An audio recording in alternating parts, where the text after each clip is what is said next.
We are now down to the last 6 teams who qualified from the qualifiers, and they will be joined by the 2 teams who competed in the World Championships in Yokohama. That is Elevate and Thailand Esports. Welcome to the Pokemon Unite Asia Champions League Philippine Open 2024. My name is JJ, and with me is Infinity. Yeah, I mean, it's great to be here. I'm accelerated to watch out for the teams that we're looking at for the day. You've mentioned Elevate, you've mentioned Talon, and these series are going to be a hell of a series to watch. Oh yeah, for sure. And I mean, just to give a bit of a context for those who doesn't know who Elevate and Talon PH is, I guess it would be kind of like understandable as well because they weren't using these names, these team names, over the course of the World Championships. So for those who doesn't know, Talon PH was previously old guys who were bringing the name Kumu during the World Championships, who placed 9th to 12th place. And then Elevate as well, they were almost Abyssinian, and then they changed into initial 7, and then now going into the Philippine qualifier, they are now named and acquired by Elevate. Yeah, and these are exciting teams to watch out for because having that degree and having that pedigree of stepping into the World Championship really dictates and speaks volume on how strong these teams are.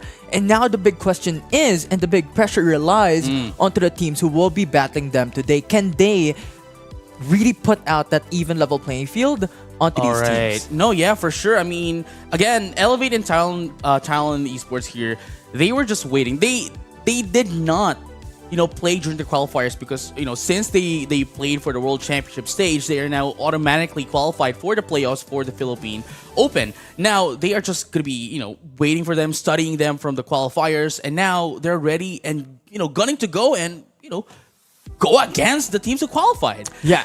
But speaking of which, though, we need to find out as well how much they are going to be fighting for.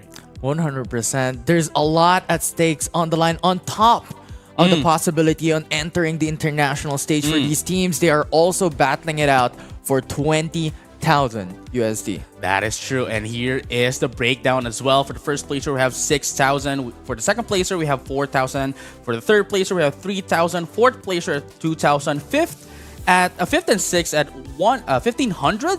At 7th and 8th is 1,000. Yeah, and every single team right now who is part of the playoffs are already secured here in this prize pool breakdown, but they're battling for the top of the top. But coming down into the day 1 of the playoffs, starting right out of the get-go, is Elevate versus Isen Celto. Right, and then immediately followed by Night Fox versus Secret Rare Pearl. And then Talon PH versus Secret Rare Diamond. And No Sympathy versus Lassen Fox. Again, for today, we're just going to be playing everything off of the first round and then into the semifinals. And then immediately, we'll be ending it there. At least, by the end of the day, we'll be finding out who's going to be the first team who will be stepping onto that of the grand final stage. Which means whoever gets there will just be playing one game tomorrow. Yeah, 100%. It's really exciting stuff overall, right? Because these teams are fighting for the opportunity to go into the regionals, and I think that is something worth fighting for this time around here in PUACL Philippine Open. Oh yeah, I mean, just winning the Pokemon Unite Asia Champions League is the regional qualifiers, right, is just huge. And again, we're only looking for 2 teams right now who is going to be joining, Malaysia, Singapore, Indonesia, those regions onto that of the Southeast Asia regional stage. Which, by the way, speaking of which, though, India is actually having their regional stage right now, and along with us is the Indonesia playoffs as well. Yeah, and that's really, really exciting. But you know what else is exciting? The games. The game. We're jumping into the draft already, and the big question is, how can these teams adapt into the new patch? Oh yeah, for sure. Thank you for reminding us of the new patch. There's quite a lot to unpack here. We have Mimikyu getting nerfed. We have Mew getting nerfed as well. Intillions getting nerfed. We've seen a lot of Intillion on the previous qualifiers, but one Pokemon that is actually in the eye of a lot of pro players, including those in the West region, such as Luminosity Gaming and Talon and Elevate, when we were talking to them, before the playoffs, is Dragapult. Yeah, Dragapult has received a huge buff this time around, and we've seen it climb into the ladders. The question is, how will he be played That's coming true. into the competitive scene? But jumping right out of the get-go here, when it comes to the bans, Zacian and Hoopa is already removed. Right, and I mean, it's really understandable. Despite Hoopa getting nerfed as well, cooldown into that of the hyperspace hole has been increased. Still, the mobility it gives your team is just, phenomenal. It's Even now, right? But speaking of which, though, we now have the Lapras, which is going to be, answered by Elevate with Umbreon, with the mean look, and of course we have the Clefable as well for their sustain. Yeah, Clefable, Umbreon, a very sustainable first few picks here by the side of Elevate. But East Celto, we've seen this happen during day 1 and day 2. The Lapras Blastoise combo, you have a lot of possibility on having a very strong damage into the front lines in Blastoise and a sustainable one with Lapras. Oh yeah, for sure. I mean, just having them on your front lines allows you to do so much damage from the back lanes. I guess that is also one of the key things as to why they are choosing Chandelure, right? So that it can, bring about a lot of damages from the back lane. Yeah, and we've seen Comfey being played last week, and we're seeing it once again for the second time this time around here in PU ACL. But Elevate, they still need another damage dealer, and Zoroark coming into the mid and central area is something that would fit the Elevate's draft. Oh yeah, I mean, I'd have to say though, like Isen Celto here has more of like a tankier kind of like Composition. the composition. There you go. But in terms of like the damage, I would have to give it to that of Elevate. But what they need to be wary of here is definitely not only the Blastoise but also the Gengar. Sure, Gengar, we haven't seen that quite a lot. Although you mentioned as well that they have been playing Gengar on the secondary qualifiers. We have to remember that this really has a huge boost. A huge damage, right? A burst of a damage. There we go.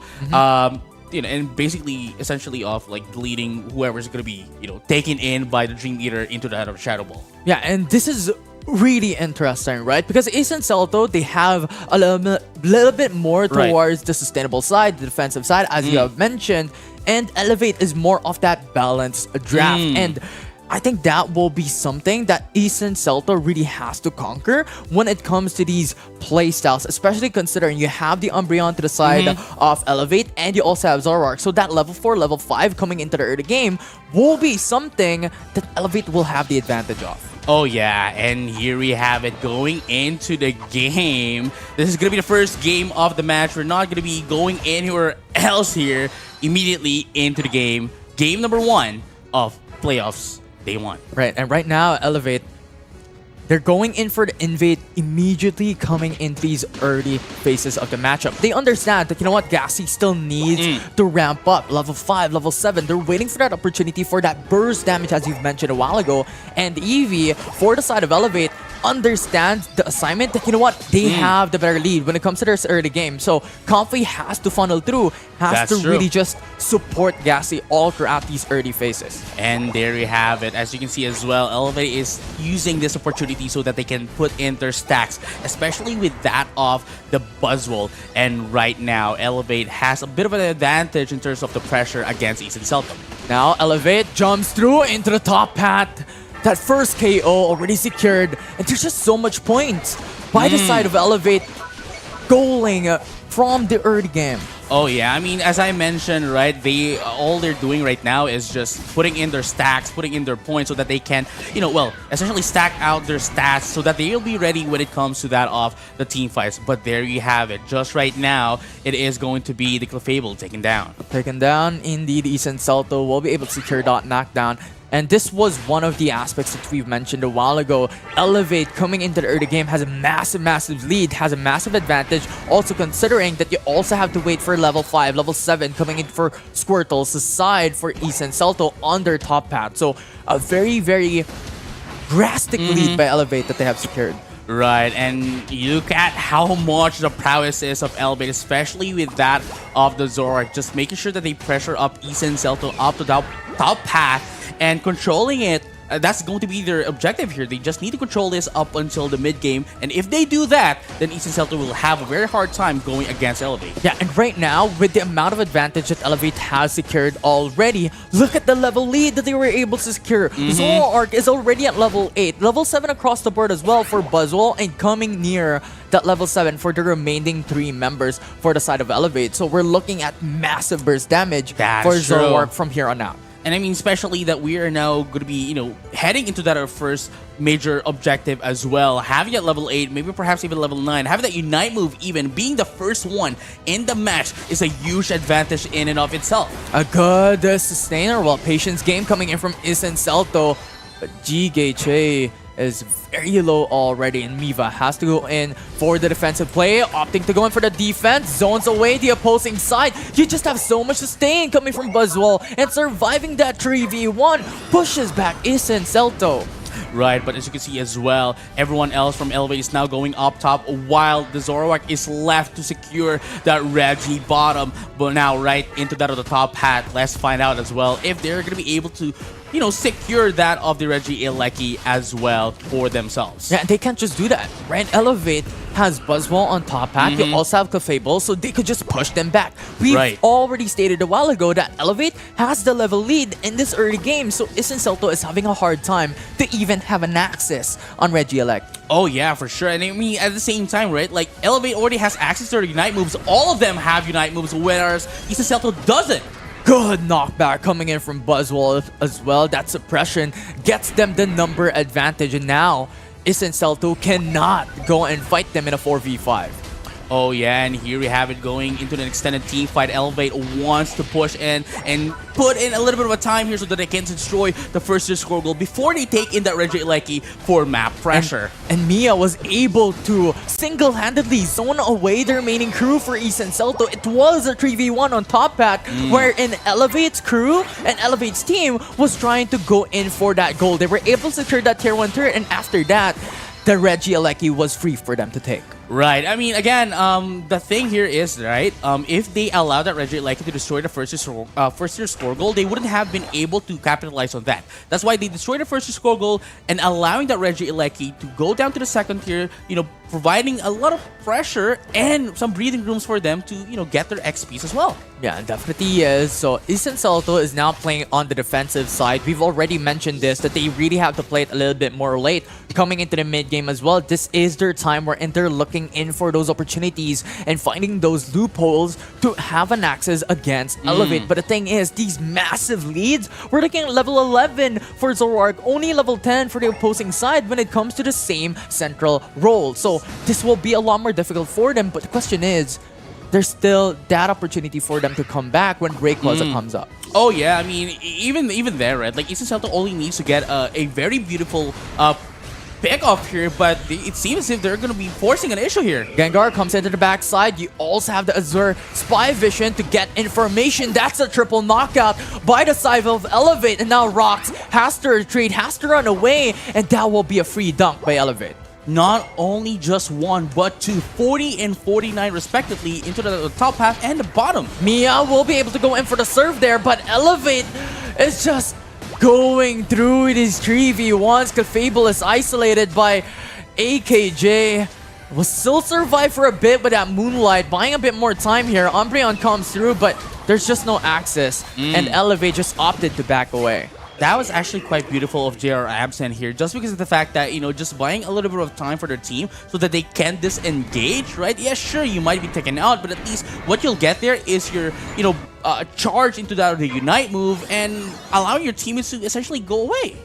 Definitely is. Now Reggie Ilecki comes back up here, and Isen Celto, as we have mentioned a while ago, is still finding those opportunities, but Shua, very good macro, comes into the bottom path, and that will be Shua will be able to use the Unite move into the bottom path to just zone away the position.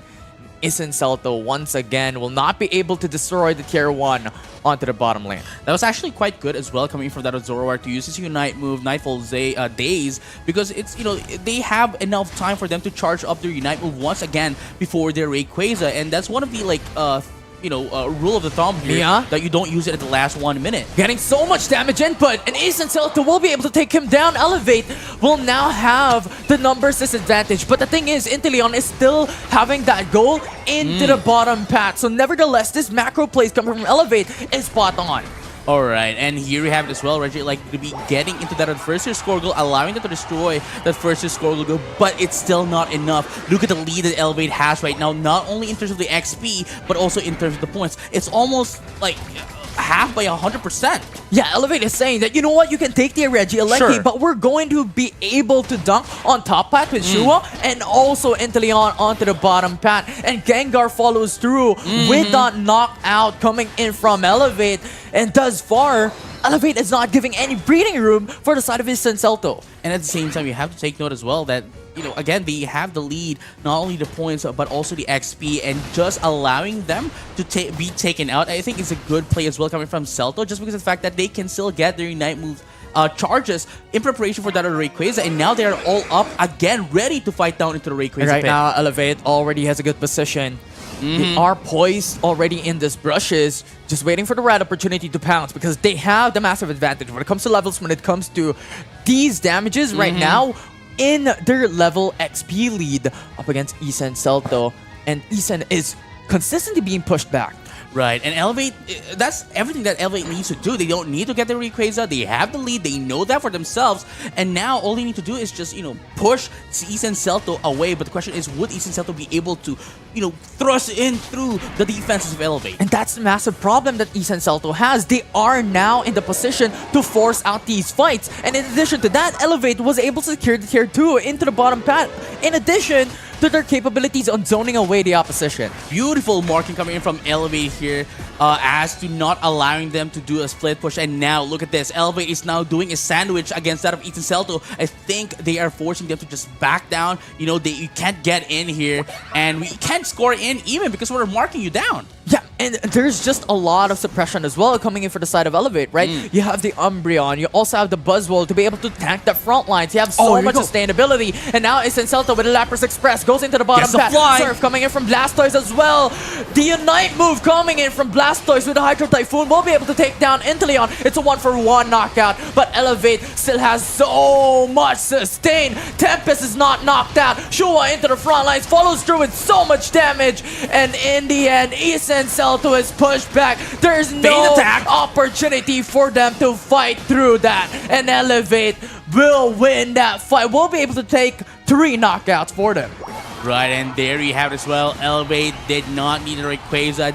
No one needed to take the Rayquaza for them to win this round. And I think that shows how much high level this game is right now for our day number 1. And I guess that's also, that's like a showing of their prowess as well. The prowess as, it just showed that they are one of the, players who played in the World Championship, and we saw their style, we saw their game plan, that it was quite calculated that Isen Celto wasn't able to do anything at all. Yeah, it's very disciplined, and the macro level of the playstyle that they did in game number 1 was just impressive to watch. How they were able to not really just force out fights consistently, but they're able to take so much lead in the early game. They understood the assignment that, they have the early game to their bags, and they utilize and capitalize that. And not only that, right? Like, they were in complete control of the match, right? If Isen Celto was wanting to, force in an issue, Elevate will not give it to them. And if they want to have the team fight, then Isen Celto doesn't have anything to answer back and would just have to eat what Elevate is serving them. 100%. And there's not even that big chaotic fights that Elevate was able to force, because once again, from what we were saying, right, they are very disciplined and they understood that they have a massive lead already, and they could just push Isen Celto back, wait for them to pounce and retaliate right after, because they have the advantage. You have so much front lines and back damage. Oh yeah, for sure. And look at this right now, Elevate. Really, it's quite one-sided, I'd say. Elevate taking control of the entire match here. Isen Celto, unfortunately, they would have to have a bit of a adjustment here going into game number 2. Elevate, though, as you have mentioned, they were able to get in that early lead in terms of the XP, and as I've mentioned earlier, right, that all they need to do was control that, and they did.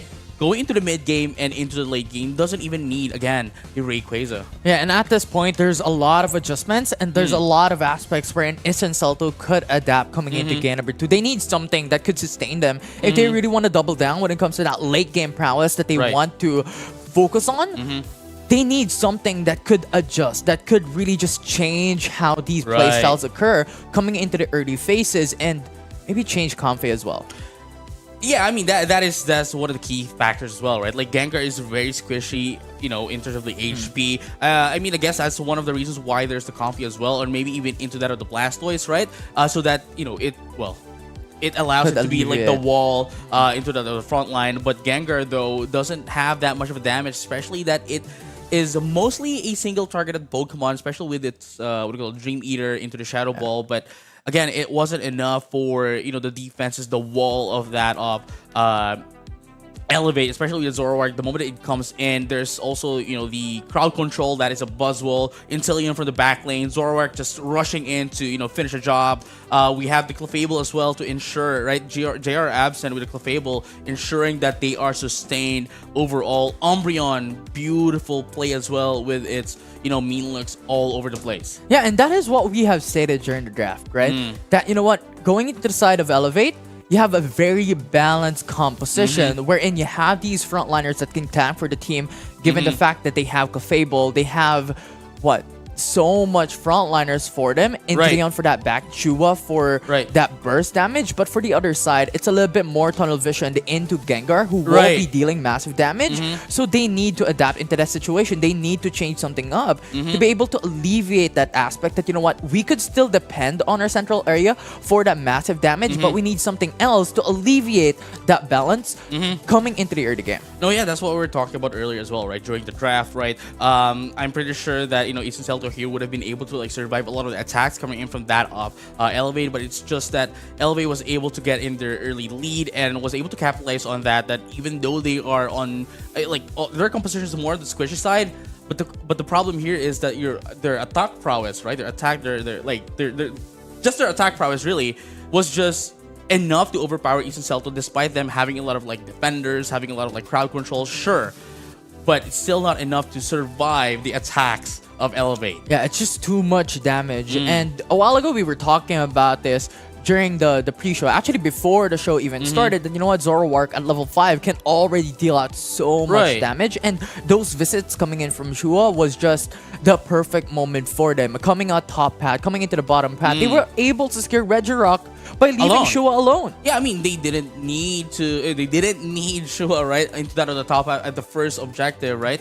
Just allowing everyone else to just go up and leaving Shua into that other Regirock so that they can get as much advantage as they could. And that's what I'm talking about earlier. Early lead, maintain it up to the late game, you control the match. Yeah, and there's no one that can stop Shua with a Zoroark, right? Because traditionally, what you want as a target onto Zoroark as a counter is Slowbro with a slow beam, single targeted CC that could bring them down. Because the thing is, Zoroark is a very squishy champion, right? And one burst could really just bring them down. But the thing is, there's no suppress, and Zoroark is one of the most mobile Pokemon in game.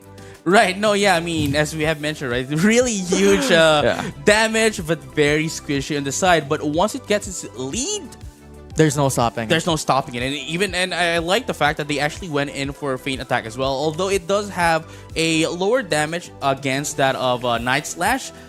You might see the problem with Night Slash is that if you whiff, you're left vulnerable, right? Yeah. But with comparison to that of feint attack, right? Feint attack, right? You can still continue it despite not hitting your opponents, and that's what happens with Zoroark. You know, with with feint attack, not only do you have the damage, but you also have the mobility. So we'll see. How will Isan Salto adjust and adapt into game number 2, given the considerable advantage that Elevate was able to secure coming into that early game? And we've seen these patch changes come alive and come to fruition in game number 1. Mew is not already that priority that we've seen over the prior weeks.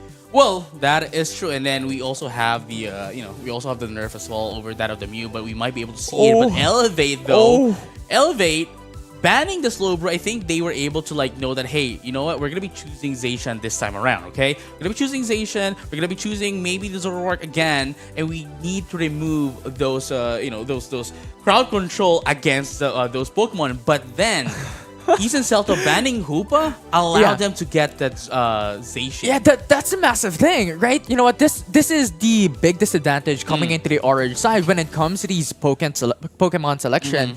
That, you know what? It forces you to ban away Zacian, considering that it's just so strong currently in the meta, and Elevate utilized that advantage going into the purple side, get Zacian, and now they have secured frontliners. They could leave Zacian on top side alone to deal with East and Celto. I mean, whatever Zacian is going to be doing is basically just the same thing as Zoroark from earlier. But into East and Celto, they were able to recognize the Zacian and immediately answer back with their own Mimikyu. You know, especially with its Unite move, Play With Me, bounding a Pokemon that's going to be hit. But there goes the Zoroark once again. It's it's gonna be huge, dude. It's huge. It's massive. Because the thing is, they lock in on Zacian, right? It's a very sustainable Pokemon innately because you have so much resets. You have pretty much a very sustainable Pokemon in and of itself. Inteleon has very long range distance when it comes to those fighting and what team fight prowess. So Comfey going into the side of Elevate, they could just funnel in onto Zacian or even Zoroark at that point if they want that sustained, because that is true. They already have a very self-sustaining draft, if you may. And even then, right, they don't even really need to sustain themselves if they can like overcome them with damages. But that also comes to a point where East Celto here now has the we have the what do you call it, like the Snorlax, right? We have the sustain coming from that Clefable, and of course we have a huge crowd control here that is a Pikachu. But here's the main thing though, they don't have a lot of damage. Sure, there is the glass cannon that is the Glaceon. We have Mimikyu, who recently got nerfed, though still quite powerful. Pikachu, though, being one of their main crowd control Pokemon here, is very squishy. It indeed is, right? You want that distance when it comes to Pikachu, and you really want to utilize the Unite move quite considerably well when it comes to these team fights, especially going into that Rayquaza later on in the latter stages of that game. Very, very strong. But the question is, can they stack up and play hand-to-hand combat up against Elevate, considering they have the likes of the Zoroark, they have the likes of Zacian and even Eevee, which we've seen a while ago, to invade consistently up against East and Celto? Well, that question is going to be answered now as we head over to game number 2 of Elevate versus East and Celto. Yeah, and they're doing it once again, that invade. But now you have that knowledge already for the side of East and Celto that Tempest does this time and time again. So they pay a visit, they get information, but thus far, no contest coming in for the side of East and Celto because there's just so much capabilities coming from this. I'm not sure if you caught that, but Umbreon Tempest actually was able to secure and steal away one Pokemon from that of the Glaceon. Yeah, and that's just what Elevate wants. What it really just removes that breeding room coming into the early game for East and Celto to reach that point of power. Oh yeah, and again, that's their game plan since on game number 1, and we might be able to see it once again going into game number 2. They were able to get in the first score as well, meaning that they were able to stack in first, and now we have the Comfey into Shua for sustain. Shua already at level 5, piece of visit coming into the bottom path. Pikachu is removed! Wow! He was just erased, and that is the power of Zoroark that we've seen coming in from game number 1, already applied in game 2 as well.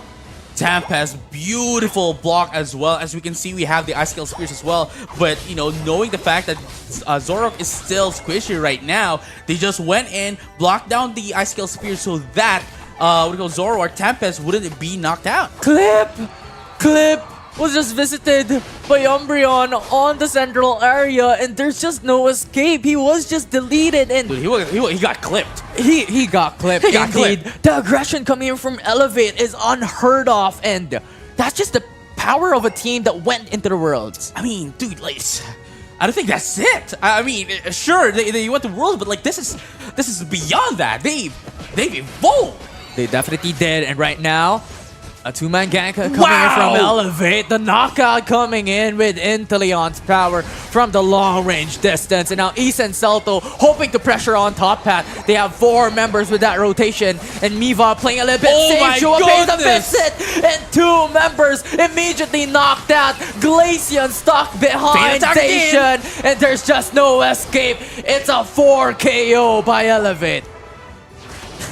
I am speechless right now, dude. We were thinking like, maybe Eastern Celta would be able to, give a bit of like a pressure against Elevate, maybe changing things up, but instead it was Elevate who elevated their game from game number 1, and now Eastern Celta can't answer back at all. And that's the power of Zoroark. In addition to like the burst damage, they have the Comfey addition. Comfey as well for right? sustain. So that gives you so much confidence to just enter onto these Oh, look fights. at that! And right now, it's just Shua wrecking havoc in the stadium, in the arena. And now Issa and Salto is on the back foot. They have to look for opportunities, but if the Regieleki can be secured by them, this will give them a little bit more opportunity. But you have to remember that Zacian is still there. Umbreon is still there. Right, and those duo up top is enough for them to defend that Regieleki, but going down, that is going to be the Snorlax going to be taken down from the side of Ethan Celto, and despite getting stolen here by Celto, that Regieleki did not provide them as much breathing room as they wanted against Elevate. And Tempest now has a sight on the clip, hoping for the Altarias and Swablues in the central area. Miva comes through. This is 2v2. Shua comes in. Wow! Glaceon is gone. And now, One with more! Clefable, the only one left, there's just nowhere to run. Level 11 at 6-minute mark, level 10! And now with the Shadow Sneak coming from Mimikyu, there's just nothing to do. How can you deal with a 3-level advantage for Zor, What? for Miva, and Inteleon already at level 10? Level 11! Inteleon, Zacian, and Zoroark. It's like you're not... This is going to be really hard right now. Ethan Celto, they just need one very good pick off here so that they can get in some rubber banding in terms of the XP. But the question is, would they be able to get it? And now with a 3-man visit coming from Ethan Celto, Shadow sneaks onto Miva, and now Tempest comes into the backside. The Unite move just really brought down Ethan Celto. Clefable, Wow. the only one left standing, but Elevate once again obliterates every single one. My goodness, Midnight Prance into that of the Unite move of the Zacian is just a beautiful combination. And right now, 234 to 63 is the score. And Elevate right now is on a mission. It's a mission on to making this a win for themselves. Issa and Celto once again on the back foot. They're stuck on the corner. They are on mission impossible. Wow, that is actually quite a very beautiful thing, and really captured what's happening right now for Issa and Celto. Definitely is, with that amount of XP advantage for the side of Elevate. And not even just that, the points as well. When it comes to these game number 2 is a massive drastic difference. And right now, Tempest has information that Snapshot almost secures it, but Issa and Celto, with that 5-man rotations, will be able to take that Regieleki for themselves. Tempest has sights on every single one, but has to run, has to hide. Shadow Sneak will not pursue it for Mimikyu for the side of Isen. Now Elevate will lose their tier 1 on top path.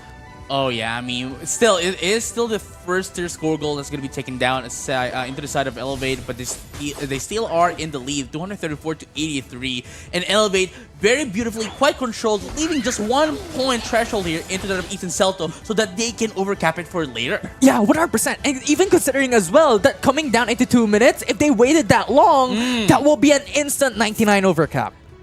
If they brought down 50, that is true. right? Yeah. I was doing a little bit of math in my head, but right, that was quite the deal here for Elevate, and they're not even doing anything to the top path. As you can see, they're just minding their own business, getting their XPs right from the bottom path and into that of the middle area, the central area, and just defending their remaining score goals away from Ethan Celto. Yeah, a very clever position, right? Tempest just hovering onto the central area. You have Inteleon, who is more towards the tier 1 score goal into the bottom path. Miva can be left alone standing coming into the top path. He can handle himself, but the thing is, these positions coming in from Elevate, they get so much information. And now Shua comes into the back. Pikachu is rooted, and that will be Ethan Celto, who loses 2 of their Pokemons immediately coming into that fight. And now with a play rough, for Mimikyu, deals a little bit damage, but once again, the sustainability of Comfey onto Zoroark is too much. It is too much again. That beautiful timing coming in from that of the Zoroark into putting a little bit of a score here. A little bit of a damage is just a lot for East and Celto to take, and now they're going to be heading into that of the 49 over cap here, not the 100 points that we're going to that we were talking about earlier for the Rayquaza. This is also really good, right? Regardless if they did not get the 99 over That cap is that we're fine. talking about, that's definitely fine. But because the thing is, if East and Celto loses their tier 1 score goal, they will get pressure. They get the Regieleki for the side of Elevate, so extra pressure that we're talking about here. And when it comes to the brushes here, coming into the Rayquaza in 10 seconds, Elevate will pretty much have the control over the central area against East and Celto. And that just allows Elevate to freely take in this Rayquaza, as well as they were able to put in that Regieleki up top and the Reggie down bottom. Definitely is, and now Rayquaza is up. This is the game changer for East and Celto. But Elevate, once again, they just have to play patiently and push East and Celto back. And now Clip here, putting a little bit of damage to the Rayquaza to initiate and bait them out. But the question is, would Elevate take the bait? Chua comes into the back. There's just no more Thunderstorm. damage immediately. And now Thunderstorm. But the Unite move coming in from Tempest once again. Removes every single one. Three members left coming from East and Celto, but they have to run away. There's no HP left. Elevate with that quad knockout with Jua trying to run away and hide. But Chua is catching up. Jua will be able to run away, but Rayquaza will be left open for Elevate to pick up a team wipe for them as they secure the Rayquaza. That is a team wipe brought to you by Smart. As they put in the scores, they were able to get in from that Rayquaza, widening the gap that they already have against East and Celto. And they want more. Shua just jumping around. Clip has to run, has to hide. But the question is, there's nowhere to hide. And Elevate will be able to win it all. That was that was huge. Dude, there's nothing much else to say. I mean, Elevate was just elevating their game from 1 minute to another. I mean, they had the complete control of the game. Yeah. Even before the game even started. I mean, I think that's one thing, right? It adds up into the pressure as well, that knowing that you're gonna be fighting off the first game of the day. They're gonna be fighting off with the first runner-up of the recent World Championships. It's a lot of pressure, and despite that, Elevate, they are in here to win it, to represent the Philippines once again in the upcoming Asia Champions League. And we just saw the power of Elevate against East and Celto. It's so strong. And right now, this is one of the disadvantages that we've talked about. As you mentioned, right? Elevate was already controlling the game before the game even started. They were having a very, very clever decision step by step in their draft in game number 2, right? Yes, you could take the orange side, we could take the purple side, but Doesn't now matter. you are forced to ban away either Zacian or Hoopa, because if one is left open, it's going to get picked up. I mean, at the same time, if they ban out, the Zacian and the Hoopa, they still have a lot in their, arsenal. Again, earlier game number 1, they were having, Zoroark, Buzzwole, Inteleon, Clefable, and Umbreon, which essentially is more or less like the same composition. All they changed was that of, the Buzzwole, which is now, the Zacian, and of course their support, which is the Clefable, that was taken in by that of Celto, now being that of the Comfey. But it doesn't matter, right? You can take the Clefable. We're gonna take Comfey. Because once again, we've already reiterated and emphasized these prowess of the draft. Right? They're very much self-sustaining. And Chua is pretty much a glass cannon that could jump in. So they just brought up the Comfey. No, yeah, and I mean, I am just ready to see more. Actually, it was really fast. It was a really fast match, but what's more is that we're going to be having more of these action for the Pokemon Unite Asia Champions League Philippine Open Playoffs when we come back after this short break.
Game number 1 was quite a quick match, but I think for the next series that we're going to be casting, I'm expecting this to be a much longer match here, for we are going to be having Night Fox versus Secret Rare Pearl. Yeah, it will be interesting to say the least because Night Fox has definitely showed up big when it comes to the prior weeks. They were able to match up against a lot of teams and they performed really, really well. Oh yeah, I mean, again, they were playing with a lot of teams as well, as you have mentioned, and I'm pretty sure you have like a lot of like favorite, moments of Night Fox as well from day number 2. Yeah. Yeah, they were able to pretty much just adjust and come back in game number 3 up against Secret Rare Diamond, one of the sister teams of Pearl. Secret Rare Pearl, right? right. So I think this will be really a massive statement by Night Fox that, you know what, if they could win it all Against all of Secret Rare, against right? a Secret Rare, but it's just a really, really strong team coming in from week number 1 in the open qualifiers. And I think we have to really just put a focus on them because they have a very strong potential to landslide games. Right, and speaking of potentials to landslide games, let's look at the landslide of the brackets. Here we have it. The first one, we have Elevate winning match number 1 of the day 1 of playoffs. Yeah, Elevate was already moving into the upper bracket, waiting for the winner of Night Fox and the SR Pearl this time around. So that will be exciting. This is what we're looking forward to. But the next one will be Talon PH up against Secret Rare Diamond as well into the next series. And then immediately followed by No Sympathy versus Last and Fox, which is, it's really interesting for me as well. Like the two-seeded teams, right? We have Elevate and Talon PH. Isn't going to be looking, isn't going to be battling each other until the semifinals. So there's quite a chance that we might be able to see our semifinals of being that of Elevate and Talon PH, and whoever wins that first match is, going to be secure for the grand finals. And again, is whoever's going to be going down to the lower bracket is going to need to have a bit of a revenge here and gonna go through a lot of matches before going back up into the grand finals. Oh yeah, and speaking of which, right, who will be able to adapt better? Who will be able to adjust, especially considering we had the recent patch over the past week rather. And now it's the time for Night Fox and SR Pearl. How can they rise to the occasion here in the series? No, yeah, I mean, right now I'm still waiting for the Dragapult. We've been talking with a lot of pro teams here, Talon and Elevate, and as well as other pro players from around the world have been eyeing out that Dragapult. And when we talk to them as well, right, they when we asked them about like the patch, they said that they were really looking out for that other Dragapult, and that it might actually come up into that of our playoffs. Yeah, we've seen it to be really strong because of the recent adjustments onto like the Shadow Ball, the Phantom Force, really strong prowess coming into these Pokemons. But we've also discussed, right, coming into the early game, Dragapult is pretty much useless coming in, right? Level 1, he has to scale up until level 7. And I think at that point, with the current meta that we have, how much aggression coming into the early game is, we haven't seen it as yet.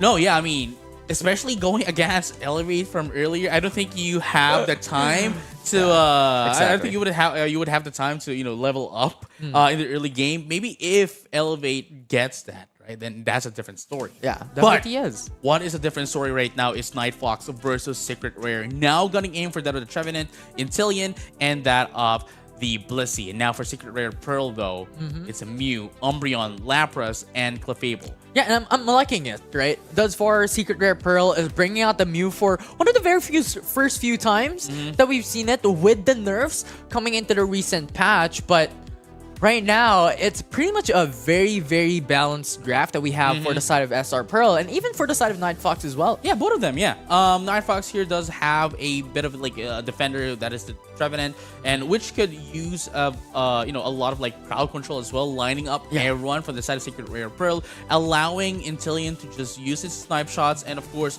the amazing, ever so amazing Solar Blade coming in from that of the Leafeon. And of course we have the Bruiser that is the Venusaur. And now for Secret Rare Pearl, though, the main problem for them is Glaceon is going to be their main source of damage here, along with that of the Mew, which got, as you have mentioned, recently nerfed.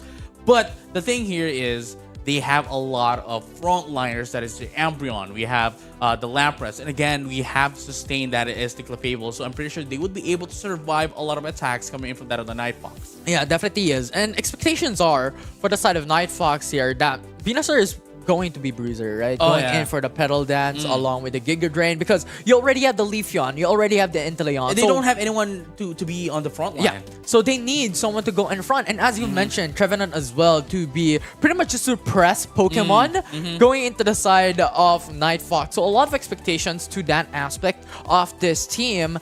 But for the opposition there, they have two EVs. They have the Umbreon, they have the Glaceon. So they want that aggression. Oh yeah, I mean, just taking note of that, it means that they would be able to get in a bit of a power spikes quite earlier than that of Night Fox. Now the main quest here for Secret Rare Pearl is that they need to be able to get in the early lead, maintain it, and win against Night Fox. Yeah, and once again, something of a change that was a very, very interesting and fresh breath of air coming in from last week in the Philippine Open as did we see more of that water pulses onto Lapras Yeah. in comparison to the Perish song that we have expected over other regions and even in the international stage. Right. I mean, it deals so much damage and it allows Lapras really to be into that of the frontliners as well, which again is going to be the game plan here for Secret Rare Pearl. But they're still playing it a bit safer for both of the teams. Yeah, really. and in addition to that, from what you've mentioned, I believe that you also have the strength to be that solo top hat for the side of Secret Rare Pearl because traditionally, from what we have seen, Lapras is left alone onto the top side.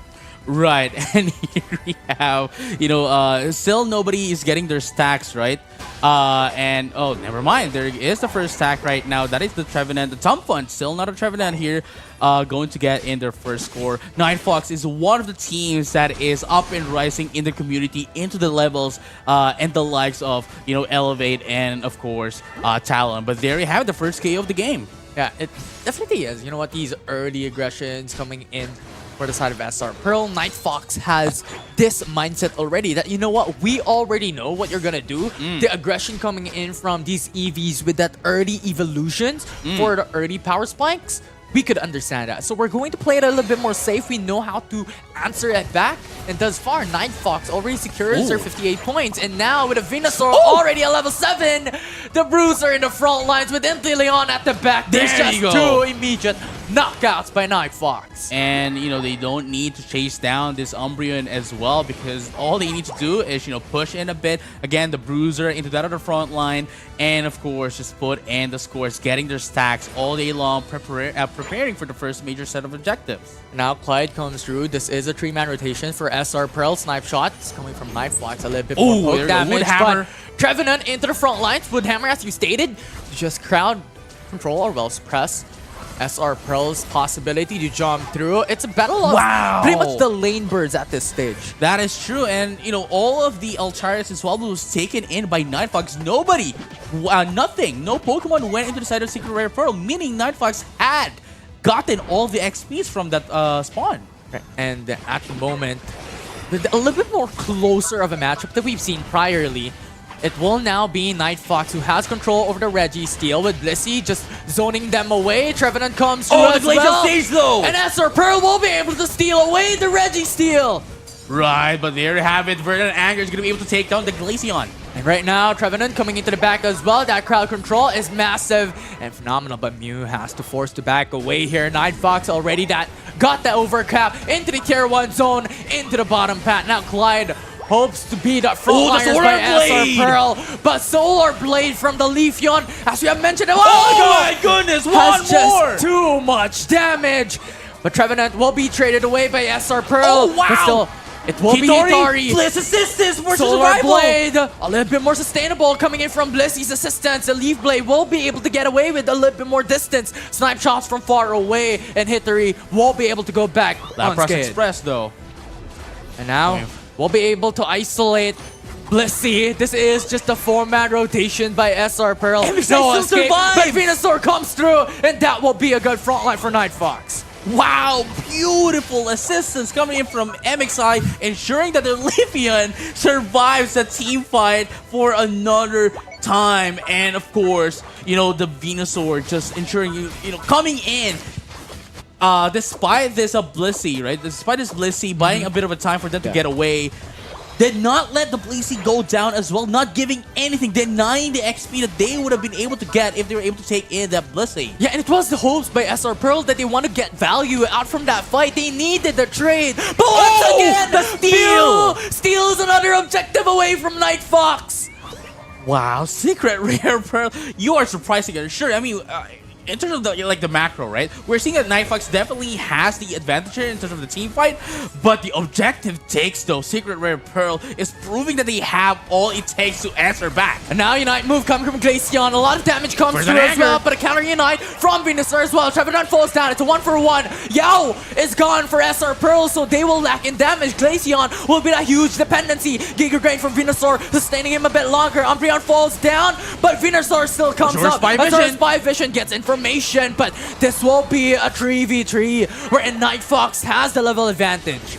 There is still the Trevenant coming back in and has access to its Unite move, Phantom Forest. And let's find out if they're going to be using it. No, not quite yet, because they're going to be disengaging, but preparing for another team fight into that other top path. Yeah, and 4-inch, this is one of the frontliners for the side of Night Fox, and thus far he's acting his role. And now going in for the Wood Hammer, suppresses Clefable, but a lot of sustain will be able to retreat. Oh, this is looking like a very close match here. Night Fox, though, is still having a bit of an advantage here. Secret Rare Pearl is having a little bit of trouble into getting in on the score goals, but there you have it, Livian getting in that Reggie steal. Two people suppressed already. 4-inch is already pinned down. Bliss SR assistance! But a Phantom Forest turn things around, and Bliss assistance had sustained Trevenant, and SR Pearl immediately loses two of their members. The combination of moves coming in from Night Fox is just phenomenal at this point. The Secret Rare Pearl isn't able to do anything. And Khalil can't do nothing, but right now it's Fable who wants to go and assist Khalil into defending their tier 1 zone, but there's just no escape. Trevenant wants that goal, and now Umbreon comes through. What the Unite move as well, suppresses every single one. Trevenant is now down low, and now will be the knockout by SR Pearl, but Khalil is already down 1 HP, and now Umbreon wants to zone away them. Venusaur cannot go for the goal, and with Clefable with a Moonlight sustain them back up. Night Fox has to force the retreat. Right, and I mean, MXI with a beautiful, decision, micro decision when to bring out the eggs for healing or for knockoffs is just an amazing addition into their team, ensuring that everyone survives while putting up so much damage. And now with the advantage by Night Fox, they could start up the Regieleki for themselves. Umbreon is down low, so they lose one of their frontliners coming into this fight if they want to force the objective here. But thus far, Yao has been a really strong benefit here by SR Pearl, consistently getting those steals. But, oh, not this time, you! But Night Fox was able to wait patiently for that Solar Beam to come out through first before they commit. And here you have it. The Regieleki is in the side of Night Fox, allowing them to get a bit of a breathing room here to position themselves into the Rayquaza fight. The question is, though, would Yao as Mew be able to do it once again, steal the objective away from Night Fox? The big problem is Night Fox has every single Unite move available from them, and they will take the initiative to really just push them back. They don't even have to start the Rayquaza. They're just using it, attacking it a little bit to bait out Secret Rare Pearl. But the question is, would they be able to take the bait? Because if they do, man, Night Fox is going to eat them for breakfast. The thing is, it's a 161 advantage or 170 point advantage by the side of Night Fox here. And Secret Rare Pearl is the one who has to force the issue. That is true. And now Night Fox is controlling the Ray Pit here quite beautifully. What is Secret Rare going to be doing here? Just a little bit more pokes. They need that advantage coming in to the back end, but you still have Blissey for the side of the Night Fox to have that extra sustain for the team. So it's not that easy for them to be able to poke and deal Lapras, damage though, from far away. 50 down bottom. That's but good. that means Secret Rare Pearl is now just 4 Pokemon into the middle part of the map. And now going through this will force out the fight. This is a signal for the side of Night Fox because they have the numbers advantage. Now Leafeon goes in with the Emerald 2-step coming into the back, but Umbreon won't be able to answer back with the mean look as well. 2 Pokemon already knocked out. Secret Rare Pearl will now have the advantage. It's 3v5 going to the side by SR Pearl. Oh, here we have it though. Secret Rare Pearl is just using Rayquaza to bait out Night Fox as the Glaceon Prios is now going to be putting in another hundo into that of the top hat, and now they have the lead with 30 seconds left in the game. And Night Fox is now the one who is on the back foot. SR Pearl single-handedly winning that team fight changes the storyline of this matchup, and Night Fox is already down. 20 seconds remaining for them to turn things around. And now Lapras will be able to secure the Inteleon coming in from that fight. Rayquaza will take it down. It will be SR Pearl The who Trevenant takes up it top! away. The Trevenant up top though is going to be able to put in a score, but they don't have a lot of time here as Secret Rare Pearl is going to be able to put in more points with the Rayquaza. My goodness, that was a very close game. After getting that Rayquaza, man, it's quite accelerating, dude. We're setting up. I mean, like if and that was a huge if, right? That was a huge if. I like what Night Fox was doing, right, at the very last moment. What they did, right, was that, yeah, sure, we now know that we are on the back foot, right? Now we just need to buy as much time as possible so that Secret Rare Pearl wouldn't be able to take in the Rayquaza, so that 4-inch, right, could, catch up, put in some scores, and be able to still win the game. Unfortunately, though, they were all taken out, and Secret Rare Pearl was able to take in that Rayquaza at the nick of time, just enough time for them to score back up before they surrendered. The storyline coming in from that, SR Pearl was basically on a massive disadvantage, but they were able to play the macro game up against Night Fox at the very last moment. It was the crucial moment for them to be able to take points. That was 100 points that they were able to secure. So pretty much it was a 70-point difference coming into that Rayquaza fight. And Night Fox was thinking, we could force out the fight. They have the numbers advantage, but once again, they lost it. And now it's SR Pearl who was just able to secure the Rayquaza, who was able to dunk more points. Man, Night Fox was in complete control from the early game into the mid game, and even going into the late game, right? But Secret Rare Pearl, I think that was like more of a premonition for us, right? From earlier that, Yao has been taking in a lot of the objectives, the bottom pad objective, the top pad objectives, and as we have mentioned, as we have, asked as well, would Yao be able to do it once again? And no, it wasn't Yao, but it was Secret Rare Pearl who was able to secure that Rayquaza for themselves and being that clutch moment to win the match. And yeah, we're always asking this question, right? What will be something that could change the tides of the game? And thus far, that early mid, it was all Yao. Stealing a lot of objectives. Registeel going into their side. Regieleki going into their side by one perfect solar beam coming in from Yao. And then in the latter moments, it was that teamwork that led SR Pearl to success. Oh, yeah. I mean, especially starting off with Kalel, right? Kalel putting in some scores, and then immediately with Prius as well into the top path, putting them in on the lead was just beautiful. But what really initiated the the signal coming in from that of Night Fox was Kalel with that of the Lapras, scoring in 100 down bottom, right? That was a signal for them to finally cash up into that of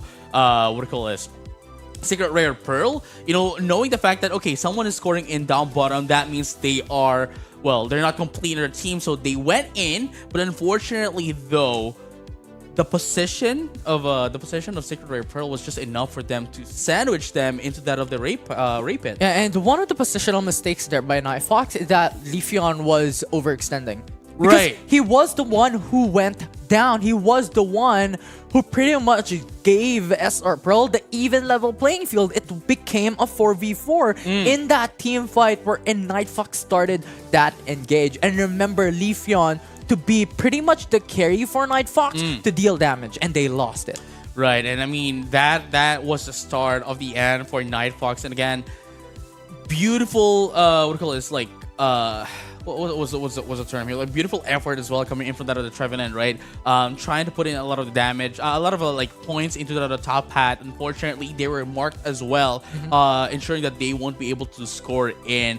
And just like that, they were able to wipe down, Night Fox, and then get in the Rayquaza, winning them the game. Yeah, it was amazing. And now it's not about the draft that they have to change. No, right? no. It's all about that execution. So I'm not gonna pry off the draft one by one coming into game number 2, but rather looking into that game number 1, what they have to adjust, right? Because coming through, they do not want to leave that opening for Yao and SR Pearl to consistently steal away these massive objectives. And yes, the argument is that, you know what, these are just Regis for now. It could be come back from the latter stages with the Rayquaza, but these early advantages really leads up to something that could give you that breathing room to lose a couple of points, to lose onto those double points accumulation by the side of SR Pearl. Right, and I mean, going into this game though, like I don't think Night Fox, as you have mentioned, and I agree with that as well, I don't think Night Fox has to adjust their draft. I don't think they have to adjust their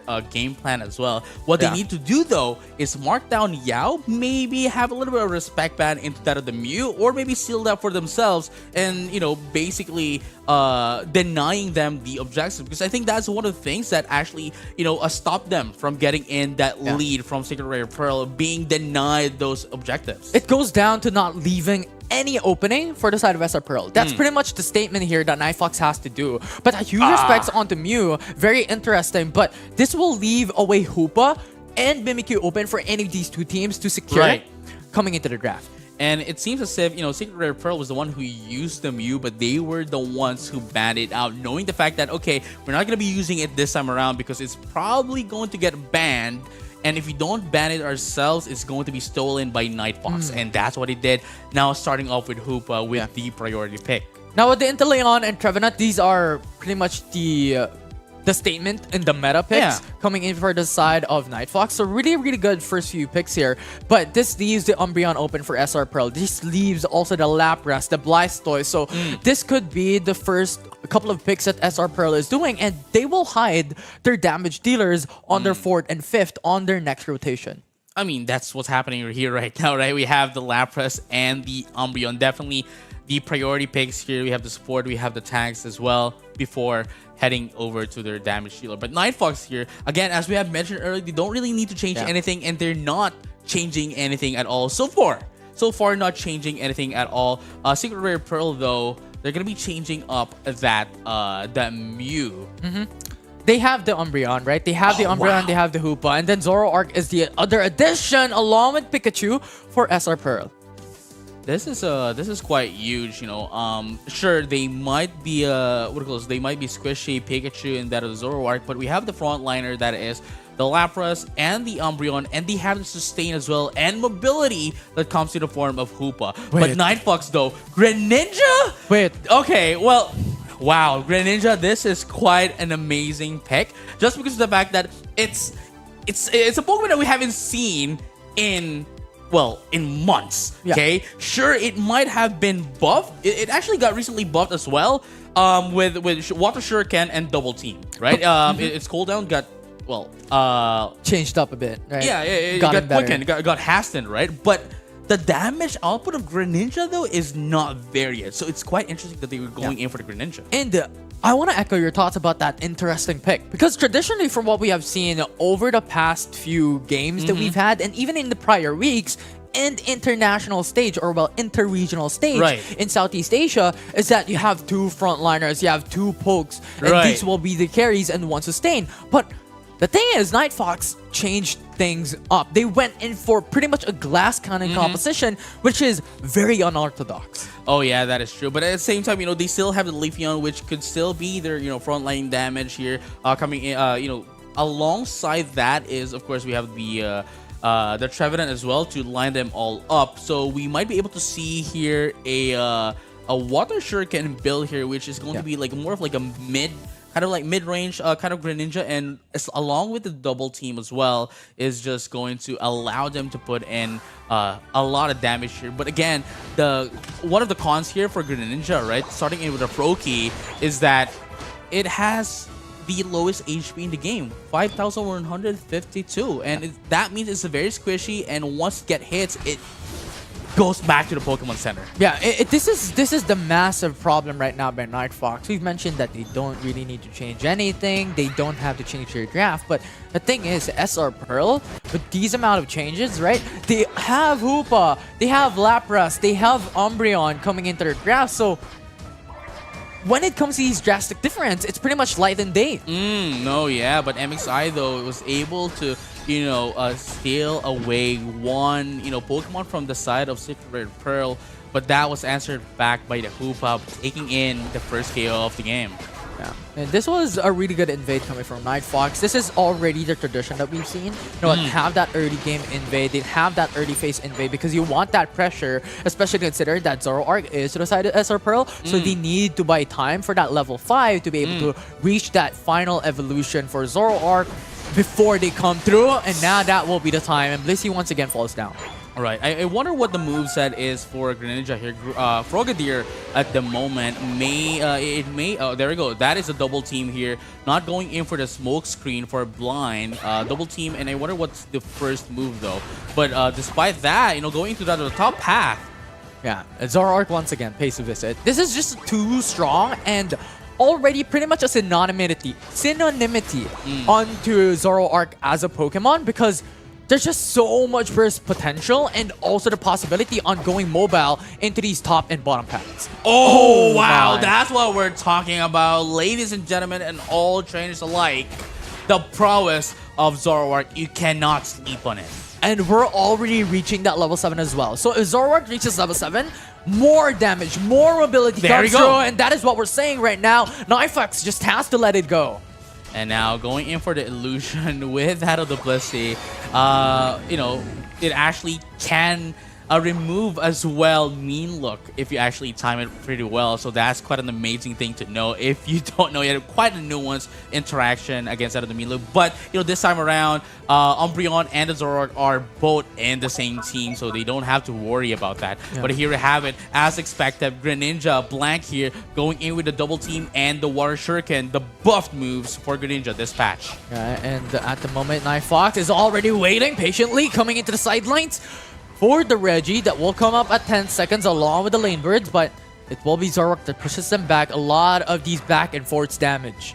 Right, and now look at them. Night Fox is just waiting for them to get in. Gets the mean look as well. Hammer to burst down this Trevenant. Zoroark has massive amounts of damage, but will proc out the passive of Trevenant. We'll get a little bit more sustained there. Now the resets come through for Umbreon. There we have it. Now waiting to get in the position for that Reggie Ilecki, but Lapras is left up top to get in some XP. Massive damage already to the side of Greninja, and this was the problem we're talking about. This is a glass cannon composition that Night Fox has. Right now, Trevenant coming into the front lines. The suppression is there. Up against Hoopa. Followed through. That was a good try coming from Night Fox. Will not be able to secure the knockout. And right now, Trevenant coming into the back lines. Woodhammer suppresses every single one, and Leafeon falls through into the backside with a Leaf Blade. And Emerald 2-step, but Zoroark coming into the back as well will have access onto Inteleon, and the Leafeon and Zoroark is deleted. Wow, that's what we're talking about. The damage prowess coming in from that of Night Fox is just immaculate, but Secret Rare Pearl here is still not backing down without a fight as they push away Night Fox from the second tier score goal. Hyperspace Hole will go in for the reset, so that's very, very clever coming from SR Pearl. This is what we're talking about, right? The power of Hoopa is the possibility for those resets to occur, especially coming into those crucial moments on team fights. Right, and as we have mentioned as well, Secret Rare Pearl here is a bit of the squishy side, but Night Fox though, once they got that lead, they can push out a lot of damage, especially with the Inteleon and the Leafeon, with the secondary damage here with the AoE Unite move, Water Burst Shuriken coming in from that of the Greninja. And look at that, secure the Regieleki as well. And Night Fox with the massive amount of the advantage, we're able to secure the Regieleki for now. And I think that will be massive coming in from this team, and SR Pro really just has to zone away Night Fox and going in for those zones. Zoroark was deleted by Leafeon. He wanted to go in with a Unite move, and now there's Spy Vision coming in from Drem with Night Fox getting a massive amount of information. 2KO already. It's a 3v5, and Night Fox will win that fight. Once again, Night Fox was able to adjust quite beautifully as well, going into game number 2, ensuring that they have the lead, pressuring up Secret Rare Pearl, not allowing them to put out any damage. Sure, after taking in a bit of their, objectives, that's what happened right earlier. They weren't able to get in their objectives, and now they made sure that they take this, that it's not going to get taken out, it's not going to be stolen away from them, and now we can see what would have happened on game number 1 if Night Fox was able to, deliver and take the objectives for themselves. And thus far, this glass cannon composition from Night Fox has been doing wonders for them. They were able to secure already that 164-point advantage coming into 4 minutes, but they still have to be respectful coming in from SR Pearl, because that Rayquaza fight a while ago changed everything, and it can happen again. Oh yeah, for sure. But here we have it though. Blank. That was a water shuriken to check the tall grass as well. Beautiful game sense here that's being shown. But in just 20 seconds, we are going to be seeing the final Regieleki onto that on the top path, and whoever's going to be taking it would have a huge advantage moving forward. Definitely have 3 minutes and 30 seconds into the game already. You have SR Pearl who's just currently looking for those opportunities to go for dunks because they need it. But right now, Zoroark is seeing they have information from side of Night Fox, but the Unite move already missed out. Night Fox will survive that, but Zoroark, this is the importance. They have to retreat there, but they lost a Unite move.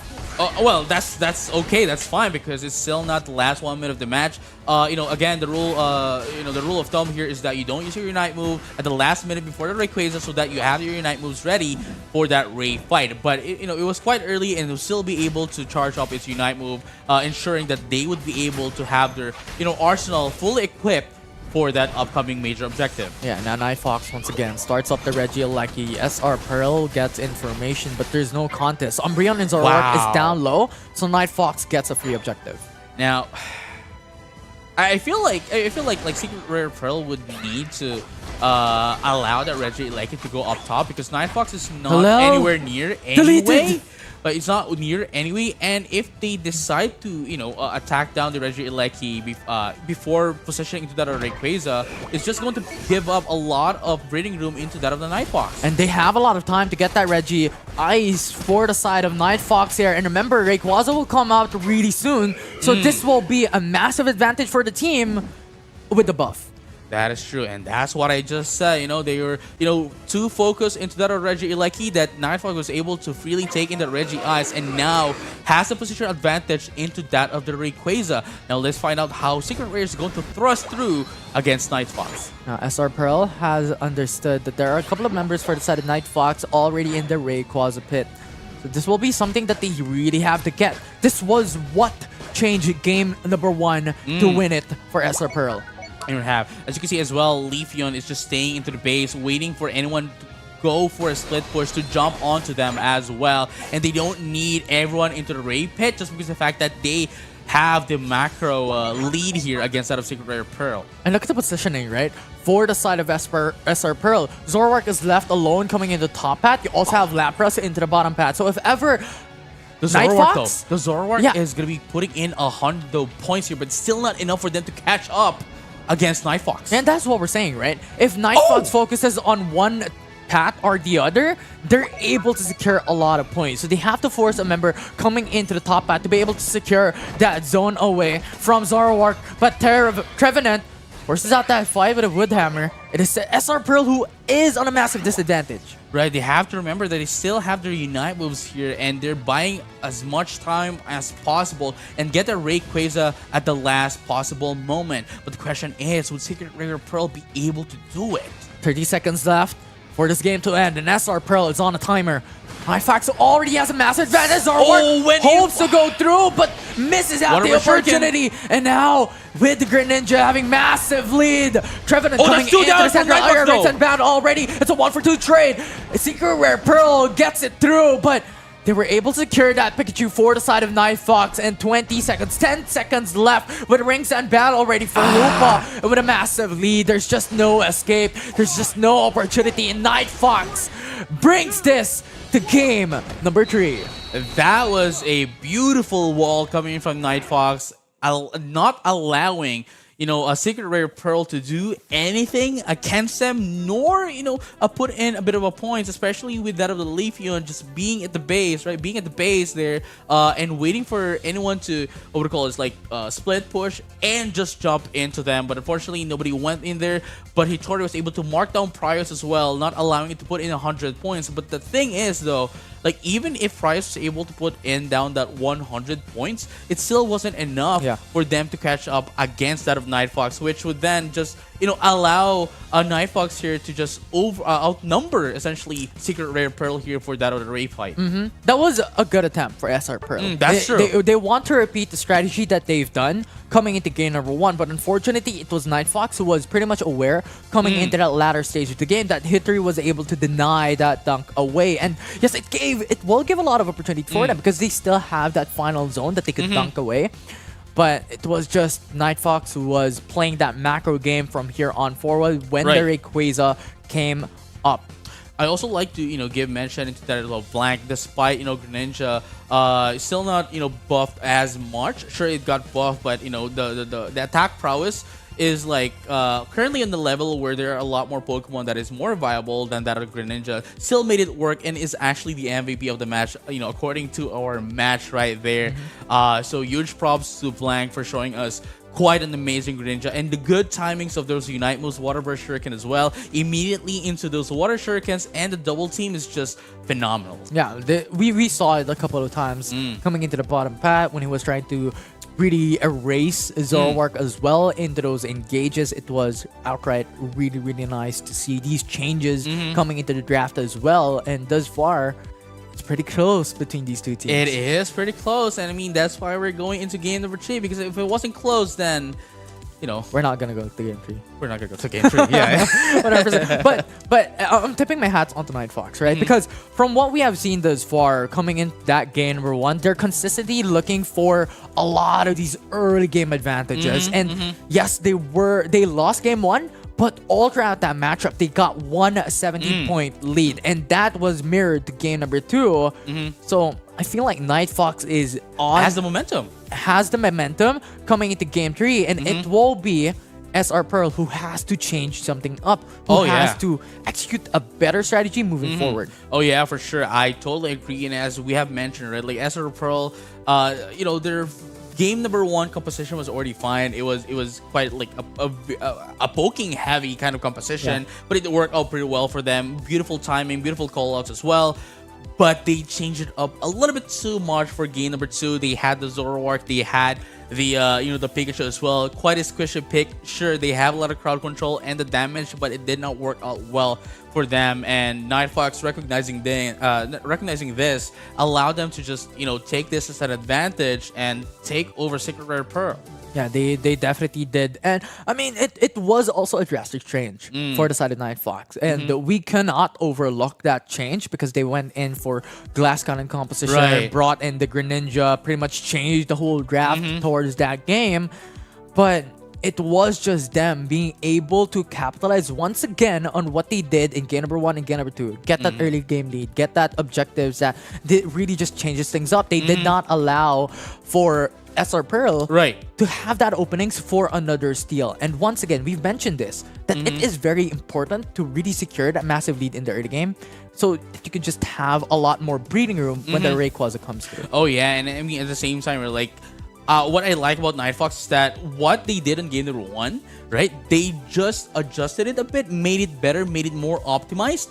Going into game number 2, ensuring that again, getting in those objectives, not allowing it to get taken out by Secret Rare Pearl here is just an amazing feat of adjustment coming from that of Night Fox. In game number 3, I think we might be able to see here, and I'm predicting a much more optimized gameplay here, maybe perhaps controlling the game from the start.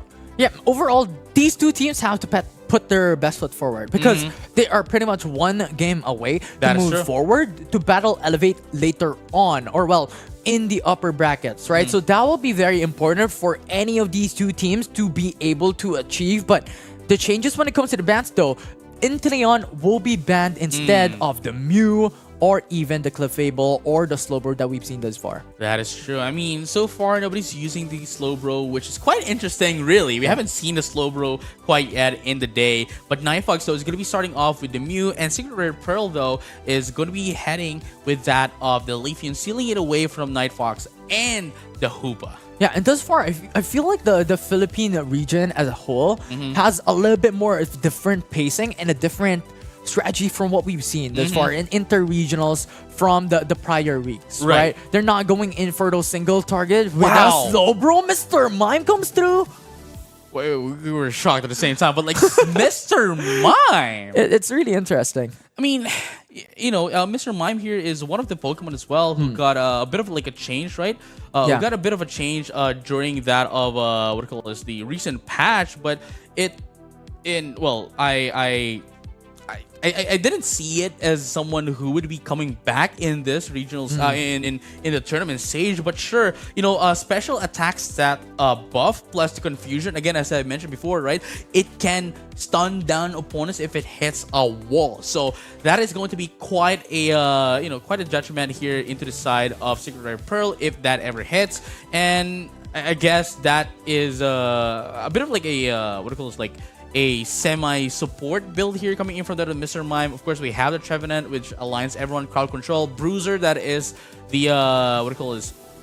That is the Venusaur. We have the Sustain, that is the Blissey, of course, with Bliss Assistance, and its Egg Bombs, and soft boiled. And of course, we have the backlane damage, that is the Mew. So quite beautiful composition here from Nightfox. It is beautiful, but I have another look into SR Pearls as well, which is beautiful when we're looking at this composition, because we've seen these triple EVs come in even in the prior week. And the thing about EVs, that level 4 power spike that they have, so these early aggressions could be expected. And remember, they also have the Hoopa, so when it comes to those fights, they could just come back into the base and reset. Oh yeah, for sure. And I mean, that is quite a really good point here as well. Whereas, Nightfox, they need to get in a bit of their levels up before they can actually do something against that of Secret Rare Pearl. So if Secret Rare Pearl would be able to take advantage of this in the early game, I think there's quite a good chance here for Secret Rare Pearl to get over Nightfox, maybe even seal the win away from them, especially with the Solar Blade from the Leafeon, and we have the Glacial Stage and Icicles here from the Glaceon. Because that's also what they're losing coming into game number 1 and game number 2. Their early game was always towards the side of Nightfox, so having the EVs to their side will change things up. And the big question is, can they fill in the foot on being aggressive early game? That is true, and that is the question that we will be getting the answer of as we head over to game number 3 of Nightfox versus Secret Rare Pearl. And there we go. We have the EVs come through. Pretty much a double central area that SR Pearl is doing, with having the Glaceon come in. You have another EV coming through as well. This is one of the traditions, and you can leave the Lapras onto the top side of the map. It will pretty much be the Mr. Mime who will come through to contest it, but Lapras is just so self-sustaining. Right, and that's what we're talking about here. We have the semi-support, pseudo-support attacker kind of build here coming in from that of the Mr. Mime. I'm not entirely sure if we're going to be seeing barriers here for its upgraded move, but definitely Confusion is up in the air. Yeah, definitely is. So I feel like it will be Nightfox who will be testing things out. It will be Mr. Mime who could produce a little bit more damage coming through, and the suppression, as you mentioned a while ago. So if utilized right, they could hold off these early aggression by SR Pearl if they could reach onto that point. Because thus far, level 4 already onto Glaceon and the Leafeon, so they have achieved that power to really go aggressive. And that will be the opportunity by SR Pearl that they have to capitalize. And here we have it though. Nightfox was able to get in the first stacks of the game here with 16 points as the lead. And in terms of the XP though, both of them are kind of like in the same foot right now. Yeah, pretty much even across the board, right? Level 5s for their damage dealers, but Hoopa getting stuck will not be able to go to the hyperspace hole, and that will be Mew getting the first knockout. And he's going to be able to steal away that orange buff as well, the Excavalier, the Axel Gore. That would be pretty good, because that will lose a lot of these bit power by SR Pearls onto their central area Pokemon. And as for Night Fox, once again, showing their prowess coming into the early game, 28 points already.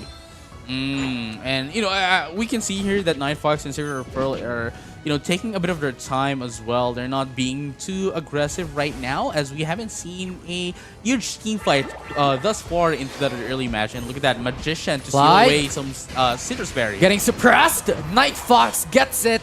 And that will bring them at a numbers advantage here into the bottom path to be able to go in for those points. But now Leafeon and Glaceon with the EV duo, they go in with massive damage. And Venusaur goes down. And Trevenant, already down low, will not be able to catch up. And SR Pearl will just push them back. Wow, that is quite an amazing. And what's another thing that is interesting here is that this Glaceon is actually running Freeze Dry instead of Ice Shard. And that is very interesting, as you mentioned, because from what we've seen, even in the last week, even in the regionals, it's the Ice-Skull Shards that we're seeing. Yeah, it was Ice-Skull Spear and the Ice Shard. Ice Spear as well. So a change of pace here. SR Pearl is also adding something new to their side of things. Not just Night Fox, just can't give the light of the show here. But Registeel now being started, Leafeon being pushed back, Emerald two-step into the back. Glaceon also puts up the Ignite move to deal massive amounts of damage, and that's just a lot of poke. Trevenant is down low already. Hyperspace Hole goes in for the reset, and SR Pearl will have the HP advantage. Registeel is going to go in for its own reset because it actually went a little bit too far from its original position. And now it will be Night Fox again who starts the Registeel. SR Pearl will get information. Mr. Mime into the backside. Wants to just push them back. And that will be Mr. Mime securing Leafeon. 4v5 brought it down, and Night Fox will get the massive lead. Now that's one of the good things here coming from Mr. Mime. It's Unite move, but it's not going to be stopping here. Hittery wants that dunk onto the goal zone. That's 40 points. But SR Pearl is now being on break set here. Night Fox pushes them back. Lapras and Umbreon falls down. And a free dunk for Night Fox. As I've been mentioning, that's one of the good things here coming from that of the Mr. Mime. It's Unite move. It's showtime.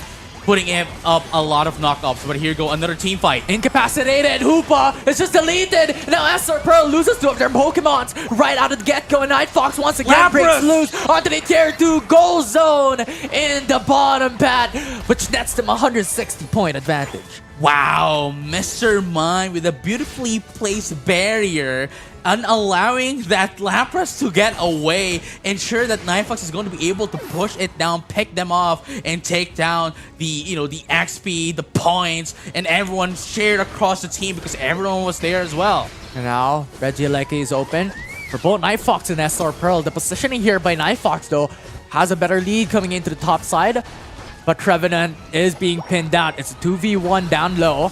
SR Pearl just going in, playing for pokes here. Lapras is already Showtime again! Showtime! And now Mr. Mime coming through into the back here. Night Fox wants to go in for those dunks before they start up the Regieleki, and that they do.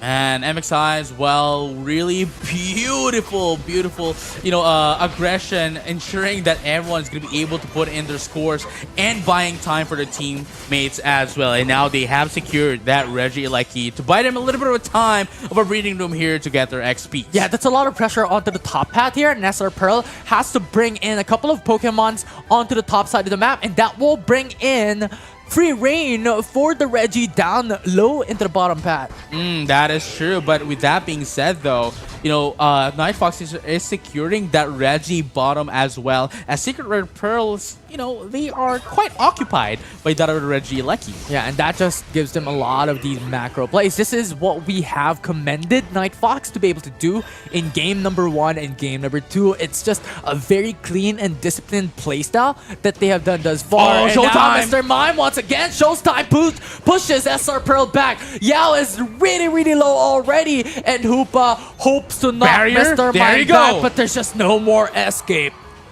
Oh man, that was a beautiful trap coming in from that of the Mr. Mime, taking down the Hoopa. But they need to do it again during the Ray fight because, again, that is the main source of sustain here for Secret Rare Pearl. This is the only hope here by SR Pearl. They could do, once again, their strategy in game number 1 and game number 2, wherein they leave one open into the side paths to be able to go in for those dunks and get 100 points. But Night Fox is already aware of the strategy that SR Pearl is constantly doing. Right, and here we have it, the last minute before the Rayquaza comes in. What is Secret Rare going to be doing here? They are just getting in a bit of their XP, getting ready for that Ray fight, but the Hoopa once again is going to get picked off here by Night Fox. And this is a crucial moment for both SR Pearl and Night Fox, and having that numbers lead will give them a bit more advantage here, because Regia, like he comes up in 6 seconds. If it's left open, Night Fox can utilize this to once again put pressure on top Pat. And here you have it. Night Fox has the position advantage into that of Regieleki. Nobody from Secret Rare Pearl is going up top to, deny that Regieleki and wants to destroy the first tier score goal instead. But sure, all they doing here, the Trevenant and the Blaze is doing, is just buying a bit of a time here as they take in Trevenant? that Regieleki up top. Woodhammer already coming into 2. They want to force out the reset. But Night Fox is going in for the chase here. It's 2 minutes, a very crucial moment for them. Rayquaza comes up in 3 seconds and is now available. That pressure coming from Night Fox is massive. And now they have the position advantage again into that of the Rayquaza. With that of the Regieleki still not taken out. Definitely is. SR Pearl once again has to force out the issue, has to force out an opening for themselves. And the thing is, they were able to utilize these Helping AS hand? energies already into the bottom path. Yes, they secured the tier 1, but they lose a lot of that possibility for the double point accumulation. Right, here we go though, like Night Fox still in control of the Ray Pet. Nobody's doing any points here at all. Secret Rare Pearl needs to get in and put in a score here. They definitely do. But Night Fox just playing the goalkeepers at this stage of the game, a minute in before the game ends. And SR Pearl now has to start thinking about something.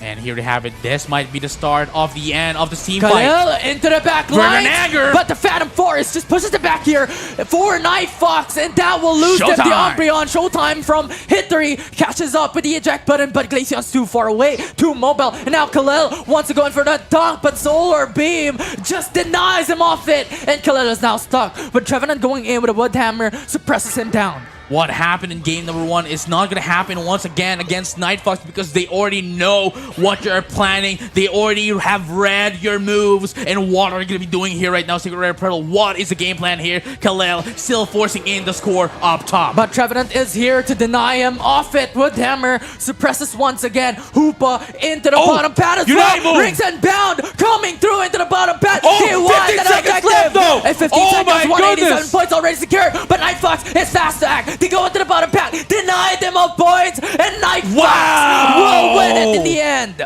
My goodness, that was the game plan of Secret Rare Pearl all this time. To have a split push, have the Hoopa down bottom, use this Unite move, Rings and Bound, teleport everyone and put in the score. But unfortunately though, that was very well timed. That was very well timed of them. The last 15 seconds before they, do that and just, jump in. The main problem is that they popped in their Rings Unbound at the, within the vicinity of that of the other team, what it calls like, Secret Rare Pearl, right? That they were seen using that. And the thing is, we've mentioned this already, right? Night Fox is already aware. Because this happened 2 times already by SR Pearl. Game number 1, that changes things up. SR Pearl won them the game. Right. And Night Fox is already aware of the strategy coming in for the side of SR Pearl. Denied them of that split push potential in game 2. And game number 3, they were just split apart. Kevin was on top, and the rest of the crew was on the bottom path with just vision onto the Rayquaza as well. So pretty much it was the macro play that led Night Fox into a better lead in that latter 2 minutes, 1 minute into the game.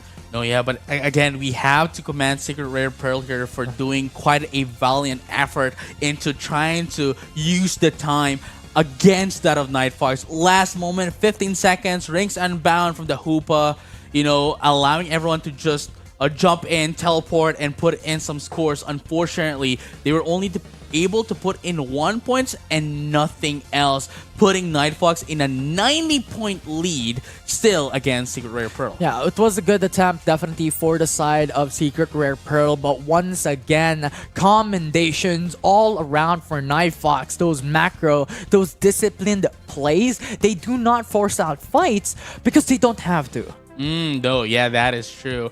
And again, that is the reason why, right? Like Secret Rare Pearl was the one who was forcing the issue, or maybe, or well, not really forcing the issue, but rather, looking for opportunities, looking for openings, really, so that they can play the game, as I say, play the game against that of the other team. But unfortunately, still, it did not work on. But this time around, though, that has just been our second match of the day. We're going to be seeing more action, more Pokemon Unite only here at the Pokemon Unite Asia Champions League Philippine Open Playoffs when we come back after this short break.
Of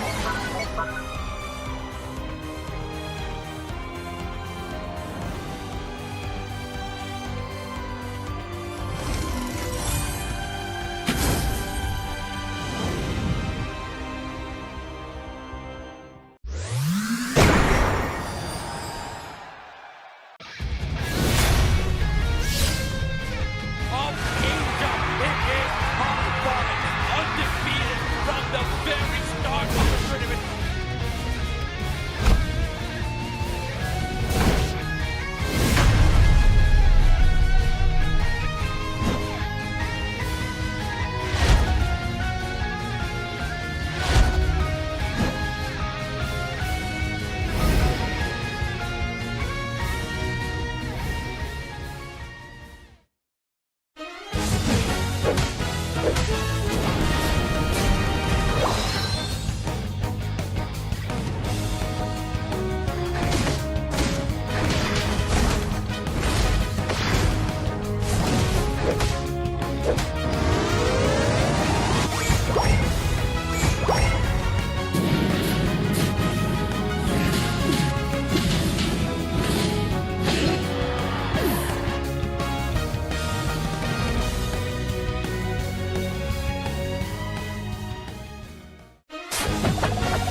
Welcome back to the Pokemon Unite Asia Champions League Philippine Open Playoffs. My name still is JJ, and with me is Infinity.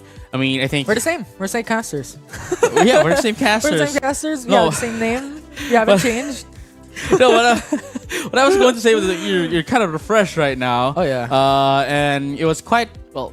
It was a longer break than the the last two, but still, we're back here, and this time around though, we're gonna be joined by one of the teams that has been invited and is gonna be joining us for the playoffs as well. So that is Talon PH, going against that of Secret Rare Diamond. Yeah, and speaking of these match schedules, let's jump into what we have for the day. Elevate and Night Fox won their respective series and is now waiting for their battle in the upper bracket. And what we are waiting for, Talon and SR Diamond will be up next. Right, then immediately followed by that of No Sympathy versus Lash and Fox. Now, I want to talk about a little bit into like the first teams on that of the quarterfinals. That is Elevate and Night Fox. It's quite going to be a tall order here for Night Fox. Sure, they are really strong, but we've seen the prowess of Elevate as well. It's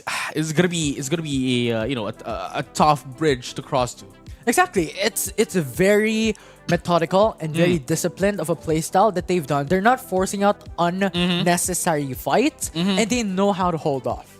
Oh yeah, for sure. But again, that's why we have Talon as well here as well. One of the teams that actually got in on the World Championship stage as well. 9 to 12 place tie, and they're definitely going to be showing us a lot of world championship levels kinds of gameplay. So the question here is, how would Secret Rare Diamond going to be able to answer fair against that of Talon PH? Yeah, and this will also as well start at the draft, right? We've mentioned a while ago that Elevate was already up ahead, was playing the A game up against their respective series, up against their respective opponents, even when the game was not even starting, and that is throughout the draft. Station and Hoopa is removed here, and Talon just prioritized the Umbreon. Oh yeah, I mean, again, Mean Look really puts up a lot of crowd control for the team that's going to be getting in, and we have to consider as well its Unite move, Midnight Prance, which essentially sucks off the shield that you have towards itself and making itself, sustain and survive more team fights. Yeah, the follow through by SR Diamond though is also spot on here. This is one of the expectations that we've had. A very, very sustainable Pokemon. Thus far, Lapras and Clefable locked in, but this opens up Mr. Mime and Enteleon for Talon's side. It's quite funny because we were talking to Birdie, the manager here for Talon PH, right? They were talking about the Dragapult and how it's buff and all that. But one of the Pokemon that we never really looked onto a lot is Mr. Mime. But we are seeing the prowess of Mr. Mime right now, and he's even going to be picked here for the second time onto that of the broadcast. Into the side of Talon PH, which is going to be answered by Secret Rare Diamonds, Pikachu, and Trevenant. Yeah, and thus far, this is what is traditional to Talon, right? They want these untraditional picks. They want the untraditional draft. And thus so far, we are seeing it happen. You have the Mr. Mime come through, Mimikyu along with Umbreon and Blastoise. So not necessarily having any support Pokemon this time. Well, that is why there is the there's the Mr. Mime as well. That is a pseudo support here. Yeah. Again, buffed on the cooldown and its special attack stat. Which again, still we have to remember that there are still two different moves, which are, I mean, I think you have the moves as well here. We have the links here, towards their teammates. So that could be a pseudo support here for Talon PH. And again, we have the frontliners as well. That is, the Blastoise and the Umbreon. Backlane damage, of course, Inteleon and the ever so strong Mimikyu despite the nerfs. Yeah, despite the nerfs. Because what makes Mimikyu strong is pretty much the capability of itself to really just suppress one Pokemon with no possibility of escape. Right. And here you have it. Power swapping from that of the Talon PH. Secret Rare, though, now into that of the Glaceon, Trevenant, and Pikachu. As we've seen, huge damage, huge crowd control, very squishy. Clefable and the Lapras, which essentially as you have mentioned and use, elevate these these weaknesses that these Pokemon had to ensure that they would balance out their composition. Yeah, it definitely is a balanced composition. To the other side, you have that Clefable for that extra sustain. You have Lapras to go into the front lines. It's pretty much a well drafted build, but we're talking about Talon on the other side, on the opposition, who has drafted something brand new. And I'm really looking forward on how these two teams will battle it out with this types of composition that we've had. Right, and as you can see here as well, it is going to be the Mimikyu into that of the central area, getting that much needed boost that it needs so that they can essentially control the early game immediately. But look at here right now, it seems as if Talon wants to control the bottom path as well, ensuring that they can get their stacks as much as possible. LeBron here, however, now to the top path with the Squirtle. Yeah, LeBron is here as well. As you have mentioned, it will need a little bit more time for that level 5, level 7 to be able to reach that final form and also unlock capabilities into going all throughout that fight. So thus far, a very expected playstyle. We want to play it a bit more safe. We want to reach the power spike without any unintentional fights that takes up a lot of risk with little to no value. Right, Rubik's here now has the access into the confusion, the attacker side here, the attacking member here into that of Talon PH, and definitely going to be seeing their power here as well. But Kai, though, into that of the Umbreon, going to be able to push down SR Diamond and Icy. It's going to be picked up here. Yeah, and another look that forces them back, but you still have the Clefable for the Moonlight. Mr. Mime comes through into the top side of the map, and that will be the Glaceon who comes through at the right moment to knock out Umbreon. Right now, Talon, bit more on the back foot, and this is what we're saying, right? They still need a bit more time to be able to reach that point, and SR Diamond utilized Glaceon's visit quite well. And again, we have to take note here that we cannot dismiss that the one controlling Glaceon here is Mike Cross, the one who stole away the win, right, from Nightfox. Yeah, that was pretty much a highlight by SR Diamond coming into the prior week. And once again, SR Diamond was able to bring down Umbreon. Right, here we have it though. Secret Rare Diamond is the one leading the action right now against that of Talon PH. Has access into the backside, incapacitated. Clefable has to run away, but you still have the Moonlight. And a Shadow Snake comes through along with a Play Rough. And Micross will be next. Ninja Doll, okay, buying a little bit of time here to get that Shadow Sneak up. Again, here we go. Gets a KO, gets a reset again. Glaceon goes in with a Unite move, has access into the back. Mr. Mime falls down, and that will be a numbers advantage by SR Diamond. And once again, with a Fell Stinger, we'll be able to retreat that. But SR Diamond is poised to go in for those dunks and accumulate much more points. Have it. Secret Rare really on the lead right now. You would expect the Talon PH would be the one on the lead, but no, it is the opposite on all fronts. And SR Diamond improved infinity well, and one of the underdogs that we've talked about over the past few weeks has now been really showing their prowess this time around against one of the World Championship teams. Right now, though, Shadow Snake comes through against Lapras with a Play Rough, and the Unite move locks him down. There we go. They're going to be able to take in that Lapras as well. Shadow Sneak not going to proc it in just yet because they are going to get outnumbered right there. Beautiful decision here from from Sync 1. Which is, by the way, actually played for the Philippine teams as well for a different game. Yeah.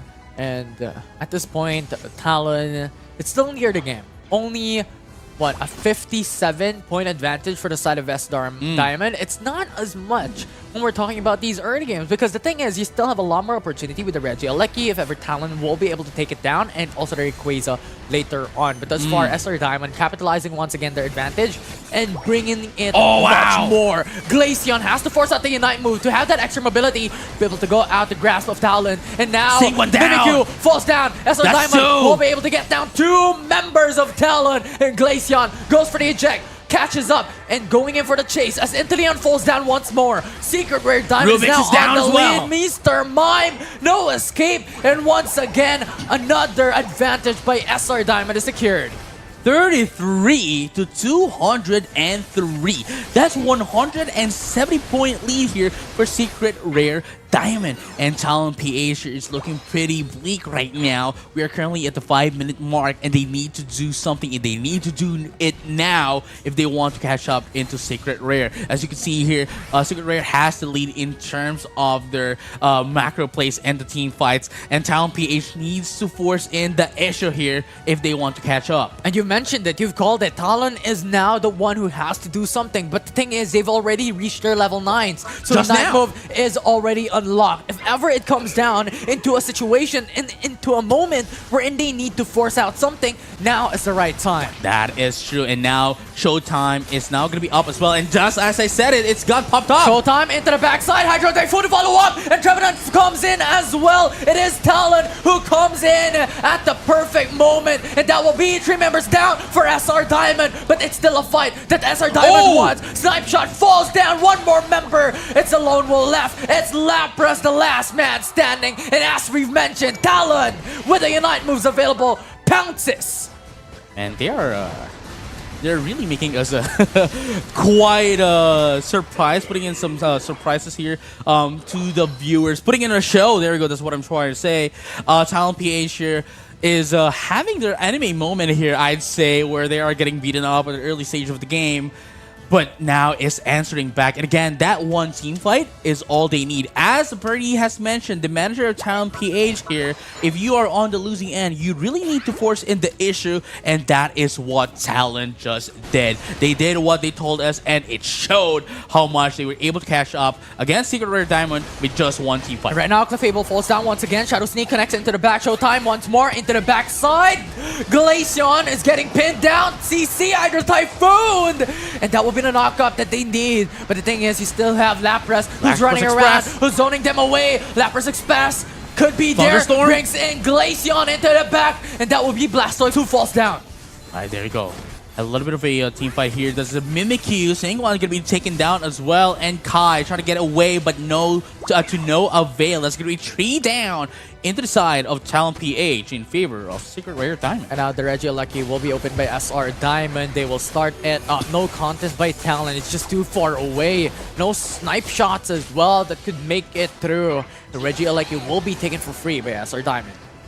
Right, and here we have it as well. Secret Rare Diamond still has the lead, has the pressure up top with that Regieleki, has the breathing room for them to get ready for the Rayquaza fight. Get the XP, get as much power spice, get their upgrade as well, so that they can eat up Talon PH when Rayquaza comes up. Yeah, and this is one of the loopholes up against these late game scaling Pokemons and compositions. And that is what SR Diamond is utilizing at the moment. Right. They know that they have advantage with the Glaceon into their composition with a lot of these strengths in their composition to go aggressive, and thus far netting them so much lead with around 80-90 points advantage. Oh, here we go. LeBron is now Icy. going to be able to see Icy here, though. Stuck with the spin toys, a lot of damage provided, but there's a lot of shield as well. Clefable is in there with the Moonlight for extra sustain. Rayquaza is now up.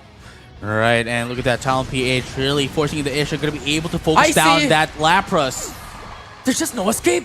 He was stuck onto the brush, and if he goes forward, Oh, he will just go down, and that will be a massive. Beautiful deny from Rubik's with the barrier, though. The overcap coming from Talon as well. Turn things around. They now have a massive lead up against SR Diamond. And now Showtime into the backside. And Moonlight will sustain SR Diamond with a Wood Hammer, though. That will be the suppression that Talon needs. Hydro And the Hydro Typhoon knocks up the back line. Azure Spy Vision. Azure Spy Vision gets information that no one there is in the vicinity. Wow. That's going to be Sync 1, though, going down. That's one down. That is the Mimikyu, one of the key Pokemon inside of Talon PH. They need to buy time for, Mimikyu to get back up once again if they want to stop Secret Rare Diamond from taking in this Rayquaza. And the thing is, they don't need to force out the Rayquaza. It is SR Diamond who has to do it. Now Icy is stuck, incapacitated. He's stuck, but will still be able to live with the Moonlight. Lapras Express with her extra mobility. But now LeBron is now being targeted by Glaceon as Glaceon brings him down. It's a 4v5 right now. And SR Diamond has the opportunity to start up the Rayquaza. Now Trevenant into the front lines, though. Mr. Mime being targeted by Glaceon with Ice Shards.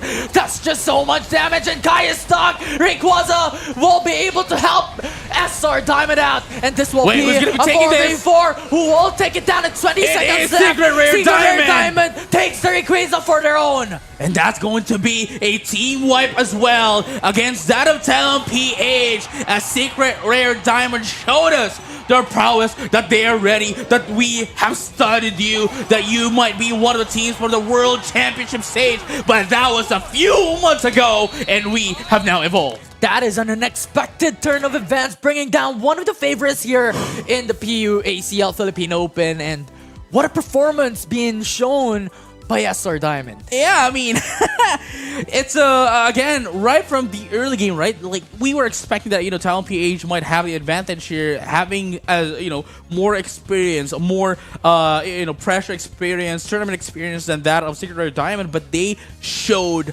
nothing of a weakness here. They were able to win the early game, as you have mentioned, getting in those Glaceons as well. A Micros even with the Glaceon, right? Really amazing, and IC rather, buying so much time for them, who as well with the sustain, ensuring that their frontliners, the Lapras and the Trevenant, is surviving in all team fights. And Secret Rare Diamond, that was quite a beautiful game plan, a perfect game plan, a counter plan against that of Talon. Yeah, and in addition to that one as well, it was Secret Rare who was able to pretty much use the early game to suffocate the experience that LeBron needs, to suffocate the experience across the board for each and every single one. And Talon, yes, they were able to win on a team fight into the bottom path, wherein they already unlocked their Unite moves and their level 9s, but that is not enough.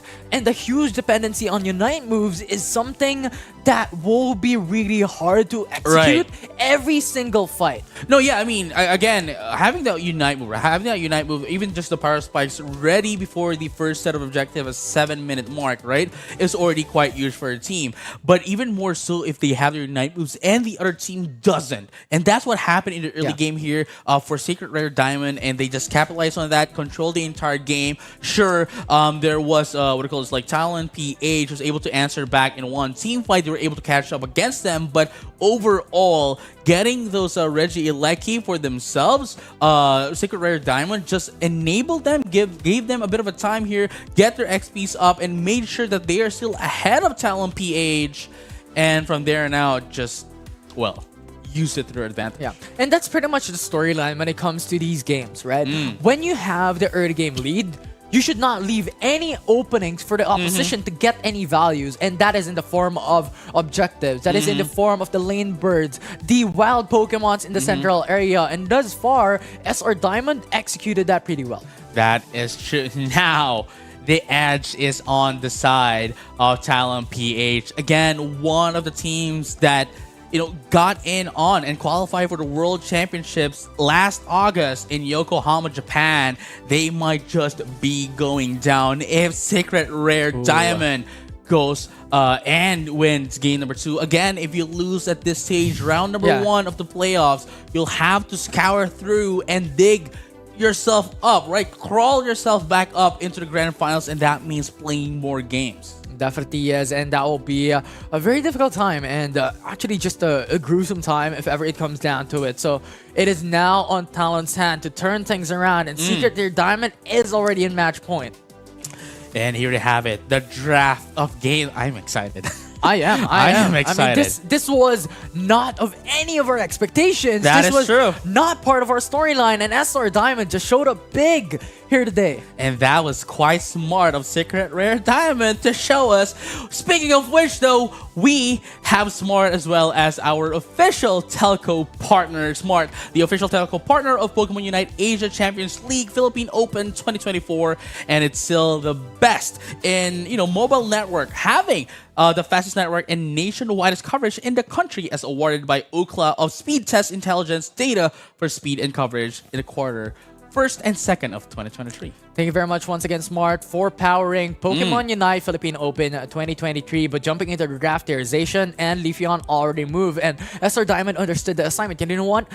Clefable was something that really just pushed us to the top. Yeah, they're locking it once again. And I mean, it was the as you have mentioned, right? I just have to bank on that as well. That one of the key Pokemon here for Secret Rare Diamond in game number 1 was that Fable. Sure, the Lapras and the Trevenant was able to, dish in a lot of damage, taking a lot of damage for the team, but it wasn't it wasn't because of them that they were able to survive. It was because of the Clefable ensuring that they would be there up until the end of time. Yeah, and this is really good coming from SR Diamond. They take away the Lapras, they take away the Blastoise, so now they just have to focus on damage. And the thing is, there's still a lot of options. Yeah, Inteleon, Leafeon, Glaceon. Oh well, Leafeon was banned away, so that will bring down Glaceon, but Talon is going to be taken in by Talon. And here's the thing. Here's one more thing, right? Talon PH has Kai. Kai here is, I would say, arguably one of the best supports in the game, and their main Pokemon thus far has been Hoopa, and that Pokemon is not what you want to be given away to Kai. And Talon PH securing the Hoopa is really huge here. But finally, for the first time for the day, we're gonna be seeing the Dragapult again. Really strong Pokemon, but here's the problem though. Talon PH is kinda. They're not squishy this time around. They have the Crustle as well. A very interesting pick. We haven't seen Crustle in any of the days, even in day number 1. Yeah, we haven't. Amazingly, we have the stats here. Yeah. This is the very first time that we're seeing Crustle. Probably even in day 2. We haven't seen it thus far. No. And that's just something that Talon really wants, right? Because Crustle has the capabilities on, tanking out damage, and on top of that, having access into the back. And at the same time, it can secure out damage. Secure objectives as well, especially with its Rock Tomb and with what do you call it, X Scissor, to put in a lot of crowd control. But here we have it, Secret Rare Diamond, beautiful composition here. Really excited to see how Dragapult is going to be played out here for this match. Talon PH as well, quite unorthodox kind of unorthodox kind of like composition here, but otherwise I'm excited to see this one as well. But man, game number 2. But this is the massive problem. Coming into this draft composition, yes, it's new, it's brand new. We're seeing something of an unorthodox pick, but we have mentioned this a while ago already. Dragapult needs time to be able to reach that point wherein he's going to be really strong, and that's level 7, right? But the thing is, Talon has 3 EVs in their composition, and this is what they lacked a while ago. When it comes to their composition, they lacked that early game prowess, and now 3 of their members have early game power spikes. Well, that's the thing, though. They actually, Talon PH recognizes this and acknowledges this as well. That is why they are invading to ensure that Micross here, without the Dragapult, is not going to be able to get its XP as early as possible as the Drippy. But here we have it, though. Kai, as I have mentioned, now in on the Hoopa. Yeah, now in on the Hoopa, so a lot more capabilities to go in for those resets, especially how Talon wants to play a little bit more aggressively here in this early game. And Lapras, untraditionally, is brought down into the bottom path. Hoopa takes down the Clefable. Sorry, the Clefairy. There you go. Hasn't evolved yet. Yeah, definitely has these early game prowess, those visits coming in from Talon. Really one of the expectations here, and SR Diamond is now on the foot wherein they have to play it a bit more safe, but they're going aggressive here in the bottom path. Right, and here we have it as well. Rubik's going to be trying to get away, and they would as well. Beautifully timed here with that of the mean look, but it's still not going to be, kind of enough against that of the Dragapult because it is a ranged attacker. Yeah, and the prowess of these 3 EVs is now being highlighted. Now SR Diamond wants to burst down the Umbreon, but doesn't have any capabilities to do so. Just a lot of power now being brought in by Talon. And now SR Diamond hopes to look at those points accumulation into the bottom path. Glaceon comes up on top. Icicle Shards brings down the Clefairy. So now we are going to be going back to the roots here. LeBron going back to the original playstyle. I like this. Quite a callback in the early stages, in the early days of the Pokemon Unite Philippine community. Going instead of the, the Talonflame, goes in for the Crustle to do their job. Just score in, get away, and play the game and win by points. How the stories have changed. Right now, it will be Talon who has the massive lead with 80 points. Shell Smash. An advantage up against SR Diamond. Yes, sirree, and that's again that is a huge thing here coming in from that of LeBron up top. As you can see, went in for the X attack for crowd control, and then also went in for that shell smash for additional movement speed, so that they can just score in and get away as early as possible. Now Glaceon pays a visit once again here There you into go. the top pot. Will be able to go in with those fruits. Will be able to sustain themselves, but they lose their tier 1 with Talon taking it down. I'm just quite mesmerized with LeBron right now. A huge callback from the early days of the Unite community in the Philippines. But with that being said, though, the first set of the major objectives is now up as well. Reggie is going to be taken down in less than 9 seconds for Talon PH. And right now, Talon with the hyperspace hole will not go through with that. Teleport here into the bottom path, but thus far, SR Diamond Cloak? is not forcing out the Reggie. Yeah, see, the Dracloak, as we have mentioned, the Dragapult is really strong, sure, but it is very squishy. That is, like, the cons here for the Dragapult. Still a Dracloak, though. Rubix, 2v2, highs down low, will be able to go in for the eject button. That will buy time. Glaceon, though, goes in with a Unite move, has access onto The 3 Destiny, down! and that will be the 1-for-1. 4! Lapras falls down, Sync 1.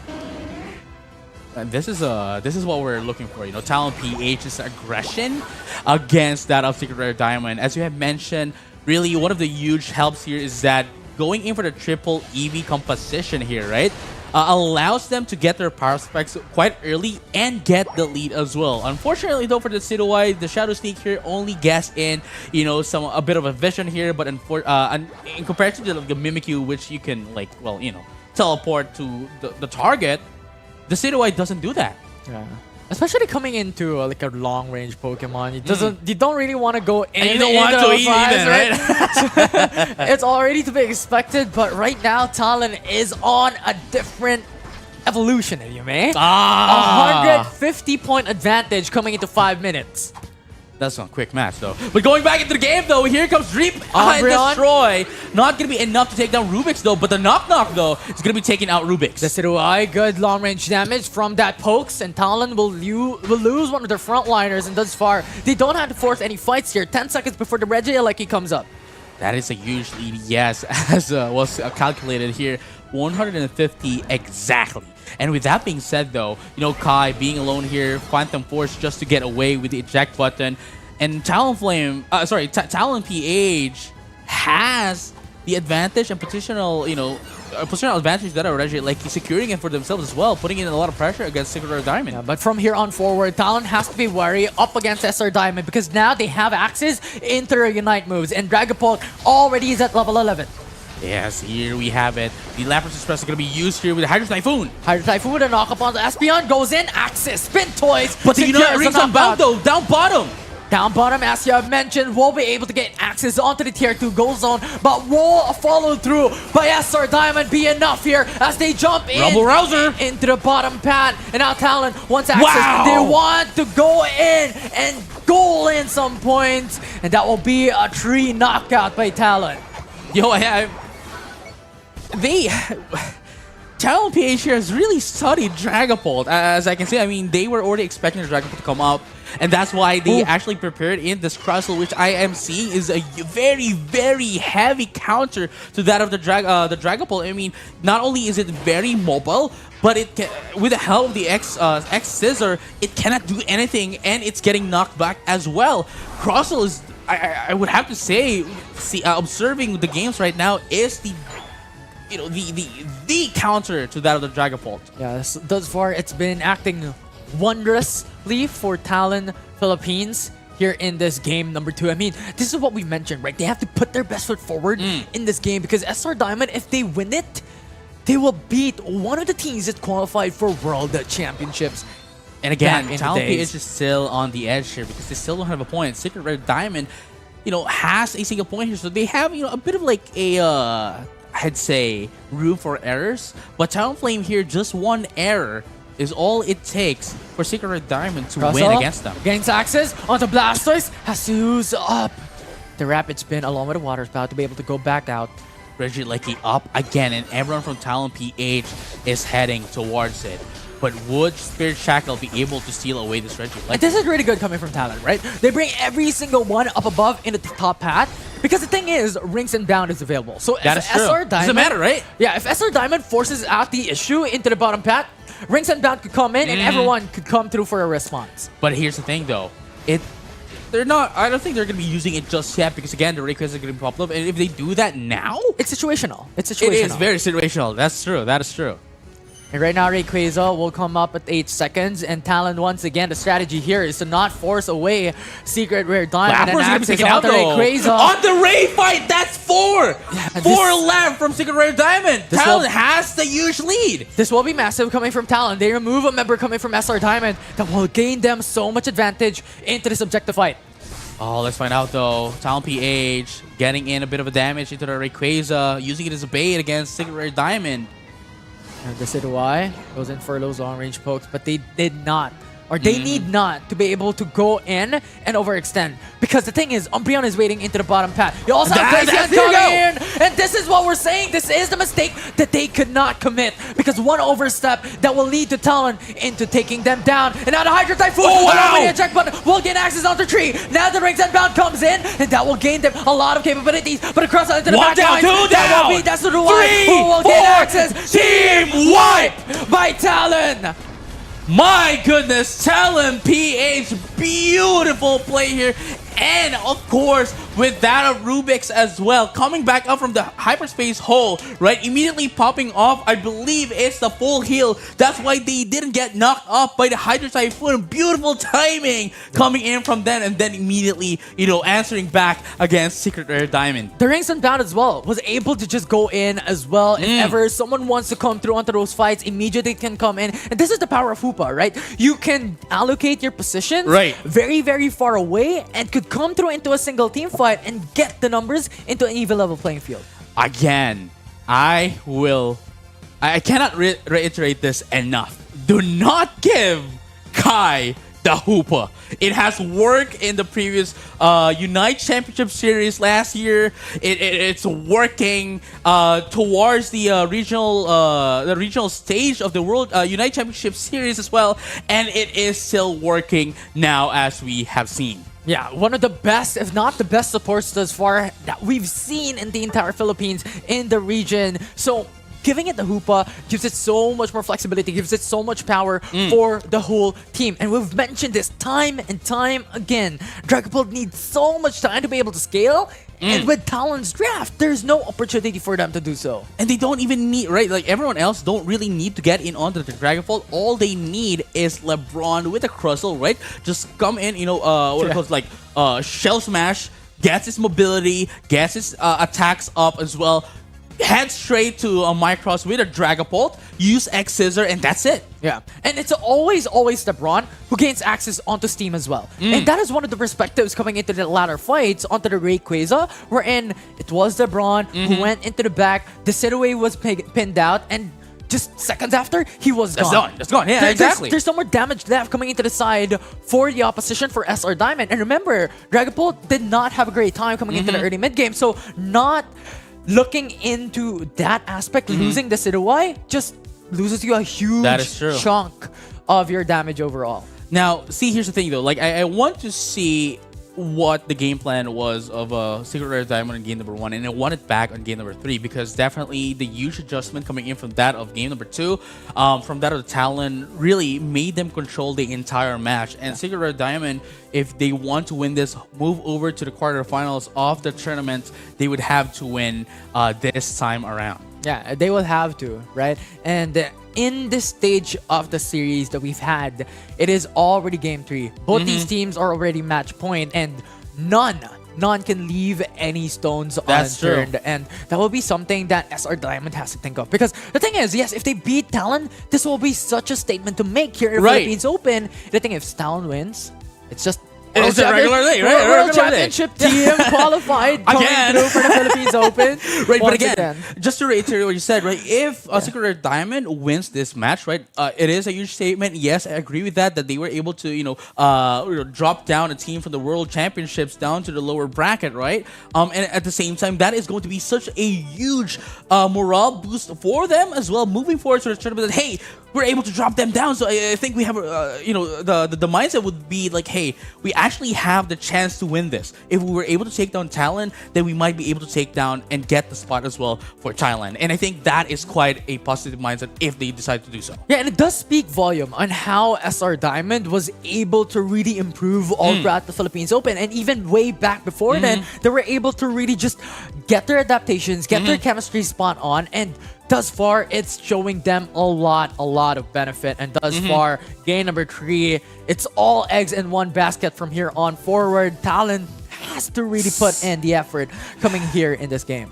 Both of them, though. Both of them Doesn't and cannot have any rooms for error because again, one mistake all it takes for you to drop down to the lower bracket. Now, Town PH is going to be the first pick here, going to have the bans as well. But let's find out what Pokemon will they be prioritizing. Yeah, it's a big question, right? And Umbreon's going to be banned out with Talon. I like this Umbreon ban because the thing is, Talon could now go in with a Hoopa because they are going to be prioritized. Right, as expected. There we go, Hoopa. As expected, it was one of the game changers coming in from game number 3 game number 2 rather, that Talon just showed up big time. It was Kai who really just changed things up for the side of Talon on game number 2. And now Secret Rare Diamond could prioritize Lapras, could have there we the go. availability of the Clefable as well coming into game 3, but Trevenant is also a good thing for them. They lock in onto their frontliners already coming into the very first few picks. And I mean, I guess that is quite a good pick as well to start it off because again, we have a lot of attacking Pokemon. We have a lot of carry Pokemon here. But in terms of the defending Pokemon, your supports, it's quite limited, right? And even if we have a lot of supporters in the category, as we have mentioned behind the scenes, right? They don't really do as much, and we are quite limited to like the Hoopa. We have the Clefable, the Blissey, right? And when we don't see, Comfy for some situations, but we don't see a lot more being used as a support. Even Mr. Mime, a supporter, is being used as an attacker, right? Yeah, so it's quite a limited roster for that. A limited roster for that category. That's why they really need to prioritize it. And now with Leafeon and Pikachu picked up by Secret Rare Diamond, the Inteleon is still open for Talon, and Crustle Crustle again. will also be their frontliner. So this is really good coming from this team. But once again, 2 EVs coming into the same composition. So a well-drafted composition. They have a little bit more of that mid-game, late-game, and they have that early-game aggression. I'm not just quite sure though, because Talon PH here, they pick off the Crustle, right? They pick off the Crustle as an answer to that other Dragapult. While I believe LeBron's still gonna be getting this, still going to be doing its job, putting in as much score as possible. We have to remember as well that we still have some team clashes to think about as well, right? That plus Secret Rare Diamond, sure, they might have Squishy Pikachu, Squishy Leafeon, but they have the Clefable, they have the Trevenant at the front lines, and we have the Lapras as well, which could prove a lot of distractions into that of Talon PH, especially with Lapras Express and some of its moves. We didn't see Bubble Beam, but we did see Ice Beam slowing down opponents into the side of Talon PH. Yeah, we'll see if these expectations can come into reality as we are jumping into game number 3. We're in it. It's all down to this, the final game that will put these teams into the upper bracket. That is true, and I am just excited to see which one is going into the quarterfinals, dude. Again, a very crucial moment for both of the teams here, Secret Rare Diamond and Talon PH. Just putting them into one game more, for Secret Rare Diamond is already quite a huge feat. And here we have it, game number 3, Talon PH and Secret Rare Diamond. Let's have a champion time. Absolutely. And this is one of the characteristics by Secret Rare Diamond. They are calm under pressure. This is what they did in their match up against Night Fox. So that is something that they could do once again. They are on a huge pressure game up against Talon. if one thing's for sure, it is Secret Rare Diamond who can work this around, who can find an opportunity for them to be able to turn things and turn the tables coming into the final moments of the game. Look at that though. LeBron wasn't able to get their first stack here and was stopped here by that of the Lapras and of course the Clefairy as well. Icy into that of the Lapras. Back again, you know, like game number 1. Yeah, Icy. There are 2 Pokemons that Icy always utilizes. It's either the Lapras or the Blastoise. And that's already one of the expectations that you want. This is one of the players by Secret Rare Diamond that they just leave on top hat alone and do whatever you want. Defend their goal. The rest of the crew goes into objectives, goes into these fights, look for opportunities. Just do whatever you want, right? Just do whatever you want here. But here we go. The first team fight here is going to be forced here by Secret Rare Diamond with 4 Pokemon up top. Yeah, and that is massive amounts of points here. Hyperspace Hole, that will be 2-3 members coming up on top here. But SR Diamond will be able to secure 24 points, a knockout in trade for Talon. And now Lapras is down low. Icy has to remove, has to retreat here. With a lot of sustain built into their composition. Hyperspace Hole will not be enough to save Crystal's life. Yeah, it wasn't enough. They weren't able to place it quite timely, perfectly timed here for that for LeBron to be able to survive. But Rubik's here, they're having a bit of a you know, quite a side switch because earlier on it was the Warp Turtle, the Squirtle, the Blastoise that was left up top, but this time it's left down bottom. Yeah, it's just because you have the Crustle already, right? It's Crustle that could deal with the Lapras, the Blastoise. The Warp Turtle could just go into the bottom pad and pretty much wait for that opportunity for the level 7 to come through, for that Spin Twice action, and also the possibility for that Unite move. Because Blastoise is what they need onto those team fights if Hydro Typhoon is available. But good knockout coming from Talon. Right, and it's still not available though, currently at level 5, but the knockdown into that the Espeon is a beautiful poke here coming in from that of Secret Rare Diamond. Yeah, it was just what? Leaf Blade comes through and then immediate Solar Blade that comes in for the Leafeon. A good poke that we'll be able to trade in when it comes to that knockout, but 20 seconds left before the Reggies come out. Here we go. Beautiful eject button, anticipating that Emerald Solar Blade though. Solar Blade, for sound damage. Crustle is already very low at this stage of the game. And right now, Hoopa comes in with a Hyperspace Soul. A good response, and Talon answers back. Micros though, they, you know, LeBron and Micros here are just predicting each other or on where they're going to be placed here. But look at this. It's Sync 1, who is down very low, who has to use the eject button to go out and gain distance. It's Rubik's who still doesn't have any Unite move, and Leafeon once again, a Solar Blade that brought him down. Reggie still is going to have a bit of a reset here.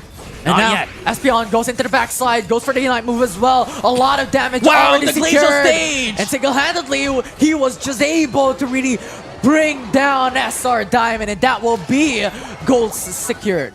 You know, Dylan here was was taken out as an Espeon, but they were able to answer back once again. Sure, you might be able to take me out, but it doesn't mean that once I got back, I'm not going to be able to, you know, get my revenge. Yeah.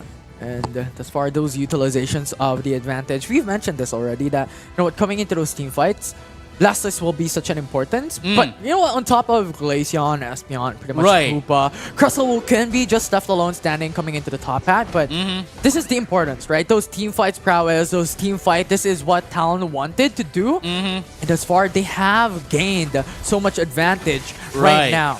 You know, with the crowd control coming in from that of the Crustle and of course the Blastoise, right? It just essentially enables this Glaceon and the Espeon to put out as much damage as possible. But Icy though was able to seal away the Regieleki up top. Leaf Blade along with Solar Blade will not connect onto Blastoise, and as you mentioned, the Regieleki will go up on top, so that's a lot of points. Well, rather, a couple of points for the side of SR Diamond. But right now, Emerald two-step into the backside, Hydro Typhoon to knock him up. And that will be just so much poke coming in from Glaceon to secure the knockout. Just enough to take it out. And that's going to be 2-for-1 trade here in favor of Talon. And not enough. Surf coming from Blastoise along with that attack. We'll be able to push them back. And Glaceon will be able to secure another knockout for the team. Wow. Talon PH here is now slowly but surely conquering Secret Rare Diamond into that of the mid game. And if this continues, if Secret Rare Diamonds wouldn't be more aggressive, I mean, they can answer back into Talon PH. One of the biggest threat though is that Crustle. But after than that, Secret Rare Diamond can just go toe to toe against Talon PH, and if they don't become more aggressive now, then they will have a hard time going into the Rayquaza. Rubik's just waiting behind the brush, just waiting for the opportunity to pounce here. Could be a pincer maneuver for Talon. Now moving through, Rubik's has sights, goes for the Hydro Pump along with Surf there, and that will pin down SR Diamond into the wall. And now the Phantom Force is used, but the Ring Set down brings down every single one. The teammates come through, and SR Diamond will lose 3 of their Pokemon, and Leafeon into the backside with a Leaf Blade and Solar Brain. Not enough to bring down Talon, and that will be the unofficial wipe. That is the unofficial wipe indeed, and Talon PH was making sure that they can sustain themselves into the team fights, ensuring that they have a perfectly placed positions, right, so that they can survive. Rebel Rouser is going to be used here by LeBron. And now Moonlight to just sustain themselves, as Crustle has just so much sustainability along with damage, and that can be SR Diamond who can take him down with just 3 members. And now Talon with that free zone from the Crustle into the central area will take the Regieleki uncontested. There we have it, Regieleki giving up a bit of a time here for Talon PH, and if they can push this in, especially with the help of X Scissor or the Surf, they are going to be able to destroy this second tier score goal off top. Along with a basic attack coming through from Blastoise, pushes them back, but you have SR Diamond who really will be able to defend their tier 2 goal zone. Emerald 2-step. Top of the Emerald 2-step. Immediate delete. Glaceon falls. See the combination there? It was like a fraction of a second, and Glaceon just went back to Antarctica. Yeah. Well, I mean, sure. he's ice cold going into Antarctica. Wants to go in for the reset from now. Maybe there's Pokemon centers up in Antarctica, Maybe. Yeah, We'll never know. I mean, never know. I haven't been there, so I mean. Oh yeah. I mean, same with me.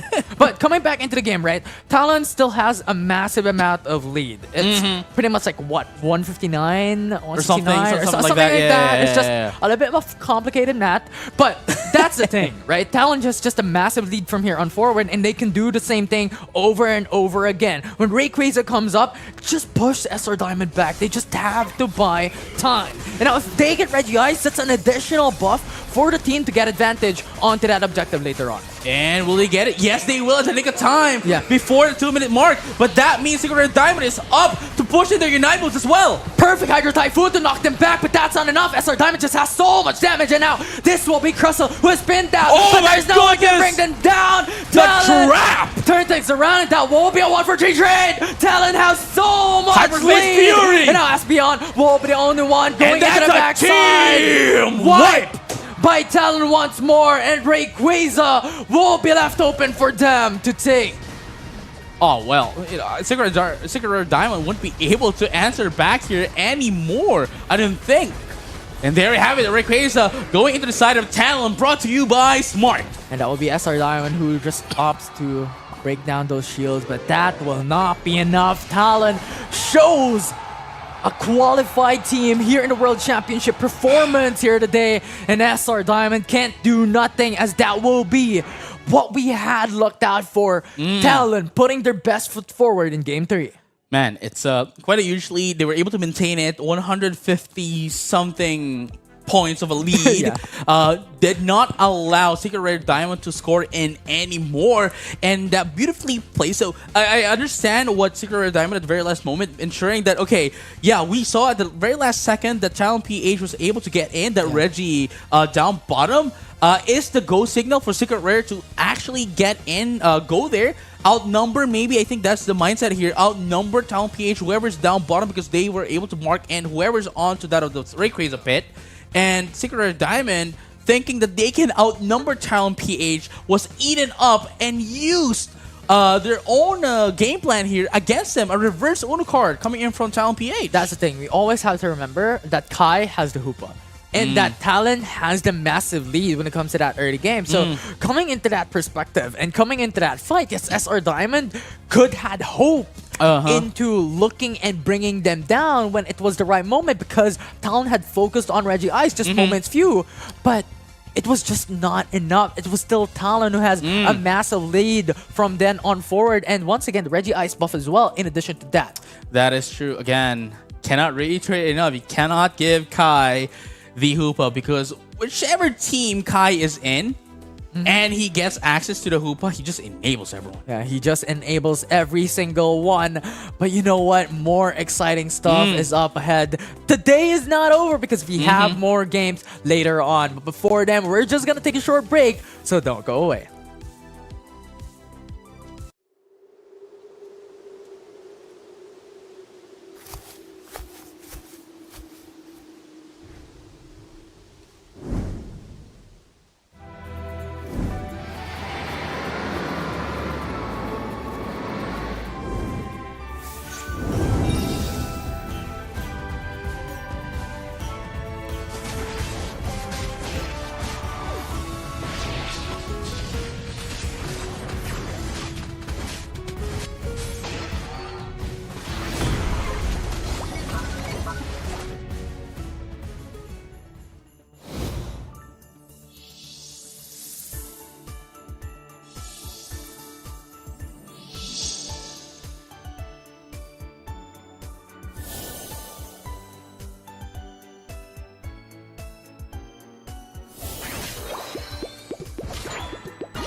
And here we have it, the fourth set of this day. We're still our casters. My name is JJ. With me is Infinity.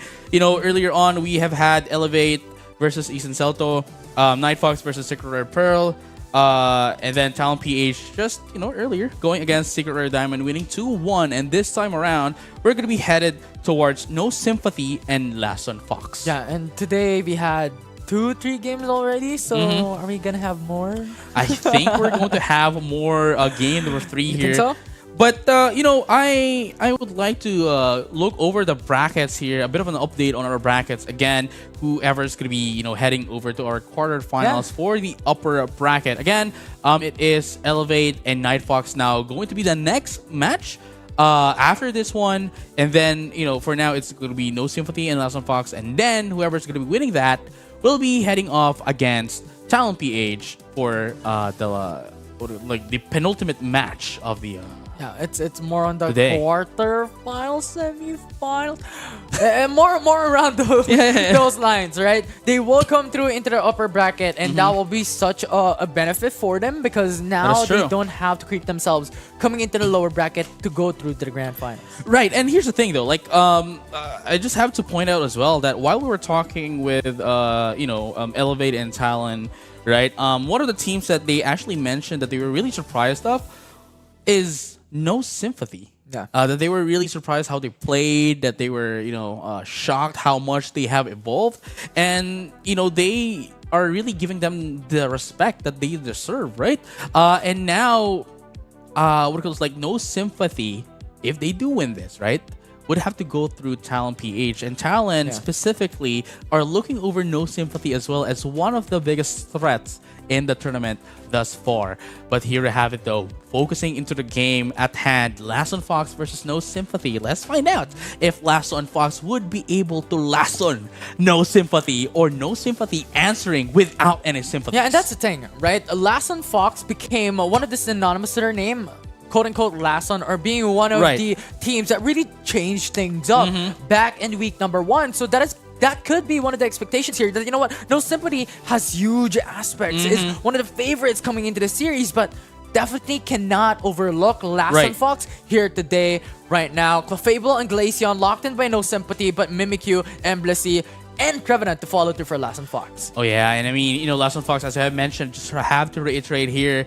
being one of the crowd favorites in terms of the tournament play, has been, exceeding expectations all day, all night long. And Last on Fox is definitely one of the teams, one of the forces that you cannot reckon with. And again, No Sympathy, while it is has surprised a lot of the teams that were invited, we again cannot dismiss Last on Fox. Yeah, we definitely cannot. But right now, No Sympathy locks in onto Umbreon and Lapras. So now what they are lacking is one more damage. But Last on Fox just brings in an untraditional pink once more. A traditional pick thus far in the tournament. We have, of course, what we call this, the Delphox, which is going to be able to provide not only damage but also a lot of crowd control, especially if it goes for its fire spin, its homing, it chases you, and once it gets you, everyone inside the circle will just swirl around. A9 locked in by No Sympathy though. That is one of the Pokemon that we are looking out for as well. With the current patch as well, it is buffed a bit and it's now quite a viable pick. Can be an auto attacker here, especially with the help of Aurora Veil, which also, by the way, had an increase in terms of its defensive prowess, and of course, as mentioned, more damage coming in from that of the Alola Ninetales, and of course, all of its boosted attack under Aurora Veil, healing prowess has been increased as well. Yeah, definitely is. So that is something that No Sympathy has adjusted into and has accustomed this new patch and adapted. Now we'll see if they could execute this draft they have. Because looking back at it, it's really strong on paper, right? They have Umbreon, they have Glaceon. So the early game prowess is there already when it comes to security. Lapras can be left alone on top side, and A9 will be another dependency when it comes to damage. As for Last on Fox, they have a lot of crowd control. Exactly. A lot of suppression, right? Trevenant, Blastoise, Delphox, Mimikyu is there. So that is the threats that the opposition should be wary about. But see, that's the thing, right? Like as we have mentioned, day number 1 and day number 2, one of the key things in the current meta is how much the compositions are heavily reliant on crowd controls, and Last on Fox's composition right now is the definition of that. And having like a second, maybe even 2 minimum of not being able to move around is such a huge thing in Pokemon Unite. And that will be the first goal being locked in by No Sympathy as traditional, right? Lapras is just very much sustainable champion. You also have the Clefable coming on the top part of the map. Pokemon, right? Having more sustain overall. So those first on engages, those aggression could be expected. And once again, Last on Fox has to buy time for those level 7. Because that will be one of the perspective that Mimikyu will already have that single target lockdown. You'll also have Squirtle already evolving into War Turtle and Blastoise. So those are something that Last on Fox has to wait for. And pretty much on a timer. Oh yeah, but here's the thing though, like No Sympathy has was able to get in their what do you call it, like early XPs here, but still Last on Fox has the advantage in terms of like their levels. So definitely they have a bit of advantage here. But again, it's still just like the first minute and a half here, and it's still not it still doesn't say a lot here. Yeah. At this point of the game. Blissey comes up, War Turtle fights it up. It's a 2v2, but overall, with just so much sustain. This is the traditional top path that we see. There's a couple of engages from here on forward, but not that all in that you could just burst down these very sustainable Pokemons. Right. So we have, I believe, Nami. There we go. Into that of the Blissey. War Turtle as well. Still not level 7. Still not a Blastoise for it to actually help out as much. But here comes the take here. Shadow Sneak comes into Umbreon, goes into the backside with War Turtle, slowing them down. With a powered up attack, but this far, they will not go in for the full-on engage. There's no value into getting that fight. Yeah, I mean, that's why they disengage immediately. And again, they really cannot chase down yet because, again, the War Turtle is still not a Blastoise, and the Delphox still doesn't have Fire Spin. Now Glaceon, a little bit of a late response there coming from No Sympathy. It's just so much suppression out that we've talked about during the draft here by Last on Fox that was just able to access Lapras on top hat. There you go. The Fire Spin is now up as well, including that of the Fire Blast, and that's what the crowd control that I'm talking about. Wood Hammer is going to be able to finally finish down the job as well into the side of Last on Fox. Good synergy coming for the side of No Sympathy. Score? And now that will open up the score. That will open up the goal for Last on Fox to just dunk on. See, that is quite a beautiful crowd control here. Again, if you are caught there, especially if you are all together, everyone's going to get taken in the swirl. And now Woodhammer connects onto Tree, Umbreon into the front lines. We'll see so much damage, but once again, you still have the Clefable with a Moonlight. 3 of them got taken in on the Fire Spin. And that is just the game plan here by Last on Fox. You know what? We could connect these suppressions towards you. And now, not again.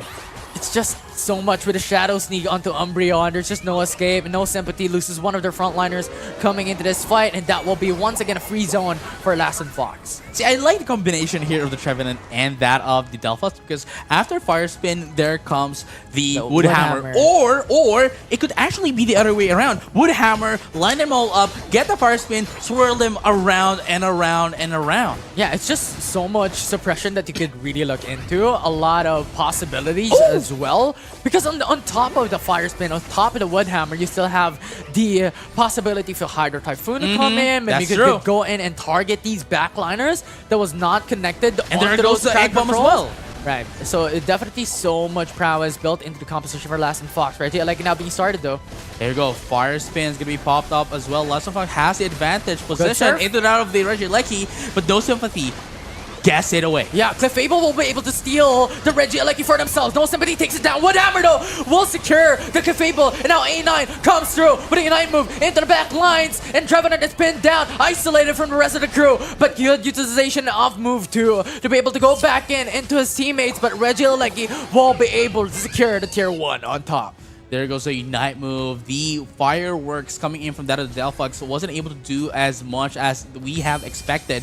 But Ragin coming in from that of the amazing, beautifully timed Aurora Veil just to be able to push in the damage is the definition of why you have to look out for that after the current patch. Yeah, you really definitely do have to look out for A9, especially coming into the backside, because right now, I believe he has just a little bit more capabilities to dish out damage. No, yeah, for sure. And right now, you really have to mark down this Eloro Ninetales because having it Fire do spin, really wood hitting hammer. you is going to do a lot of damage. Ooh, it's just so much suppression going into Umbreon. Regirock will be started by Glaceon to the side of No Sympathy. Thus far, no all-ins as of yet. And now Trevenant just goes in with a eject button, wood hammer into the back lines. And Hydro now he's able to Typhoon! suck. And Hydro Typhoon to follow up. But a Moonlight sustains himself. Glacial And now stage. into the backside, that will be Glaceon as well, who uses up Unite move. But Lassen Fox locks in onto the Regirock. Bar spin. And that will be Lapras who falls. Right, Fanciful Fireworks is going to be able to secure that Reggie down bottom for the side of Lassen Fox and going to be able to finish it off with that of the Clefable as well. And now, as we can see, they are now moving up top in preparation for the second Regieleki. That the suppression team, the team suppression for Lassen Fox has been hugely beneficial for this team, especially when it comes to those team fights. And I love how Trevenant just comes always into the backside and gives an opening for the team to be able to come through and follow up with a fire spin, with a Hydro Typhoon. This is what we've mentioned when it comes to those team fights, and thus far Lassen Fox doing it greatly. Wow. And look at that. Split pushing in, coming in from that of Lassen Fox as well. 80 points up top now. Regieleki secured by No Sympathy, but Lassen Fox has an persist advantage considering that you have two members down into the bottom path. So No Sympathy outright has the advantage. That is true. Yeah, they were able to get in that Regieleki. Sure, you might have the points down bottom, but now we have the macro advantage. Now trying to catch up into that of Lassen Fox, but still, we cannot dismiss the fact that Lassen Fox still has the lead in terms of levels. It definitely is, and also on points. You have massive point lead here, around 59 points advantage going into the side for Lassen Fox. And No Sympathy has to crawl themselves back a bit, but they still have 40 seconds. Rayquaza comes up, and that will be the game changer once again. For sure. And here you have it. I think there is still a chance for either team to be able to burst down the Reggie bottom. 10 seconds is quite a lot. Well, make that 11 seconds is quite enough for any team to burst down the Reggie bottom before they actually go in on the first, the Rayquaza. And again, they're just preparing themselves down bottom as well because the first year score goal down bottom from that of the Lassen Fox is still up to this time. Yeah, and I like this patience. You know, Lassen Fox is not going for that Reggie into the bottom path, especially considering they have that 59 points lead. That is true. This is what we have mentioned, that you know what, Lassen Fox, if they have a lead, actually generally, if a team has that lead, they don't need to force on these fights. It will be the opposing side who has to do something. That is true, and that's what we're looking at right now. No Sympathy is being very careful right now, waiting for the right moment to strike. And that will be something that No Sympathy Fire will spin do. as the initiation. Fire spin starts up onto Umbreon, but no engage to follow suit. Oh, wow. Fire Here spin we once go. again. Wood hammer to follow through. That won't be the engage. The Lassen Fox won. Hydro Typhoon, blitz with the assistance, attack button. fanciful It's fireworks. the perfect setup. And now No Sympathy is now on the back foot. A9 is down into the back end. Will be able to get access by Oh, Trevenant the wood and hammer. wood hammer. It's a 2-for-3 trade. Lassen Fox has a numbers advantage, but now they are stuck. It's Lassen Fox who goes there's in with a 4 shadow down sneak now. as well. And now with a player Baby, up, it where are you will be going? Lapras, the only one left for No Sympathy. Wood hammers with a shadow sneak. That's Player it. up. We'll finish it up with a team wipe.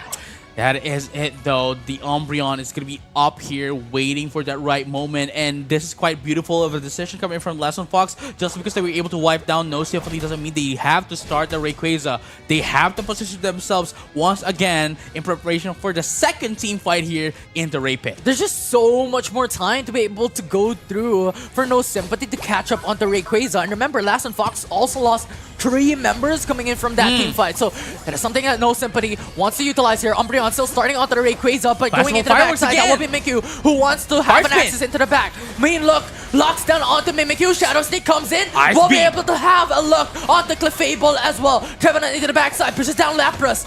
Now with a Wood Hammer will not connect onto any, but Blissey will be able to catch up. Umbreon will be able to go into the zone, but a Fire Spin with a perfect There's time 100 will push points. them back.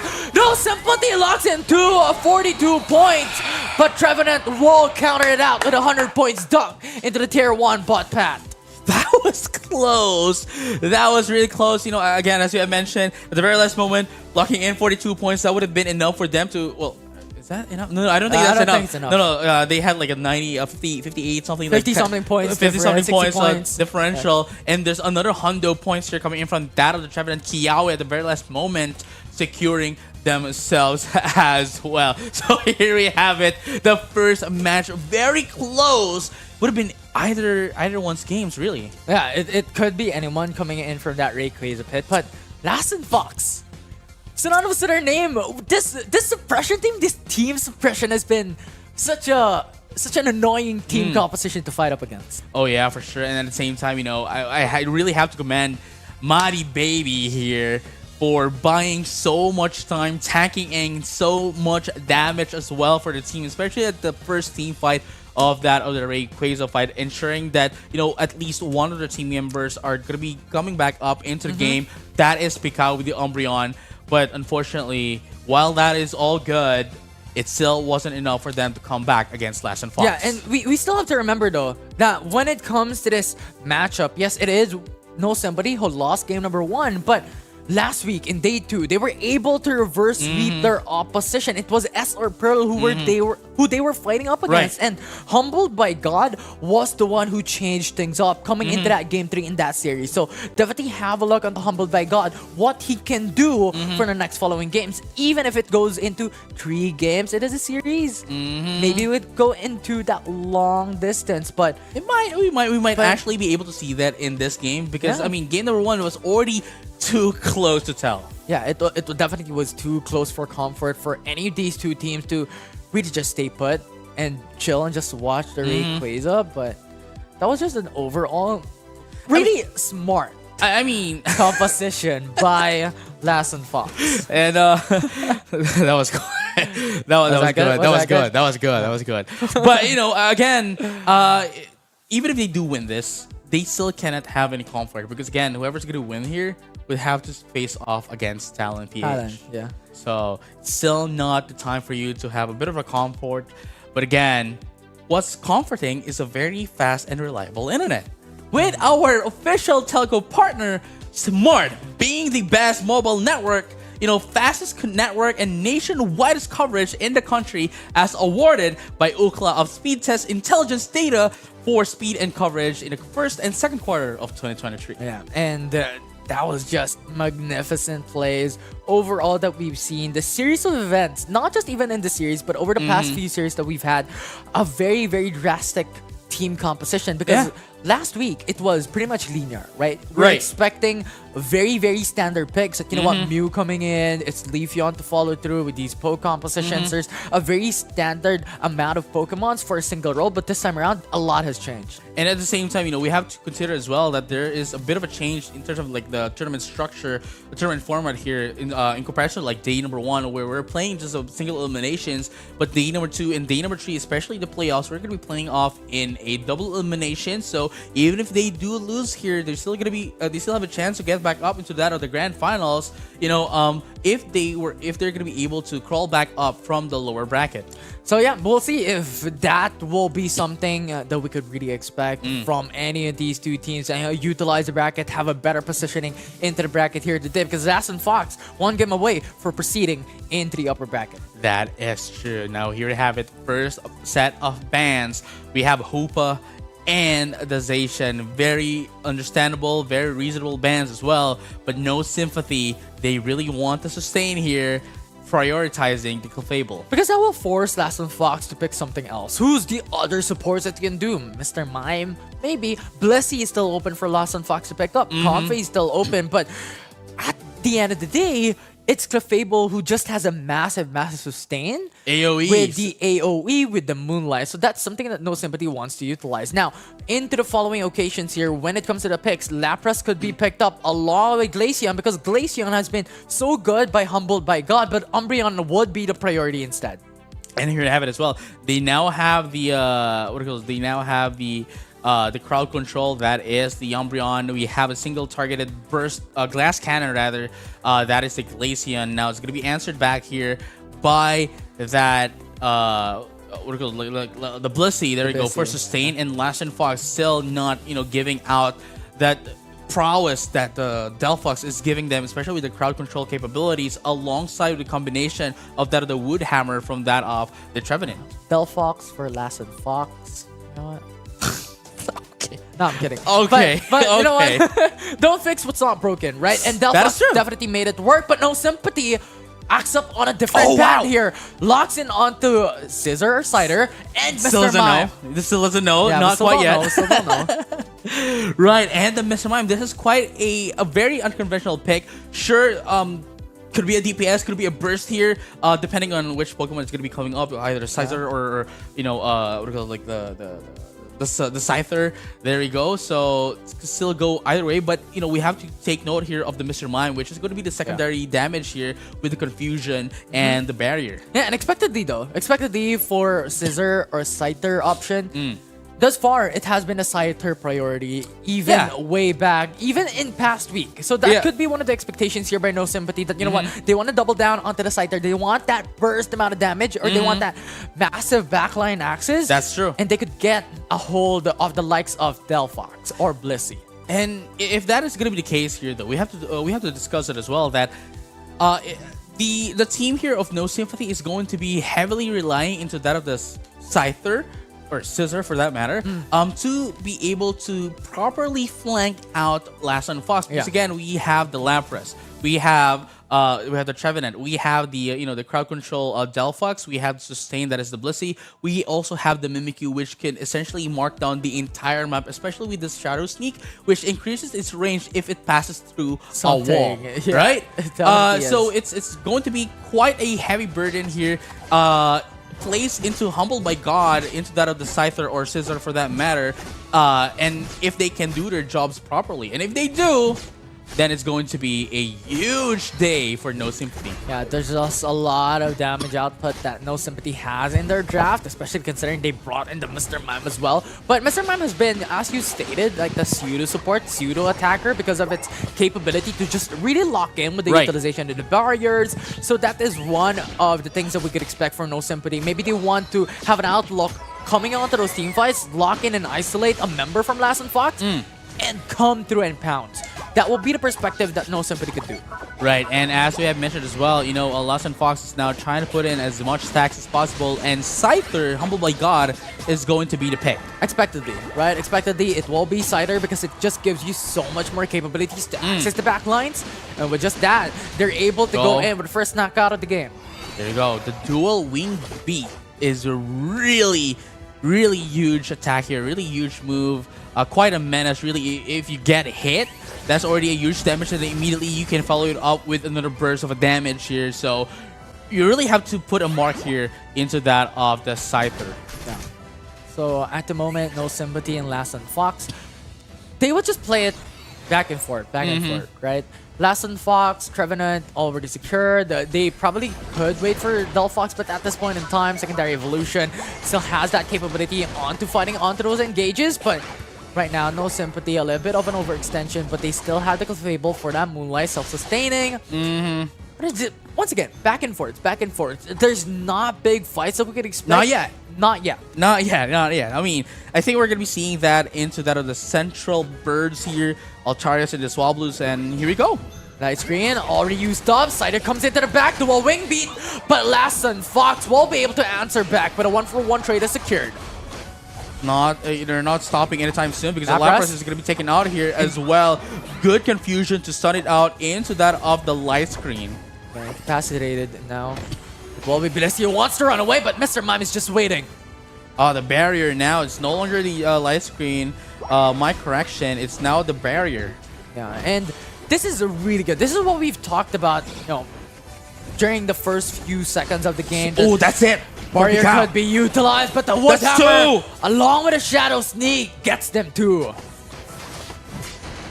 Wow, the combination coming in from that of the Trevenant is just immaculate, dude. Like, doesn't matter which one is gonna do it first. Might be the the Shadow Sneak, might be the the Fire Spin, but always on point when they do their follow-ups. And right now, No Sympathy uses up the Ignite move for Scyther, and everyone just got erased with a blink of an eye. They are That's gone. 4. That's a quad knockout by No Sympathy from that fight. Now Reggie Ice will be left open.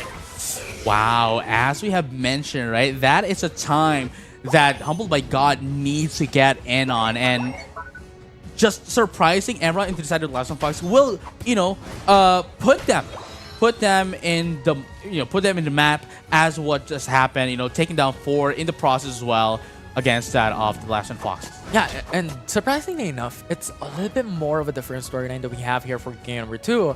It's really close. Only a 5-point difference in advantage for No Sympathy. And it just speaks volume that, No Sympathy is not holding their power back coming into the series today. But Last and Fox, now with that advantage though, will start up the Regieleki, but No Sympathy is not letting this go. Glacial stage, not hitting anyone. Move already there, and Last and Fox will be still securing the Regieleki for themselves. And now it's Umbreon assistance into the backside. Has to really just use the eject button, but Delphox with a fire spin locks him down.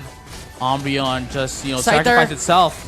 Goes in, Mimikyu will be the target, but Trevenant at the perfect time will be able to use the Ignite move as well. The knockups are there, and Last and Fox will get a security. Oh wow, on the beautiful!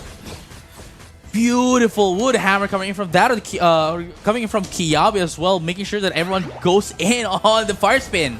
Yeah, it was just perfect. You've mentioned this already a while ago, the Trevenant and the Delphox combo. Wood Hammer and the Fire Spin. These are the suppression chain that just stacks up really well.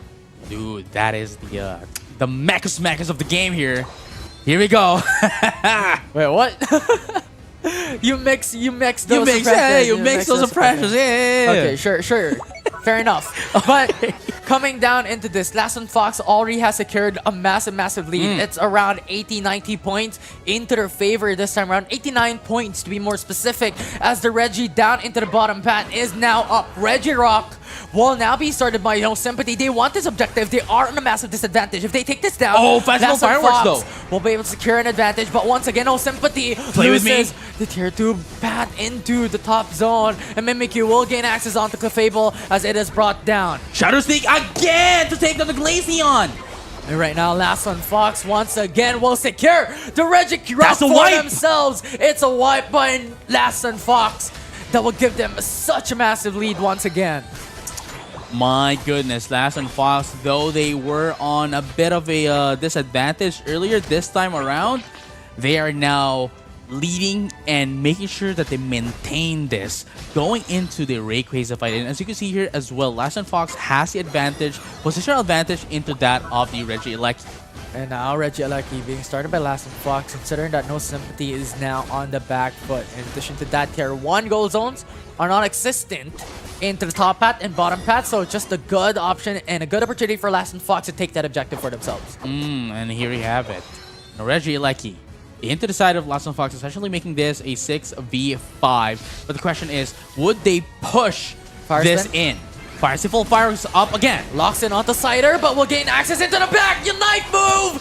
Deletes Delphox and Clefable. And now Last One Fox loses 2 of their members, so it's a 3v5 situation at the moment. Shadow Sneak will not connect. No Sympathy has to retreat, but a barrier coming from Mr. Mime was just perfect. Lapras Express to get away. And a Wood Hammer onto Scyther was a turnaround that Last One Fox need. That was an amazing disengage coming from the Lapras. Unfortunately, though, they were forced to go in with their Unite moves, and they're going to have quite a hard time here into getting their charges once again in preparation for the Rayquaza fight. But in terms of like the Delphox, at least it's having its energy amplifier, ensuring that it gets Unite move as fast as possible. And there you have it, just like that. Kura now has their Unite move. Yeah, Last One Fox once again. This team suppression composition is such is such a headache for the side of No Sympathy. Like, what can you do from here on forward? Because Delphox has a long range distance when it comes to the CC, and it's homing as well. So Trevenant just has a much more easier time to follow through with a Woodhammer. Right now, a 3-man rotation coming from No Sympathy. It's a target onto Lapras. There's just no escape. There's no teammates to help him out. But perfect timing coming in with Clefable. Lapras Express brings on one and gains a lot of sustain. Woodhammer collects onto every single one, and now Mr. Mime is down along with Scyther. This has been the early Rayquaza team fight, but unfortunately for Last Fox, they aren't going to be able to commit as No Sympathy was able to disengage quite well, but there's 2 down for them. Bicycle shards were Matty massive, baby. but No Sympathy. If they lock this in, it's still Last Fox who has the advantage, but Yes, that will sir. be massive amount of points for the side of No Sympathy. There we have it. 215 to 264 is going to be the play of the game here. Now heading over to the Rayquaza Glacial City to pop up with a Fire Spin as well. Woodhammer. Showtime! Fire Spin, now This is Showtime comes from greater Mr. to Mime. die. Scyther, but a Unite move into the back lines. Lapras is gone, and that will be the numbers advantage for the side of No Sympathy. But the answer 3 is back. down. 3 people 4. are down. Lass and Fox is now only dependent on to Delphox. And this could go into game 3. Mr. Mime with a barrier will be able to zone away Delphox into an axis onto Rayquaza. No! It might be able to steal it. Jump in. Yes, they Down. did! They did steal the Rayquaza! Brought to you by Smart! Beautiful play from that of Korra! And making sure that they still have the lead. They now just need to stop No Sympathy! Lass and Fox! The miracle play from Delphox, that was what they needed, and No Sympathy lost it, and now Lass and Fox is on advantage from this point forward. Every single one will hope to go for the dunk, but will not have an opportunity to do so. Now Trevenant is moving forward. What is happening? 22 points. No knocked Sympathy down, can but still do this. 30 They need points. to defend. 30 points. Who has the There's still advantage 20 for the more side of Lass and seconds. Fox. 20 seconds left. for Matty No baby. Sympathy to turn things around. Midnight Press is gonna get cancelled. And now Mr. Mime jumps in with the eject button. Will hope Oh, to go through the for the Forest. top once again. And the Phantom Forest will knock him Leech. off. And Trevenant zoning him away. And Lass and Fox once again will win it Wow. here today in Game 2. Sheesh. Sheesh. Man.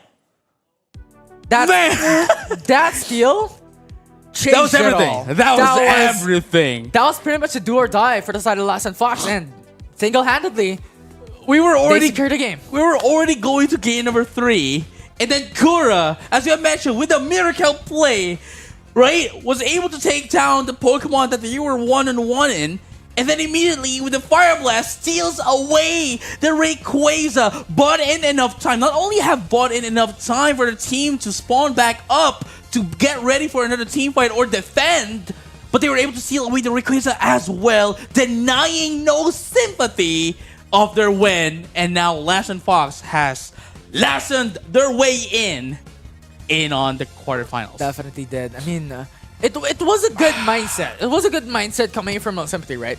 Pikao was the one who was using the barrier to really just zone away Keikura into an axis onto the Rayquaza pit. It was humbled by God who followed through, but I think that was one of the minor mistakes that occurred. They did not go all in That's true. onto Rayquaza. Instead, to really just dish out damage, and Keikura just find the right opportunity to use up his move 1, and that was just a steal of a lifetime for the side of Lass and Fox to secure the series. Dude, I can only imagine what they're feeling right now, especially the help coming in from that Akura, now with 100k damage as well, and that seal of the lifetime.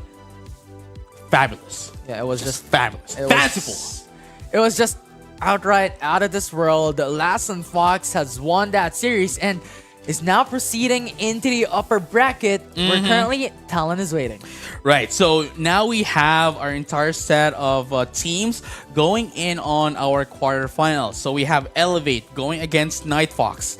Wow, I just realized both of the Fox teams are still in the game. Yeah. So Elevate versus Night Fox, and then Talon PH versus Last and Fox, and whoever's gonna be, winning those matches will be heading into our semifinals. They will be heading into the semifinals, but for now, we are going to take a short break. That's it for now. Lass and Fox outright was able to win that. But before we proceed into the next series, we are just going to take a short break.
And we are now at the final moments of the day. We are now on our last 3 sets, our quarterfinals and then the semifinals. Starting off with Elevate versus Night Fox. Yeah, that will be really exciting, right? Because Night Fox has showed a lot of improvements and basically became a beast here in the Philippines Open. And this time around, they're battling one of the teams that qualified for Worlds.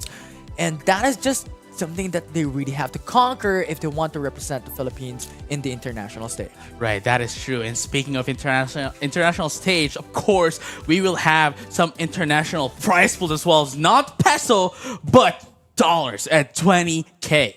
Yeah, it's massive amounts of at stakes. It's massive stakes on the line here for every single team here today. With first We have team 6K. will get 6,000 USD. Second having 4,000. The follow up is 3 to 1.5 and 1K for 7th and 8th place. You know, at this point on, right, like the prize pool, I think, and this is something I always say, right, like the prize pool is just like secondary. I mean, sure, it's big, right? It's big, massive, it's massive. big, but the main prize here is the prestige, right? The honor for you to represent your region going into the finals, which is, you know, again, next year in Bangkok, Thailand in February. And so it's just amazing, right? It is. It's also the stake wherein you will have the achievement of becoming the best in the Philippines as well. right. It's And a lot. you know, we just have to go through our brackets again to find out, you know, the layout of whoever's going to be getting into that semifinals. So again, still the favorites here. Elevate Talon is, you know, has been predicted to are going to be matching up into that of the semifinals. But again, Night Fox, as you have mentioned, have evolved since day number 1, day number 2, and now to day number 3 has been showing us so much right now that they might be a problem for Elevate. They definitely is, right? But Elevate's performance coming into their respective series a while ago up against Isen Salto was one of the definitions of power. That is here true. in Pokemon Just that, right? Unite Asia Just power. Championship. Yeah, just power. And I feel like Night Fox will have a little bit more of a harder time to be able to take them down. Yes, it could go the distance, but that's just a very difficult task to do. That is true. And again, it all starts with the draft. You know, in any games that we have, there's always 2 kinds of games that they're playing. First being the draft, and second being the execution. And the draft already says a lot, right, between both of these teams. And Night Fox is going to be the first one to take in the the first pick. And banning both of them actually is Zacian. Yeah, it's very interesting that Night Fox also removes Zacian. It just speaks onto what priorities they have. They have something else in mind because they want to first pick something else and they don't want to leave the Zacian open if ever it is not removed by the side of Elevate. And Hoopa will be taken out by Night Fox. And that is going to be the priority pick here. Again, sustain, sure, nerfs, lesser Doesn't matter. movement speed reduction, longer cooldown by a second. Doesn't matter. Still useful. It's just really strong. The capabilities of resetting into the base to go back into those team fights and also the Unite move, the Rings and Bound is such a very, very massive utility to have for a team. And that is what Night Fox wants. Mew, Trevenant to follow through for the side of Night Fox, but Umbreon and Buzzwole secured by Elevate. Quite interesting here, you know, Buzzwole, again, really strong Pokemon here and could really dominate the top lane, the top path as well. But it's going to be answered back here by the Trevenant. Really huge. We've seen, you know, especially with the Wood Hammer, Horn Leech, Wood Hammer, really huge crowd control. Disrupts all positions, all formations that you might have. Mew, backlane damage. But here is the answer by Elevate, though. Intillion, backlane damage, and sustain that comes in the form of the Clefable. Yeah, and Lapras to follow up as well. This is a really strong frontliners, but they still need 1 more damage. Leafeon in the past has been one of the dependencies, but Talonflame instead will be locked in. And now, here comes Zoroark once the again. Zoroark again. We've seen the prowess of Zoroark Yeah. into the hands of Shua, and it's everything. You know, there's It not definitely much. is. There's nothing you can say about Elevate having the Zoroark that almost essentially means the end. Yeah, it is. It's just one of the Pokemons that has one of the strongest mobilities and has that possibility of that combo burst damage, and that is what we have to look at, especially coming at level 5 and even level 7, wherein you unlock the upgraded of move 1 and move 2. But no, make no mistakes. Night Fox also has that prowess That's in true. their draft. They have Talonflame as well that could use up the fly to go in and off fights, and also the Ignite move that has just massive initial engage power. Oh yeah, and at the same time, Flame Sweep coming in from that of the Town Flame essentially sweeps everyone in, crowd controls, pushes them back as well, which could, prove quite a problem into the side of Elevate here, especially when it comes to pushing in the score goals. But speaking of which though, this is it. Game number 1 of Elevate and Night Fox. Let's find out if Elevate would still be able to upgrade and elevate their matches, or would Night Fox send them good night. Yeah, but one of the characteristics that we have to take note of from the playstyle of Elevate a while ago, that they're very methodical, that they're very disciplined. They know when to take fights and when they know when to avoid fights. That's something that we could expect later on for Elevate, especially considering that mid-game wherein everything will boil down into, and also that late game stage of the game.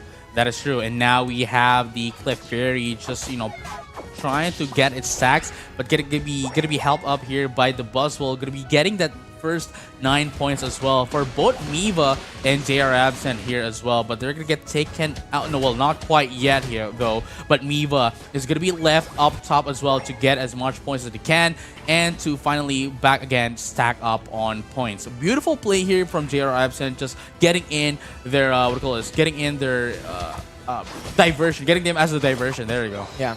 This is one of the expectations already, given the fact that they have this draft for the side of Elevate. Buzzwole could be left up on top. The Fable could be the rotating Pokemon for the team. And then you have the Zoroark that has performed out of their minds in Series 1. There we go, that we have again! coming into the backside. Blank just lost a huge chunk of his HP, and now Lapras is stuck. Buzzwole secures the finishing blow, and Talonflame wants to answer back. Oh, wow. But now with a Moonlight, gets that extra sustainability, and once again, Shua, along with the rest of the crew, enables them to secure 30 points, 55 points in 1 minute and 30 seconds. And that's what we're talking about, right? Like, super power is just so strong of a crowd control move, reposition, that it just allows Shua to, put down the damage.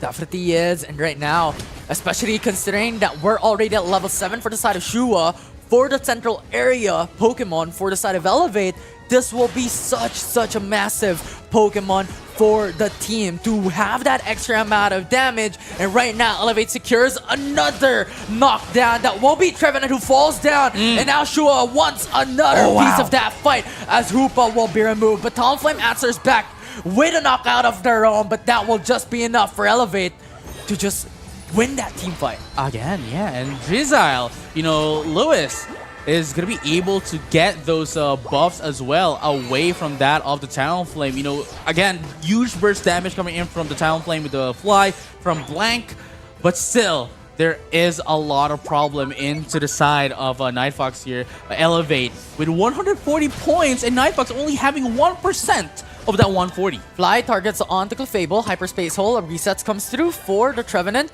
comes back into this fight. Lapras, it's Night Fox who needs to buy time here, wherein Lapras can come back into those fights and have a security of defensive capabilities onto the top path. But for now, Elevate will start up the Regieleki for themselves for that extra pressure. And they're going to be able to take it as well, freely, mind you.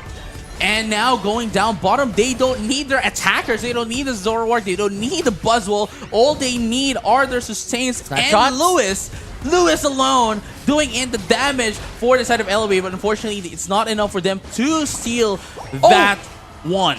The one hammer coming from Trevenant was just perfect. That brought down the Umbreon, and now Elevate will have the number 6 advantage, and Night Fox will be able to go in for those dunks and get a couple of goals. Here comes Follow Me as well, trying to get in as much of the attacks as possible. Dreamt, though, going to be able to put in 30.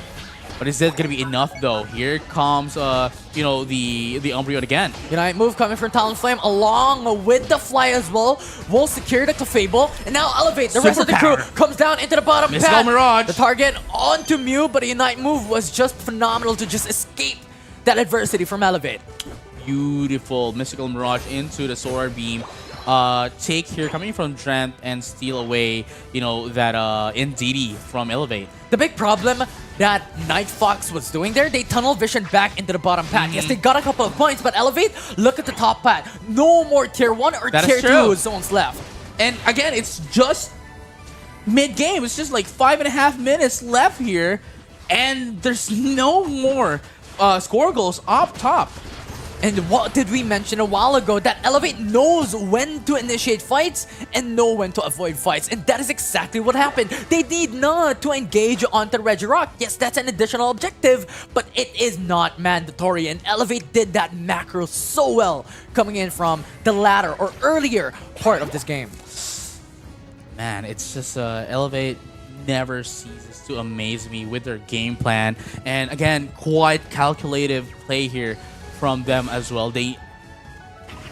I'm just going to be repeating what you're saying. It was just so good. It was so good coming from the side of Elevate. Very disciplined, very much patient, but the Fly coming from Talonflame once access the Spy Vision gets the information, but the Hyperspace Soul will be able to go in with the resets for Talonflame, and now Fly once again goes access into the back lines. Clefable was the target, but just so much sustain, and now it's Elevate who will be able to defend their zone despite having Hoopa with the rings unbound, already down very low. Could There we go go. in with a meter look as well. Superpower coming in from just Wall Swarm. Buzzwole, and now it's Hoopa who is isolated, and into Leon will secure the finishing blow, but Chua once more. And Lapras once again will be targeted Mystical out Mirage. by Zoroark. It's not gonna be enough for them, you know, for Dramp here to stop Elevate from destroying the first tier score goal down bottom. And now, as we are saying, they're gonna be able to, you know, take this Reggie Seal for themselves as well. And the Regieleki is still getting pushed back here up top by that of the Lapras and the Trevenant. Yeah. They don't have to force any more fights, right? They don't have to force on these risky plays. Yeah. And that is pretty much what you do for the side of Elevate, right? This is one of the characteristics that is so good that brought them to be the runner-ups in the former World Championship. And it's just, look at their stature, look at their placements, look at their performance. It's speaking. It's magnificent, I'll tell you, ladies and gentlemen, and all trainers alike.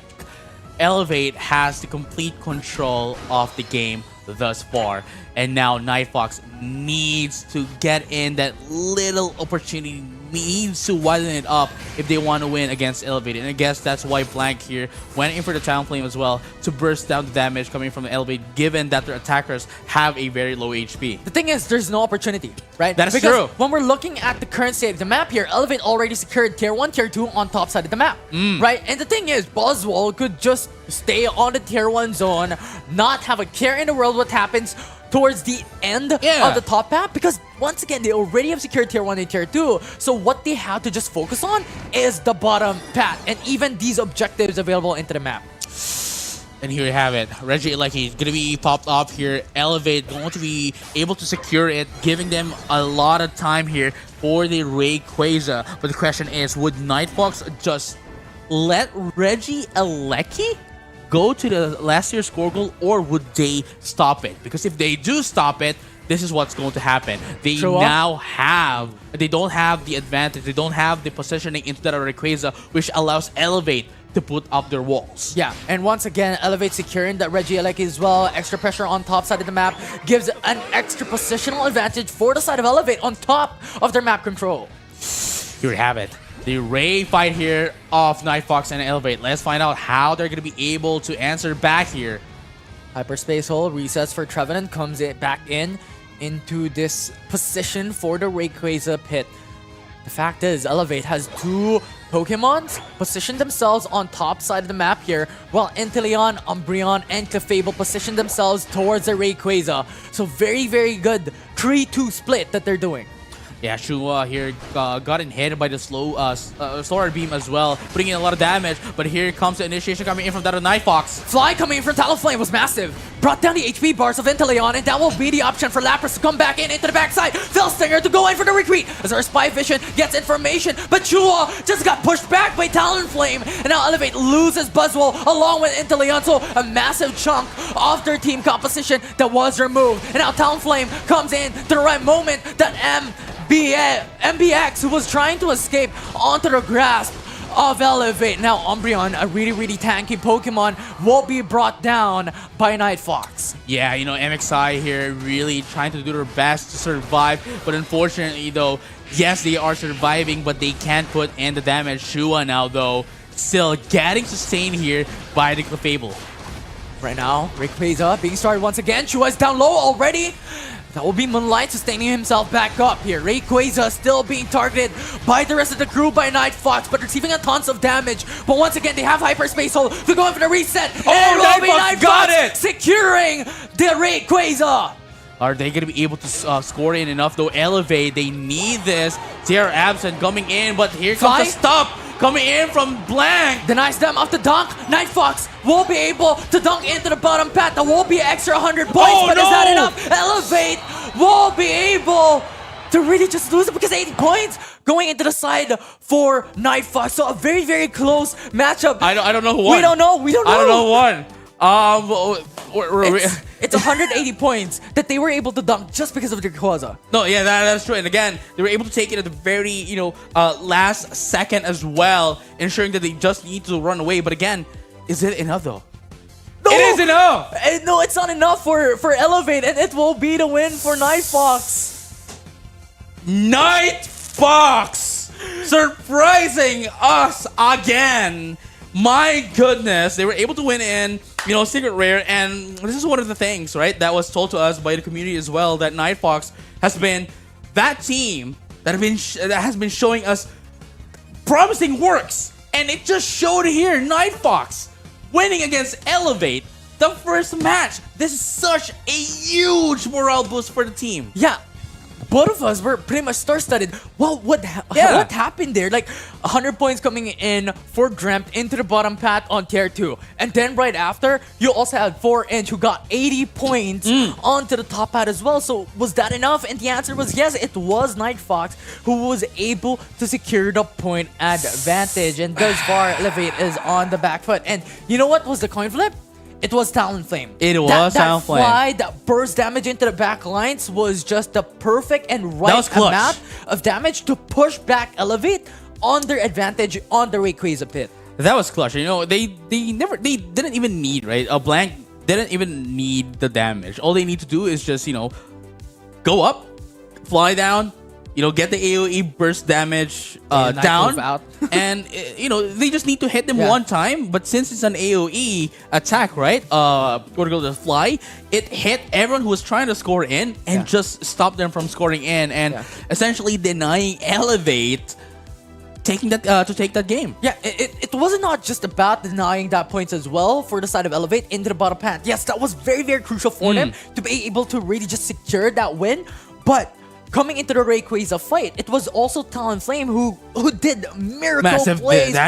Massive damages onto Shua more specifically as well, because that was one of the dependencies for the side of Elevate to burst down the squishies for the side of Night Fox. At least, Night Fox was watching and studying and has been studying Elevate as well, not, throughout the tournament and maybe even the broadcast earlier in game number 1 of the day, making sure that they did their homework, knowing their targets, and to this case, right, like Shua being one of the the Pokemon, the player that is the team that's heavily relying on, and without Shua, right, like the damage is gone.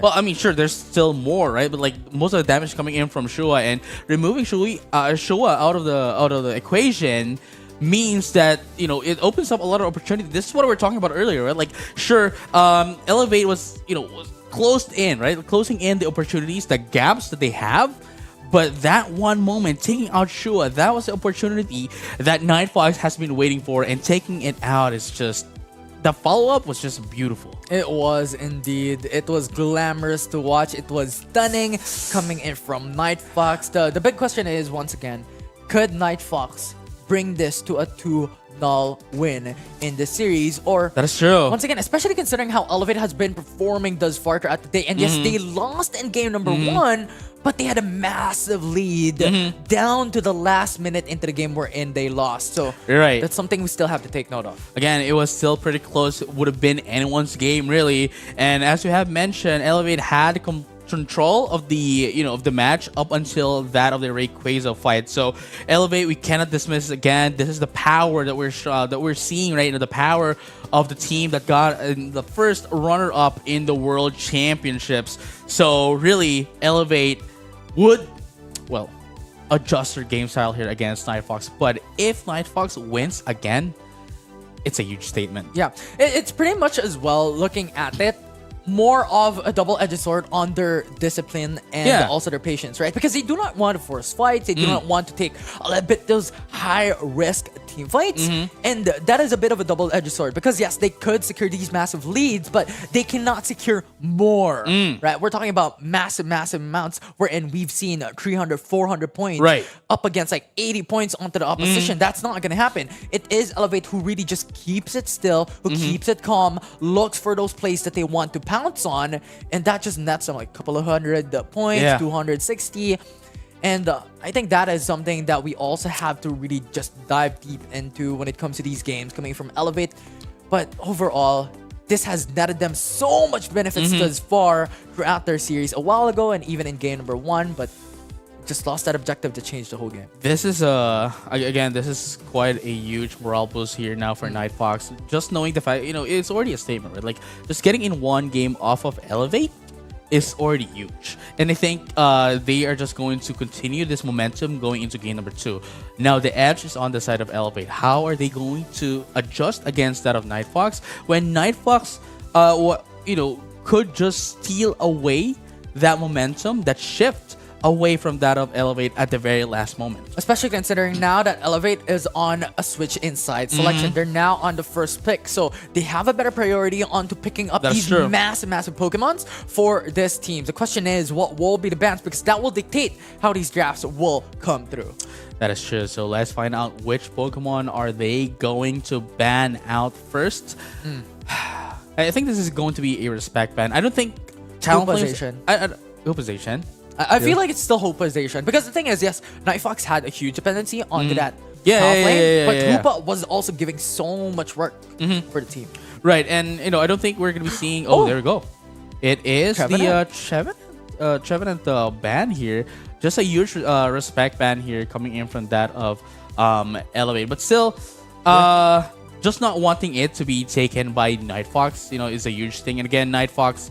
Zacian is going to get banned here for their side and still going to prioritize the Hoopa as it is still open. Elevate, though, going to be prioritizing the Umbreon. Yeah, it's already the expectation, right? Because you leave the Hoopa open, Night Fox still going to pick that up once again. It had brought them so much power when it comes to these back and forths, especially on the latter stage of the game, wherein they were able to reset time and time again, especially towards the Trevenant on Talonflame that pretty much bought them huge HP advantage. And now Elevate follows through though with Clefable and Buzzwole, traditional to what they have done over the past game and the past series. Yeah, that is true. And again, it's been working out pretty well for them.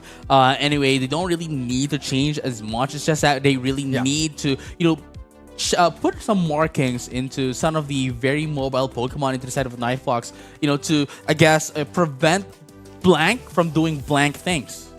Oh yeah, I mean, we saw. Yeah, I mean, it was blank. With the Talonflame. Yeah, 100%. It's the IGN, dude. What do you mean? Yeah, I know. I get the point. I get the joke. But going to the side for Elevate, they need damage and they secured it. They have Inteleon, they have Glaceon for their 4th and 5th pick. Now the question is, Night Fox, they still need one more frontliners, and Blastoise and Lapras could be that option. That is true. And at the same time, oh wow, they're doing it again. They are doing it again. But the Slowbro though. Slowbro, this is going to be the first time we're going to see the Slowbro today in the playoffs. So this is going to be quite a surprise for us to see. But the Greninja though, leaving them very squishy. We have the Leafeon, which is a bit of like a mid-range damage, Solar Blade, but is it gonna be enough? That is the question. That's the thing, right? I like your thought process because that is what I was about to say as well. Because the thing is, Night Fox, they have a chink in their armor, and that thing is Slowbro. Yes, the Slowbro is really good. Don't get me wrong. You have the Slow Beam, you have the Telekinesis or the Amnesia, depending on what you want to go. Expectedly, Amnesia. Surf for the crowd control as well. Expectedly, it will be Amnesia because they want that front line, but. Coming into this draft, they don't have that massive suppression. They don't have that massive crowd control for those 5v5 team fights. And that will be the problem that they will have later on. See, this is the thing, like, I would have to say, like, Night Fox actually has more of, like, a AoE crowd control, especially with that of the Slowbro. We have, what do you call this? We have Surf or Scald even slowing down opponents and, you know, debuffing them in terms of their attacks. But into the side of Elevate, that's when they don't have a lot of, like, AoE crowd controls because most of their crowd controls are single targeted. But here's the thing, though. See, they still have the early game prowess, especially with the double EVs here, as we have mentioned from earlier. So it all boils down to how much they're going to be able to stop down this Greninja, the Mew, and the Leafeon. Yeah, it makes total sense, right? It makes total sense on what you have stated there, but yeah, it's just right now, what are the expectations that we have to really think about on Night Fox? What can they do up against Elevate, especially how Elevate right now is on the losing end? One more game, Night Fox could just secure the whole series for themselves.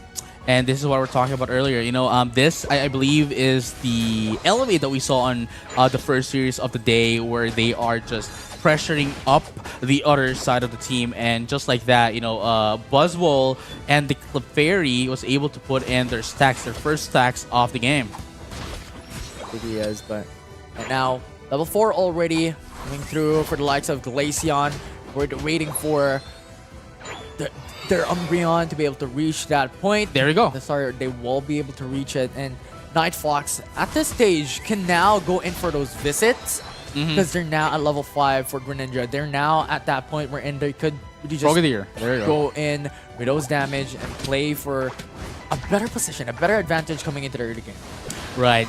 Still, you know, Blank going in for the Frogadier into the double team again. With the bubble, still not at level 7, so still doesn't have access to that of what do you call it, like Water Shuriken. But we'll see it, you know, in just quite a bit, and let's find out how much it's going to help down into the side of Elevate. There goes the Smackdown, sorry, no, Superpower rather, to get in that isolation to take down the Leafeon. Glaceon will be able to go in for those dunks as well. 50 points already secured by Elevate, make it 60.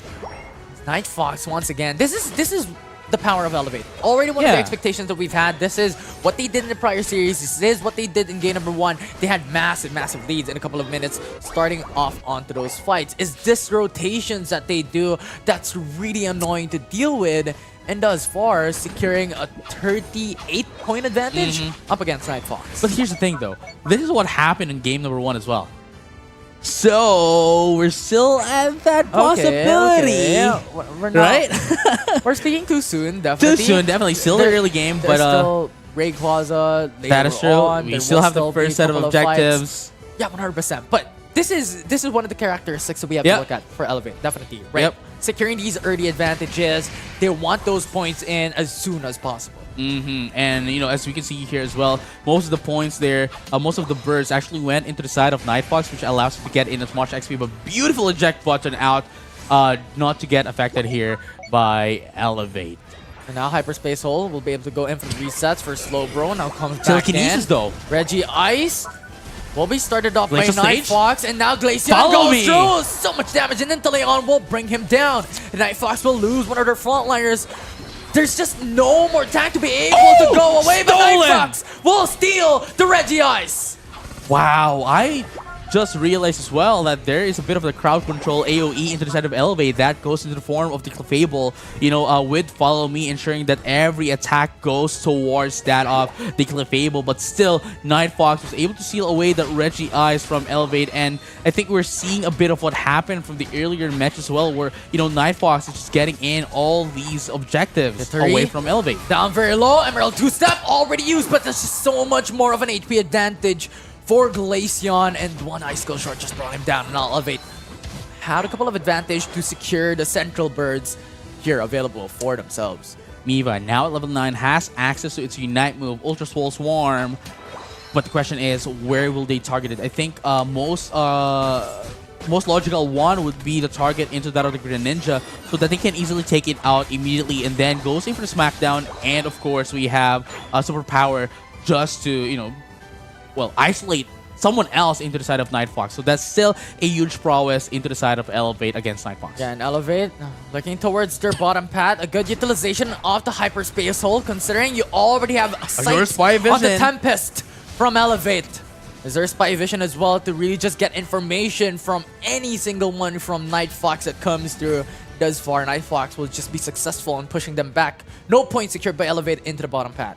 And now, I like the fact that, you know, the game right now, game number 2, Elevate Night Fox, is a bit of a slow-paced game in comparison to like game number 1, where Elevate is really just pressuring up Night Fox and making it a very fast-paced game, you know, forcing into issues. But this time around, both of them are playing, in your own words, methodically. Yeah, definitely, right? The patience game from both these sides are very much prevalent coming into this game number 2, but Umbreon, as soon as Rings them down. rings them down, already used up. Snowball just got deleted by Inteleon's massive burst damage, and Greninja is down low with 1 HP as well. And now Umbreon comes into the backside as well, incapacitated. Oh wow, beautiful and eject Greninja button. has to use the eject button to return back to safety here. Now with the rings unbound, already out. Mew has eyes on the Reggie not Steel, enough. but Elevate will secure the Reggie Steel for themselves. Buzzwall into the backside has access onto Mew, but a good back away has to trade Greninja, dealing massive free hits, but Inteleon knocks down 2 members from Vision Night again. Fox. Spy Vision is going to be popped up again, but here comes the Superpower and the Smackdown to take down the Greninja. And now, Buzzwole, once again, has access into the back lanes. It will be Hoopa, who is down low, and Elevate will just pressure themselves and going in for those dunks instead. That will be a couple of points for themselves. Get the Skull as well, Telekinesis to push them up. Has access onto Mew. That was just a perfect time for Umbreon to go into that, and now Slowbro became an additional knockout by Elevate. Wow. I am left speechless, but I do have to command as well. Night Fox adjustments here. Sure, they are now getting, you know, pounded down to the bottom path, but they made sure that they are now immediately going up top, you know, immediately moving on to the next objective, and now has secured that Regieleki. Now Night Fox will be able to secure the Regieleki for themselves, as you have already stated here. And this will be a massive advantage for themselves, but we still have to not discount the advantage that Elevate was able to secure in 7 minutes into the matchup here. It is 115-point advantage for the side of Elevate in game number 2. And once again, Night Fox always turn things around at the final moment onto the Rayquaza fight. They did it in game number 1, and expectedly, they could do it once again. Right, no, of course. As we are now, you know, proceeding into that of the Rayquaza fight as well, they might be under disadvantage, but we still have to remember what happened on game number 1. Now, Elevate needs to change their game plan into this point of the match. So now Elevate going to be trying to get their positions up into that of the bottom path for that Reggie buff down bottom. Yeah, I like this. Elevate is starting up the Reggie for themselves. They want this, but Clefable now uses up the Follow Me. Will be able to get a lot of sustainability, and Night Fox is pushed back, but Reggie Ice will be secured by Elevate. A massive buff into the following objective, Rayquaza. And here we have it. Just the waiting game here for the initiation for the Rayquaza. Here it is. Here definitely is Elevate now positioning themselves onto the left brush, onto the Rayquaza pit, starting it up a bit. Night Fox has the information though. They have Hoopa, they have Mew. Remember, we still have Rings Unbound, so they could make up displays that we have seen in the prior series on having one of their members goes for the Slow Beam! but the Slow Beam connects, and that will be Clefable. That's gone. That's Gets massive. the Skull. Number One more sustainability, Shuriken. now Elevate goes through there. And now it's Mew who goes in with a Unite move into the back lines. Emerald 2 steps. It's a 1-for-1 trade. It's Greninja who was gone. Leafeon will be traded down by Ultra Swole Elevate, Swarm. and Buzzwole will Into the follow Smackdown. through. Slowbro goes down and brings them down, coming from Hoopa. Still deals a massive amount of damage, but Umbreon has sights onto Mew as well. Solar Beam will not be enough. Hyperspace Hole will go in for the reset. Is that gonna be what enough can for them? you do with 3 members knocked out? Elevate will secure the Rayquaza for themselves. Oh my goodness. Elevate. Change up their game from game number 1 into that of Rayquaza. Ensure that they're no longer going to, play it safely. They want to be aggressive. And just like that, after taking out Night Fox, immediately took out the Rayquaza, removing any more possibilities of Night Fox stealing the game away from them. And this is what we mentioned, right?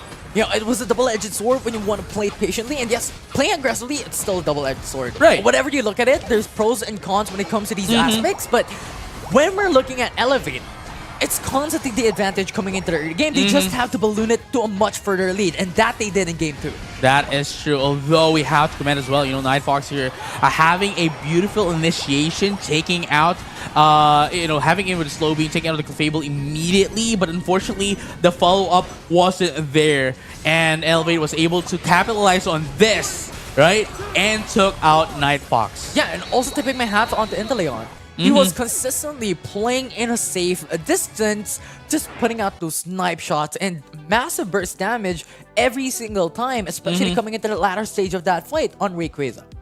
Oh yeah, and again, Elevate putting in themselves on the board. Again, 1-on-1 points right now. And look at JR Absent here with the recovery of 87k, 87.5, making sure that everyone is sustained.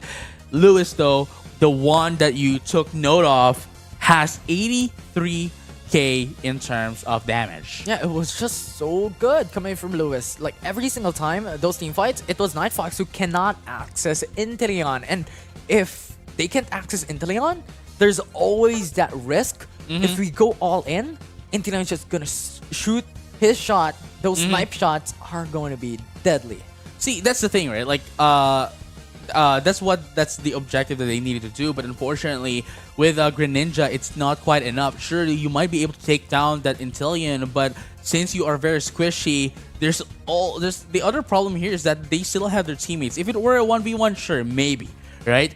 But again, it is a team game, and there's still a lot of problems, for a lot of walls for you to climb through before you can get in on the Inteleon. Yeah, it definitely was a big question that we had coming into game number 2 here, but Elevate showed up big time from that series, really definitely changed the game up and changed its series in advantage for themselves. I'm just doing a theory making coming into that game 2 when it comes to their draft. I mean, overall, you've mentioned this already. They have the Scout, they had the telekinesis for that extra amount of crowd control, but the question is, what if they had Blastoise instead? That is true. One of the things here, though, right? They went in for the Blastoise. They went in for this Slowbro, right? And I understand their decision to go in for Scald and Telekinesis instead. Just because of the fact that Telekinesis again, it hooks out opponents, knocks up, and then hook. When pressed again, and then of course we have Scald as well, which by the way, again debuffs your opponents, making sure that the damage output coming in from the Elevate would be lowered down. Makes sense. But the problem here though with their composition is that was the only crowd control that they had option that they would have had, but it's still not enough for them to stop down the debuffs. Stop down with the debuffs into the side of Elevate. Yeah, because the thing is, right? Just imagine Slowbro being deleted from those team fights. Everything's gone, right? Everything's gone. Greninja will be easily accessed by Inteleon with those snipe shots. It will be pretty much every single one of them. Mew as well going into their side. It's just a lot of difficulties for them. And I think the reason from what I've been seeing so far throughout the day, that Greninja can be showed up if they have the Hoopa, because of the resets. You have that capabilities onto going in and out of fights, because that is what you need typically when it comes to these glass cannon compositions. That's true. But it is just a very much a coin flip compositions that is very hard to execute. And they would only be able to highlight the Greninja as well if they are on the lead. Unfortunately though, using the Greninja against that of Elevate, a team that is very whatever comes next here. That's everything. Disciplined, very knowledgeable. Yeah, I mean, every description, right, fits the bill, right, into that of Elevate. And it's one of the Pokemon where only works when you're in the lead, but since it's against Elevate, it's going to be a huge wall to climb. And that's what happened. Elevate was able to capitalize on that. Yeah, sure, you might have the damage from the mid range, but we have a lot of options to go in on you, take down the Greninja, and by then, essentially wipe out the entire team as well. As you have mentioned, taking out the Slowbro alone removes the wall from that of Nightfox. Yeah, and that is the reason why we typically have this sort Double of traditional defender, right? standard of the double defender, because you want that safety net, and also it gives you a lot of opportunity and a lot of space to leave one defender on the top path. Traditionally, it will be Lapras. It is the Blastoise as well Blastoise, that we typically see onto the top side of the map. We're in 4 other members looks into the center area. Go in for the invite, go for these objectives, and that is what we have seen a huge success of. But these glass cannon compositions, once again, it could work because we've seen it work a while ago. Yeah. We've seen Greninja, we've seen Mew come to the life and come into fruition, but it's a very much coin flip composition to have. Oh yeah, and again, cannot reiterate enough, against Elevate, it's something that you don't want to, you don't want to, I wouldn't say play. I don't think Nightfox was playing around. I would have to say you cannot have a very risky kind of composition against that of Elevate, because every opportunity that comes along Elevate, they just, go through, make sure that small opportunity is going to get widened up, go through it, and capitalize on that. And now I think a Nightfox, if they want to go against Elevate, they have to play in a bit more of a safer kind of composition. Maybe game 1 composition for Nightfox was a bit of a quite a risky kind of composition, but it worked, right? It actually surprised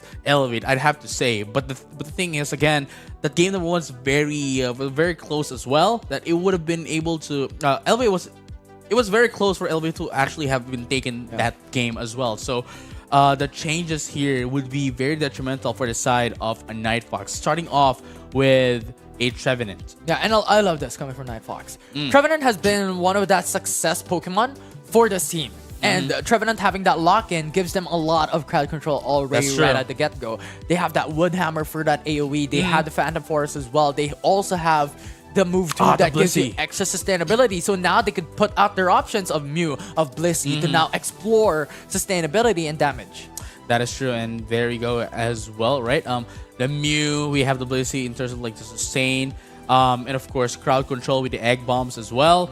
Elevate though gonna be answering up with their own Clefable, and of course backlane damage Centillion, and Buzzwole still up into the side of Elevate. Yeah, and Nightfox could now look into the perspective that they need one more frontliner. They can go for a Leafeon, and if they want to even out the playing field when it comes to that aggression into the early game. Blastoise, Lapras is still open for them. This is what Nightfox has utilized way back in game number 1 into the prior series. But Mew! Sorry, Mr. Mime! Wow. Mr. Mime! We said that perfectly in sync, and we corrected ourselves perfectly in sync. That was just amazing to watch. But once again, utilization of Greninja available. But I think this works out better for them, because the thing is, Mr. Mime, that barrier is something that will be very, very annoying, that could zone away Elevate, and that is something that Nightfox lacked. Yeah, they have another extra layer of wall now, not just their frontliner with Trevenant. Right, and I mean, Nightfox now, this is the kind of composition where they can make Greninja work, as you have mentioned. We have the walls, we have the barrier, we have the crowd control coming from the Blissey, and the sustain as well. And we can also go in with the Bliss assistance towards that Greninja, ensuring that it survives longer. And of course, we have the lane, the lining up with the Wood Hammer, right? Wood Hammer. Why am I doing Wood Hammer? You're actually doing the action. And which would allow the Mew and that of the Greninja to freely do some damage. Now, the question here, though, is that would they be able to do that? See, here's the thing, even if there's the Umbreon, right? There's the Umbreon, mean look. But the thing here is, Wood Hammer has a huge range of its Wood Hammer. At the same time, Egg Bomb is something that you throw. And at the same time, there is also Mr. Mime. Mr. Mime pushing out the barriers at the very mid to long range as well, allowing them to put up their crowd controls even when mean looked. Yeah, and on top of that, we still also have to consider that Nightfox's damage dealers, their carries per se, in today's game are also quote-unquote sustaining or self-sustainable when it comes to the mobility that they have, right? Because Mew has light screen to push back opposing opponents into possible suppression from Elevate, and you also have Greninja that has the double team and has huge amounts of mobility as well into those fights. And we have to remember as well, Water Shuriken into the side of Greninja actually heals a bit of a bit of the HP of Greninja here if it hits. Definitely is. So now it makes a lot more sense to have Night Fox's composition. And another thing is, we now have the availability of those massive AoE Unite moves and suppression built into Trevenant, which, yes, Slowbro has been skilled, but not in comparison to Trevenant. That is true. I mean, yeah, sure, you might be able to debuff, again, Elevate, but again, what you need here is the crowd control. Just debuffing them is not enough because the prowess that Elevate had, especially that they are leading in terms of XP and levels, is just going to, well, remove just a little bit of the damage coming in from them. Yeah, and now for the side of Elevate, they could just do the same thing that they've done in game number 2 and even in game number 1, right? Very, very traditional, very linear strategy that they have done in game number 1 and game number 2. Play it a bit more patiently, play a little bit more disciplined. Look at those fights wherein they could pounce and they have more chances of winning rather than losing. And look at this. Like Night Fox and Elevate now playing even more careful, even more safer than the last 2 games. Yeah, because the thing is, Elevate, when it comes to these compositions, yes, they have advantage when it comes to the game. Night Fox was able to get all of it. Yeah, given the fact that they have EVs, right? So very, very strong when it comes to that early game. But the thing is, we have to wait for there we go! on Greninja! 2KO! Brings down 2 members from Elevate right out of the gate coming into this game. That's what we're talking about. The prowess of the Trevenant helping out and enabling this Greninja going to be able to put in some scores. Once again, 30 points now into the score goal. Glaceon comes in though, so that will be a trade back coming for the side of Elevate, and now they are on a chase. A good knock-up. Greninja is now stuck, but thing is, Blissey is there with a little bit more assistance and heal. Greninja's coming back up at full HP. Wow, here we have it. Now this is the composition that Night Fox wanted on game number 2. Okay, never mind. We're back in the game. No, we just went to the skies for a bit, but we're back. But that's the thing, right? We have explained it during the draft already why Night Fox could make Greninja much better work into game number 3. They have barriers, they have light screen, they have these damage dealers and carries that have so much mobility built into their composition. And there we go! Moveset!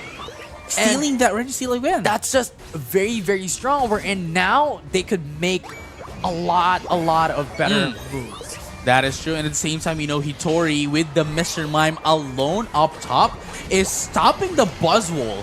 1v1ing the Buzzwole, especially with the Helmet Barrier into the confusion, just essentially stunning them away. And look at that, here comes Superpower and the Smackdown as well. Are they going to be able to take down Hitori? Not quite yet, pushing them away with the confusion and restoring their HP with Citrus Berry and the Soft Boil. The barrier was pretty much a game changer. There, the night move coming in from Greninja. Just erased and melted the HP of Clefable, and now another chance for them to go in for a lot more points. An energy dunk onto the tier 1 goal of Elevate. Wow, beautiful coaching coming in from Dremp into that of the Greninja to ensure that they survive, and at the same time, even if there's like some pokings, they would still be able to sustain. And there you have it, Mew, Dremp, gonna be able to take down Reggie Likey. Showtime's gonna be popped up as well. Into the backside. And that will be Umbreon going into the back lines of Night Fox as well, but that will not be enough. Into Leon, that snipe shot deletes Mr. Mime. And here we have it. Follow Me is going to be popped here by Jared Absent. Bliss assistance into that of Greninja. Going to be able to allow it to survive. Going to be able to take on 3 in the process. Get the Reggie Lecky up as well. And destroy the first score goal as Amoeba is trying their best to take down this Mew. Was able to successfully do it so, but it's not stopping anytime soon. There's just so much damage, and now Greninja once again wants to go in. There you go! Mr. Mime! Barrier perfect placement, and Night Fox wins that fight. Wow. The statement that Night Fox is doing here is huge. And look at the utilization of the barriers, right? Thus far, Mr. Mime's barrier was consistently on point, on spot. And that is what Night Fox needs, especially considering that they are on a glass cannon composition. Wow, and again, just Mr. Mime doing so much work right now is quite a beautiful victory. There goes the Phantom Forest as well. Goes in with the AoE, crowd Water Burst control, and Water Burst Shuriken will connect onto one. And Glacian just got the lead, and Clefable wants to chase down Greninja, but too much mobility. And now Trevenant into the back lines was able to zone away Umbreon Egg Bomb. and Inteleon. And once again, that is the power that Night Fox has innately built into their composition. We mentioned this already a while ago, and now it's being emphasized in the game. Now see, if there was no team names or player names, right? One would think that Elevate is on the one on the left side. But we are seeing quite the opposite of what happened in game number 2. Night Fox has the control right now of the game. Elevate currently still at 29 points. They are in complete control, and Elevate is now on the timer here because Night Fox, once again, you have mentioned this a while ago that if Night Fox consistently gets a lot of these opportunities and Greninja scales really well and get a lot of experiences, this will be detrimental for the side of Elevate. And now Trevenant goes in with a wood hammer, zones away the tier 1 zone into the bottom path, and Elevate has to force the retreat. Here we have a beautiful disengage coming from Elevate, knowing that they cannot force that issue because they are going to be on the losing end and just ensuring that they survive, especially in this very crucial time where it's only a minute left before the Rayquaza comes up. Yeah, now Hittori, this is on top path here, wants to aid the Regieleki, but at this point in time, it doesn't really matter. Now Elevate will be able to bring down the Regieleki onto the top path, but what we have to look out for is the Reggie into the bottom path. If Night Fox secures this, will be an additional buff for them to go into Rayquaza later on. Here we have it though. JR Absent trying to get in some split push, but unfortunately, we have Vittori here just, marking down the first score goal, but here comes the isolation. Beautiful soft-boiled from that of MXI. That will be really good. Elevate now looking for the opportunity to lock onto the tier 1 zone into the top path. Barrier once again. A perfect placement coming from Mr. Mime. Just buys time for them and locks them in. Beautiful stop and block on the scores. And that will just be time bought by Night Fox, as Night Fox will secure the Registeel for themselves. Wow, look at the timing. The time bought here by the Blissey and, of course, Mr. Mime Hittori, just to prevent them from scoring in. And look at this. Elevate still hasn't destroyed a single score goal. Now Rayquaza is back up. Night Fox could just play it safe. Remember, they still have the light screen coming from you. They have the barriers coming in from Mr. Mime, and Trevenant is still available coming from Night Fox. Elevate has a lot of pushback coming in to this matchup. They just have to utilize that Mew is down low. Oh, wow. Again, Elevate has a lead in terms of XP. They need to play it safe. But there we go. The Trevenant's down. That is a signal for Elevate to go into the team fight. Inteleon with a good snipe shot now gives them a numbers advantage coming from this fight. Puzzle isolates one, and that will be Mr. Mime. Showtime into the backside. Azure Side Vision as well. Gets a lot of information up against Elevation. But Mew and Greninja is the only one left. Coming into the side of Night Fox, and Elevate is a massive advantage. That's a team fight. Rayquaza is now open for Elevate to go in, and Trevenant slowly killing themselves still here. Could possibly take it down. Has the Unite move still. Phantom Forest has to be wary of that. Elevate is now pushing them, but Buzzwole. Beautiful crowd control. My goodness, Elevate calculated that move and just, man. Miva at the right timing of the smackdown and superpower, just stopping them from scoring in. But here's the thing though, there's still 40 more seconds they need to get in. 3 more points. Blissey, 3 more points. Blissey's on the run, going into the bottom pad, hopes to go in for a little bit more of those dunk as well, but Inteleon with a good reset knocks him back out. No more opportunities for them to do that. Elevate already with a 3-point disadvantage. They still have to go to my goodness. Oh, there's still a Rayquaza bomb. They're not going to be able to stop this. 20 more seconds. It's going to be up left here. 347. Elevate is now on the lead. Massive point lead here for the side of Elevate, and Night Fox is now on a better end. And they just have to look for more opportunities, but no opportunities are given. And Elevate will win it through and through with a massive comeback in Game 3. Oh, no. Elevate surprised us so much. You know, Nighthawks was in control of the game, early game to mid game, but Elevate was able to readjust immediately by that of the Ray fight, taking down the Trevenant and making sure, right? The moment that Trevenant was taken out 4-inch, that was again the signal for them to go in. They don't have the crowd control, they don't have the defender. Sure, they still have the Blissey, but what it's going to do? Throw me some eggs? Sure, show me the eggs. I still have my entire complete team and have my sustain that comes in the form of the Clefable. Yeah, it was a good mind process that Night Fox was doing. Ultra, they got the advantage. You just have to bot time. But the thing is, the big problem about what they have done, they forced out the fight. It was Mr. Mime who went in with a showtime into the backlines of Elevate. And Elevate pretty much isolated every single one of Night Fox. And their composition is heavily dependent on 4-inch to be their frontliners, with the rest of the crew just staying at the back line, just waiting for the right opportunity to go in for the support onto 4-inch into the front end of those team fights. But that did not happen. It was Night Fox who overextended, who went overboard, and Rayquaza was pretty much free to be taken down by Elevate. Yeah, so here's the thing though. The first one to reach our semi-final matches would have to be Elevate, and we still have to wait for the next match. For either it's going to be Talon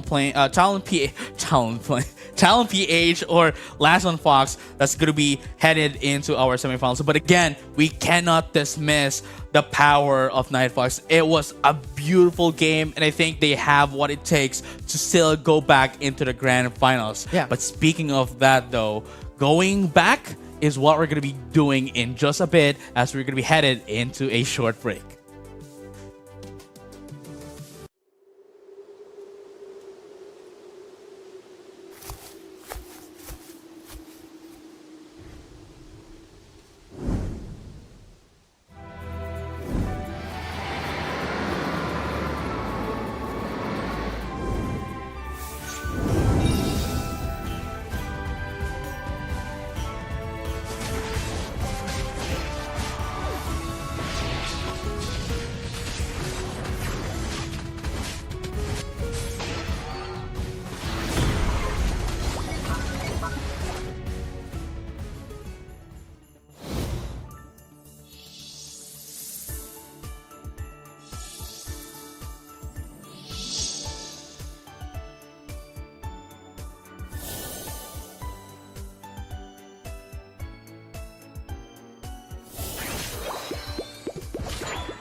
And we are now back for our penultimate match of the day one of the playoffs. It's going to be Talon PH and Last One Fox, and whoever's going to be winning that game, this game, is going to be fighting off against Elevate in the semifinals. Yeah, it's really interesting because the thing is, Last One Fox coming into the prior series have brought up a very untraditional That's true.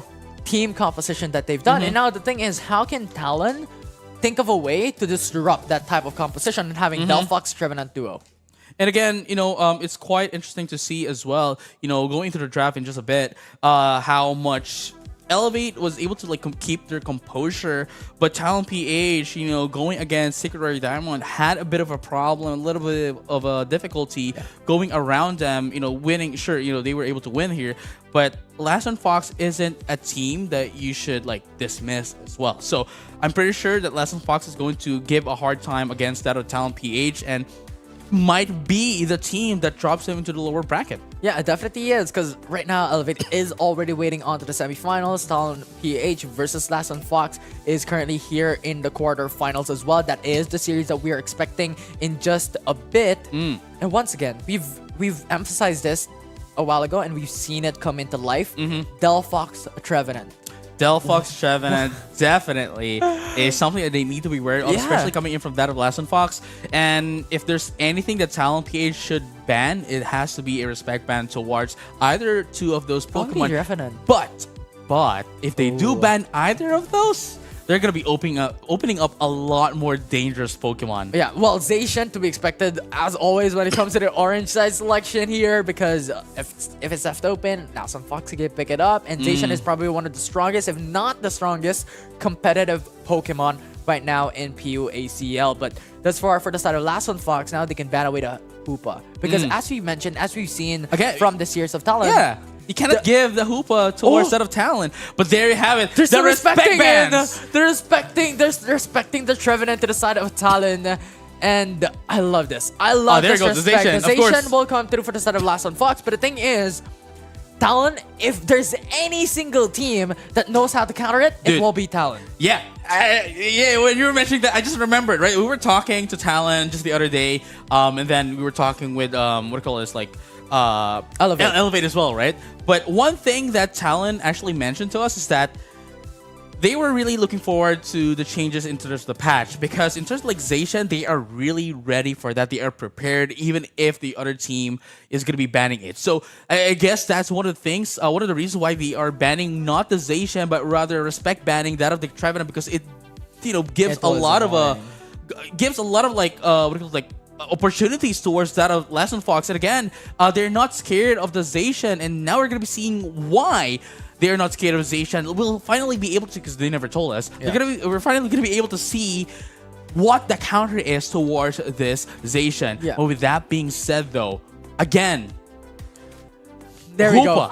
Hoopa on Talonflame. This is it. On Talon PH. This is it. I feel like the counter that Talon is doing and is thinking about is Slowbro Mimikyu. Slowbro Mimikyu. In a single draft composition, having these two Pokemon gives you pretty much no breeding room, pretty much zero oxygen to even breed onto those team fights, especially with the likes of Zacian, and that will be the target by Talon later on. And now they need a damage dealer skill, so this could be the Glaceon, the Leafeon that they could pick up. They still need one more though. One more crowd control, and there we go. That is going to be LeBron's Crustle from earlier, which is really, really amazing. And now this is going to be quite an exciting match. Last One Fox with the Zacian and the with that of the Snorlax, Heavy Slam into block, and of course Power Nap for additional knockups. We have crowd control positioning coming in from that of the side of the Buzzwole, but Talon PH though, again, still giving out the Crustle into LeBron and giving out the Hoopa into Kai. I don't know what to expect in this game. It's very difficult to predict what could happen here, because the thing is, Zacian has been the undisputed strongest Pokemon thus far. Arguably, thus far. Arguably the strongest Pokemon in the competitive scene. even not in competitive scene, At the even in moment. the ladder Yeah, as yeah, well, yeah. right? It's really, general, at the moment, really right. strong. And that is something that we'd expect to really carry through for the side of Last and Fox. But Talon PH, if they could utilize the Slowbro and Mimikyu well, this could turn things around in favor for Talon. Right, but they have to be worried about as well of that of the Buzzwole, just because of the fact again of its isolation capabilities. That one moment you're going to get isolated, which would then allow Zacian to just finish off the job. But again, there's also that Mimikyu which you almost cannot what do you call this, catch. Overlook. You almost cannot catch because of 100%. the Shadow Sneak. Yeah, Shadow Sneak is one of the longest range engage tool for the team. Actually, In the entirety of Unite, honestly. In the entirety of the Unite, as you stated, the Shadow Sneak is just absolutely fantastic there. But Buzzwole, Wow! that was amazing. But Talon was still able to bring it out of a goal. And this is one of the expectations already, given the fact that they have Buzzwole into their composition. Zacian, to be expected, comes into the central area. And then for the side of Talon, this will be Mimikyu's field, if you may. Right, and again, still in the early game, Mimikyu is now at level 5 as well.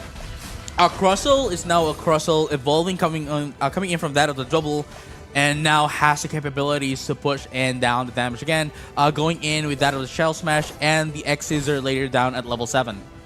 Now we're just on the wait here. You have the Hoopa, Mimikyu, and Crustle already waiting for the lane birds to come up. Shadow Sneak comes through, and that will be just so much damage from the Sacred Sword. Last Sun Fox, the showing of Zacian's prowess in the early game. There we go, Rubik's now. Rubik's with that of the Slowbro, Professor Holoware, but Dylan as well with that of the Espeon. I think they're going to be gunning in for that of the future side, which I think, which in turn I think is going to deal in a lot of damage against that of the Zacian as well. But the thing here is, while you can focus down on that of the Zacian, we have to still think about the other members of Last and Fox. Yeah, it definitely is, right? You still have the Mew for Last Sun Fox that gives you a lot of pretty much long-range pokes, right? You have the Solar Beam, you have the Electro Ball, you also have the Light Screen along with the coaching. Right. If they want that safety net on the Zacian, Buzzwole down very low already will be able Kai's to down. suppress Kai, but the 1-for-1 trade is secured. Right, there you Crustle have it. comes to the right time.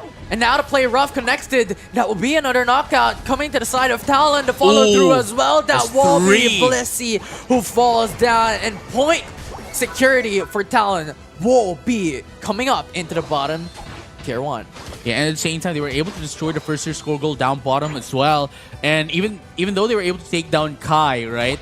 Sure, but they didn't need that sustain anyway because, well, they got the lead. Yeah, they definitely do. And now Hyperspace Hole, once again, it's a very, very strong move to have for a team. And you saw a tiny luck of the prowess of the Hyperspace Soul because Crustle was down low already. It was an immediate succession of going back for the reset. And now you also have SPN coming through those long-range damage, but Snorlax, but that heavy stab was perfect to just push them back. Now Reggie Aleki will be open for Last and Fox. And here you have it. Whoever's going to be able to take down this Reggie Aleki, I think they want to get in a bit of the chunk there, but unfortunately... Oh, wow! Espeon with a Unite move as well, just turned the tables, and now Last and Fox is forced to retreat. And Talon also have stolen away the Reggie Aleki. Yeah, exactly. Now Rubble Rousel is going to be popped up as well. Zacian has to retreat there. Talon was just able to dunk in onto Reggie, so free points all around for the tier 1 on top hat. There we have it. 160 points against that of the 13 from Lost and Fox. They are making sure that they are, maintaining this lead that they have. And Zacian has been taken out. Yeah, Shadow Sneak with the Another play rough one, as play with well. me. Unite move, the play with me, just made the Mew unmovable. And now Talon gets another knockout. And currently they're sitting at 199 points in, 4 minutes into the game? Oh, wow. Sync 1 trying to score in, but it's going to get stopped by the Solar Beam. Nice play, Rough. We'll be able to secure the knockout onto Snorlax. Has to use up the Unite Mimikyu move down. as well. But Zacian will be able to counter it out as Mimikyu falls. That is a quite a huge goal here for Last and Fox, but again, it took them what, like 4 members before they were able to take down Sync One, and that is the prowess here of Mimikyu. Again, being the best Pokemon to have. Shedinja Dull, after, while waiting for its cooldown to go down, gonna go in for Shedinja Dull to buy a bit of a time. That's 2 seconds before they can pop in their Shadow Snake once again into the play rough, be invulnerable once again to any attacks.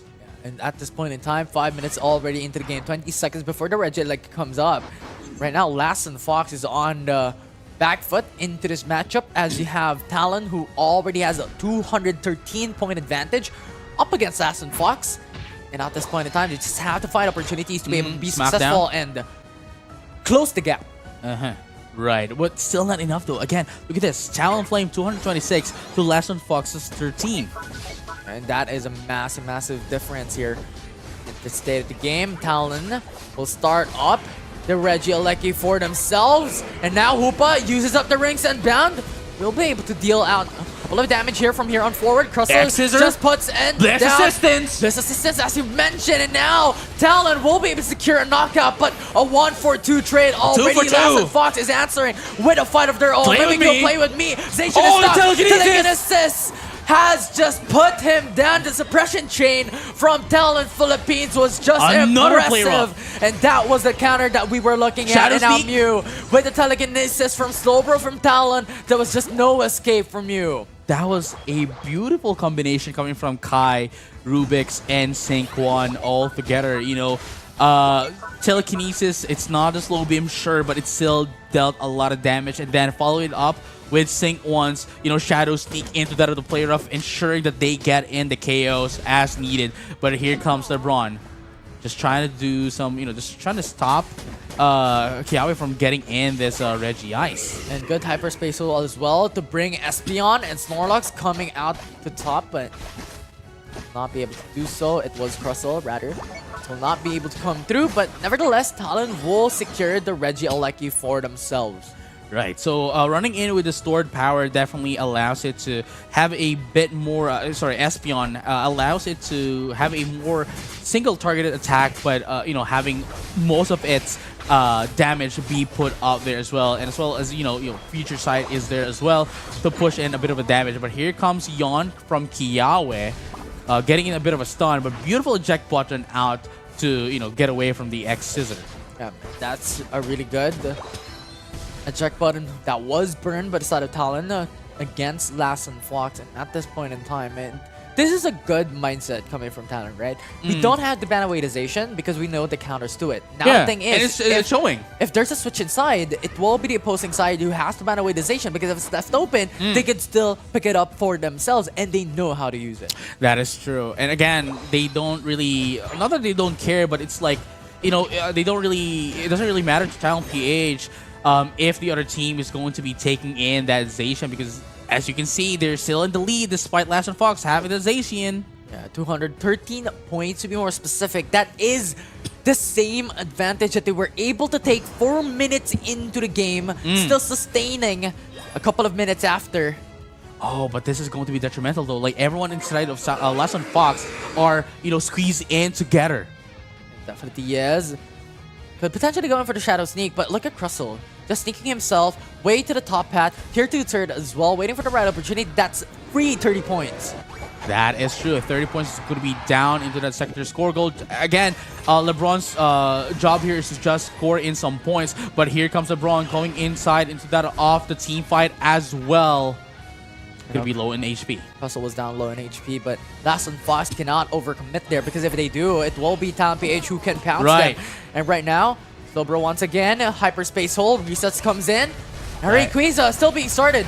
There we go. Heavy stem, along with Power Nap as well. That was the hopes coming from them. Espeon was deleted. This will give them the numbers advantage. Wow, Blitz right assistance. now, Last and Fox is on the Heavy lead. slam. Talon, it's on a back foot. They have to retreat. Buy time for now. Oh, no, not quite yet. Just change things up. This will be a 2-for-2. And Mew will be down low with a Surf as well, along with a Yawn. But Crustle will be taken down. Ooh. And Hyperspace Hole has the ability to go for the reset, but Hoopa will not reach it in time. And Last and Fox will bring him down. But this is good though for Talon PH. Sure, they might have been taken down, but they still have a lot of time to reposition themselves as they were able to take down Last on Fox's team as well. And now they are still back for the second team fight into the Rayquaza. And that's the time wherein Last and Fox just has to force out the Rayquaza because they are on a timer here, but Mimikyu gets access onto Blissey with Play With Me, and Zacian comes through as well as Buzzwole coming into the backside, hoping to go for the 1v1, but play rough, change things around. Snorlax with a Heavy Snap has eyes on Mimikyu, but Rayquaza will be left open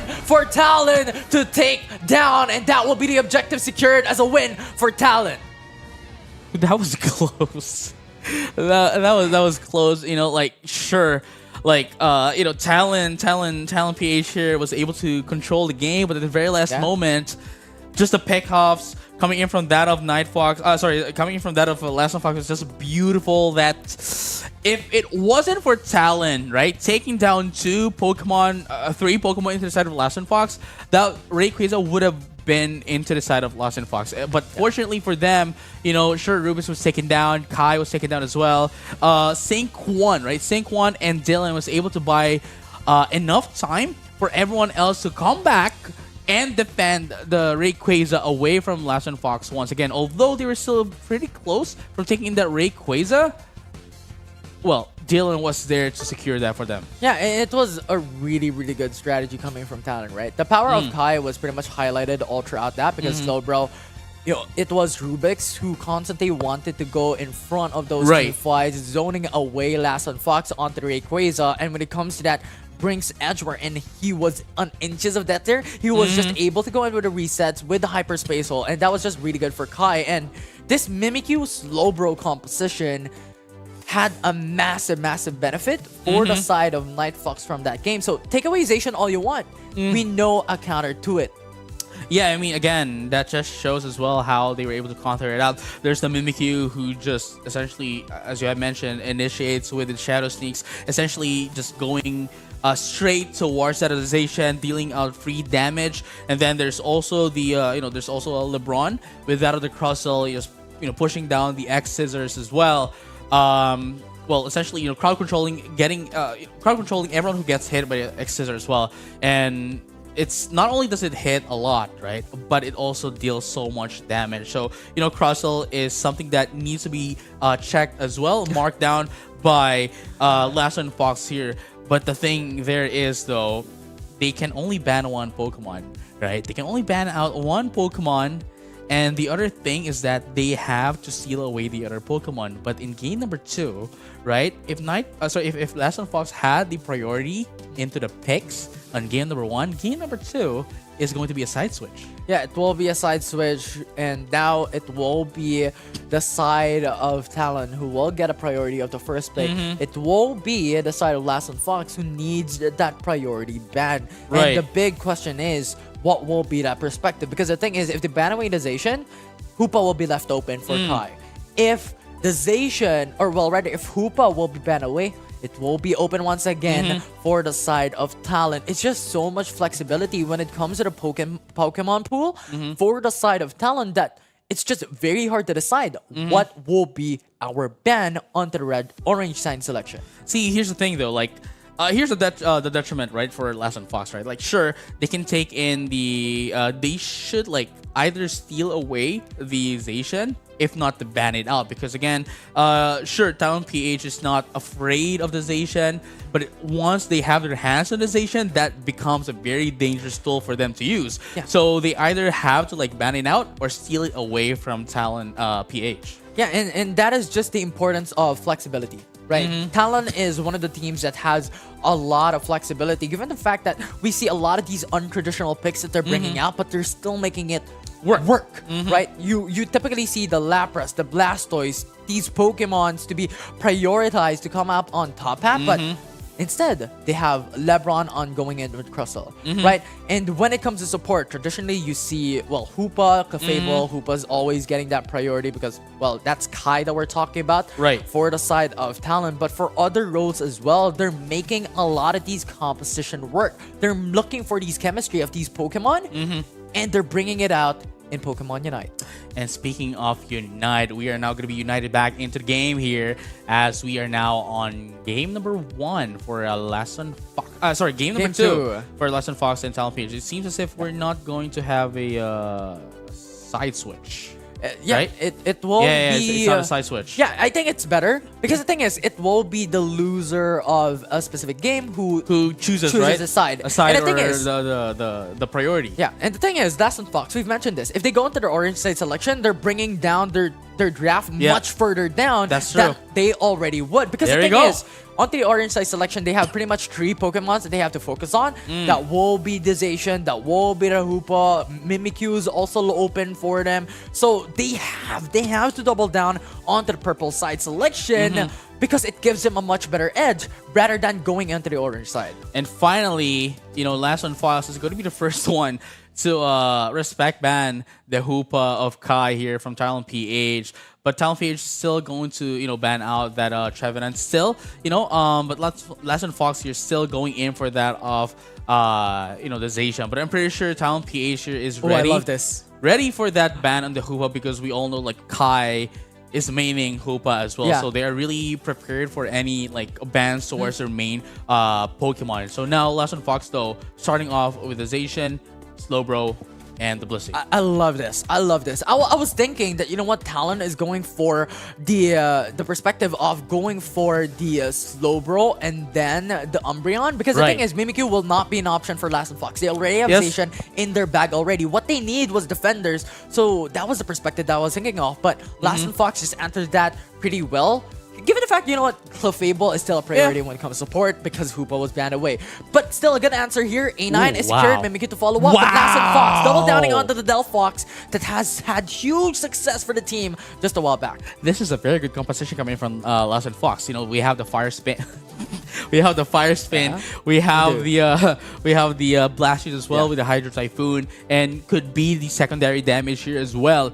Actually both Delphox and that of the Blastoise can be like the secondary damage here coming in from that of Last One Fox, whereas the main carry would be, of course, the Zacian, and while providing crowd control and defensive capabilities for that of Last One Fox, and of course, or what it calls like Blissey, coming in with that of the Sustain and of course crowd control from that of the Slowbro. Into the side of Talon PH though, Umbreon, Clefable, we have Alolan Ninetales, Mimikyu, and LeBron's Crustle here is still gonna be back into play, but Right. if I'm not quite sure with the Alolan Ninetales pick here against that of Last One Fox, Yeah. especially with this kind of composition. Yeah, I feel like this is the same theory that we've had in game number 1. Why? Because the thing is, you still have Mean Luck going Right. into the side of Umbreon. You still have to play with me with the Mimikyu, so it still could possibly have that perspective of targeting onto Zacian, and Zacian will be suppressed into game number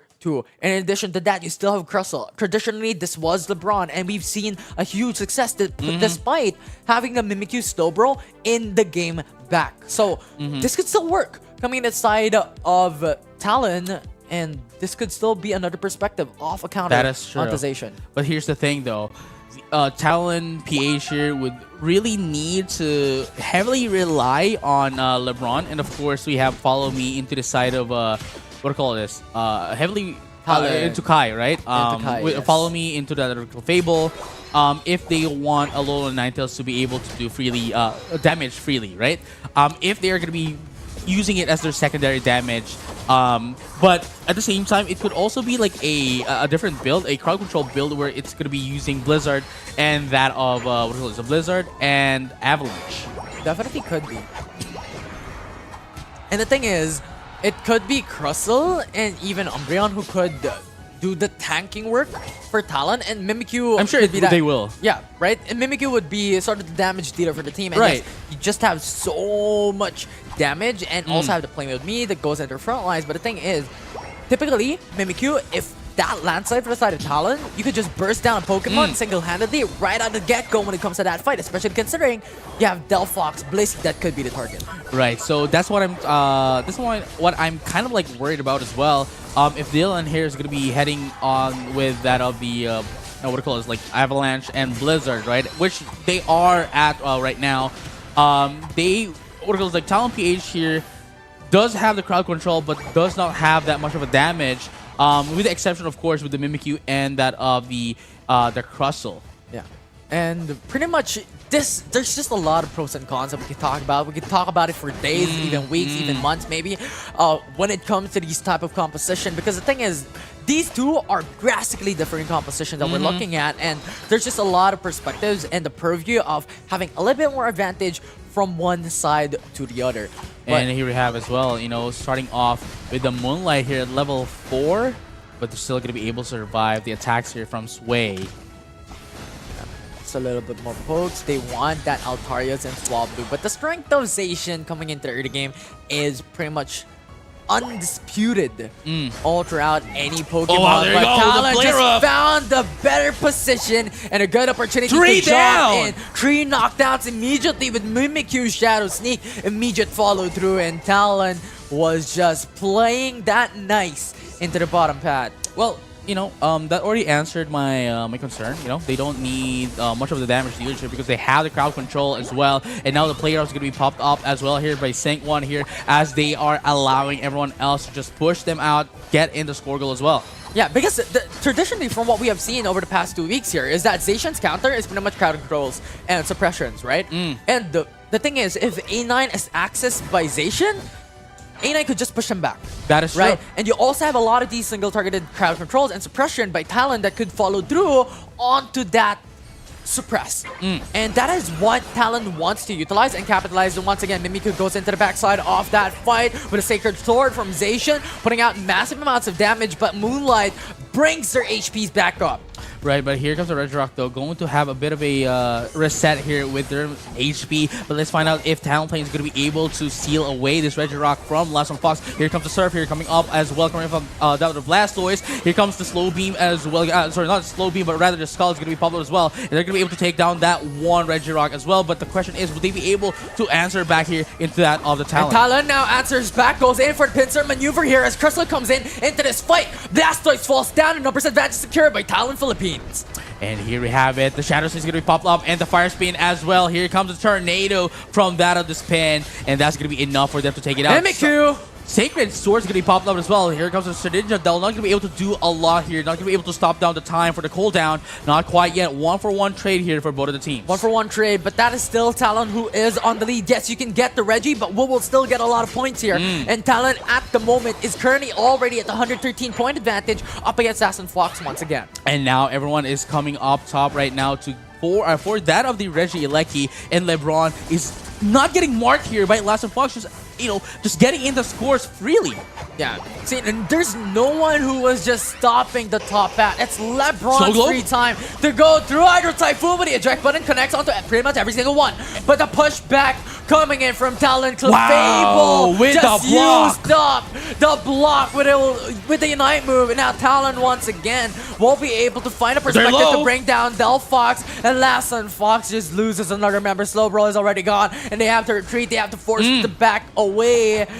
It's just a lot of opportunities. Talon, time and time again, gets the counter, gets to get engaged. Yeah, that is actually LeBron doing the work there. You know, ensuring that they are, you know, their team are given opportunities from all across the map. You know, sure, they are, you know, they are 4 down, left, down, bottom, while LeBron is putting in the scores up top as well, right? Like, it just allows them to work freely. But look at that, Sovereign Sword is not gonna hit anyone at all there. Gets the whiff, and that's gonna be a 1 KO here coming from that. Alona Knight just play with is gonna be popped up as well. And here comes the Skull, gonna be popped up. Fanciful Fireworks as well into the Surf, but it's not gonna be enough though to take down the Crustle. But beautiful Fanciful Fireworks to finally finish the job off as well. Talon's just playing the macro game from here on forward. They have to jump through onto the top path here because Reggie, like, he's still open for Talon PH to be able to secure it. Fire Spin connected onto A9, but Crustle, along with the rest of the crew, comes back on top. Pat, they want the objective. An Umbreon now comes into the back. You have Wow, Hydro Typhoon to Hydro delay the Typhoon. time, but Reggie Alecki, who's gonna take it? It is going to be Lazarus Fox taking away the Regieleki for themselves. Going to be able to take down 2 in the process to make that 3. And now Kai, sorry, no, Sync1 is trying to get away with Kai as well with the Moonlight, but unfortunately it's not going to be enough as they are now going to be chasing down Kai as well. Follow me, trying to get in a bit of a score and health, but it's still not going to be enough. Just buying a bit of a time here for themselves just to be taken out. Good macro awareness coming from Talon. They know and they understand that Lassen Fox was able to secure the tier 1 already on top pad, and the Regieleki was denied to go into the tier 2, so they now come in to the bottom pad to be able to defend. Right, and here to have it, Lesson Fox slowly but surely trying to catch up into that of Talon playing. All they need is just one team fight here. Talon PH right now having a bit of a difficulty against Lesson Fox. Fire Spin along with the Scott as well. It's just so much crowd control. Talon PH cannot have access onto the Regieyes, and Lesson Fox will secure it. Gets to follow me as well to buy a bit of a time here to recover some HP for Talon PH. But here comes the attack here from Lesson Fox. Going to have a bit of a disengage here, but Talon PH is forcing in the issue. Crustle now goes into the backside for the pincer attack. Has eyes on Blastoise, but will not go through for an all-in. That is a lot of risk coming through for that engage. As you have 40 seconds left before the Rayquaza comes through. Play with me. Okay, sorry, Play Rob is going to be popped up as well into that of the Blastoise, but still not going to be enough to take it down. But here comes Rubik's. Going to be able to survive for another day here with the Moonlight. A lot closer of a game 2 than we had in the prior matchup. There's a massive skill advantage for the side of Talon. They understood that they're still on the lead here, but anything could change with that amount of difference onto points. With only like 51 points advantage for the side of Talon Philippines, one dunk could change everything. And at the same time, like Lesson Fox here has the advantage in terms of the level, so they definitely have more of like a sustainability going into the Rayquaza fight. But one pick off is all Talon PH needs in order to take down Lesson Fox. And look at Crustle's position as well. If Lesson Fox commits into the Rayquaza fight, it could be a LeBron who could sneak in, but for now, it will not be that perspective as Talon wants to really push Lesson Fox back into Fire the spin. Rayquaza. Shadow Sneak also connects. Moonlight sustains back. Umbreon's HP back to full. And here it goes. LeBron here trying to rack up as much points as possible, but now going to have the pincer attack as you have mentioned. Getting ready for that. Actually, just getting in some points here just to, widen the gap that they have. Russell? A Shell Smash going to be popped up, but now they know that someone is there. They've understood the assignment that you just have to play it a bit more safe here. Rayquaza is still being committed by Lesson Fox, but Umbreon comes through into the backside. Blastoise uses up the surf though to bring him back down, and that will be a move from the Umbreon into the backside, but he will fall down at 4v5. Is that enough? Lesson Fox, can you make it through? As Talon only uses 2 members coming in from that fight. A massive numbers advantage. The numbers game already secured by Lesson Fox, and Rayquaza is already down at 1 HP. No! And Lesson Fox will secure the Rayquaza for themselves. Oh my goodness, that was and that was a team wave as well, dude. Like that was a beautiful decision coming in from that of Lesson Fox, knowing the fact that let's use their plan to their advantage. LeBron is not in the team fight, so we know that we outnumber them. The Mimikyu is out as well, and they just capitalized on that and just took on Talon PH one by one. Popping off their Unite moves, Fanciful Fireworks, Fire Spin, Hydro Typhoon, and everything just to make sure that everyone is removed from Talon PH one by one, and just took down the Rayquaza immediately after. And you called it, right? You called what happened there. Because the thing is, I think Talon became too aggressive and too overconfident. It was LeBron, it was Sync1 who was not on that fight. But Rubik's still engaged. LeBron was onto the central area, onto the side of Lesson Fox. And that too quick. Lesson Fox took that opportunity and capitalized in. Rubik's was gone. The thing is, with Sync1 and LeBron not there, Dylan was left open. Kai was left open.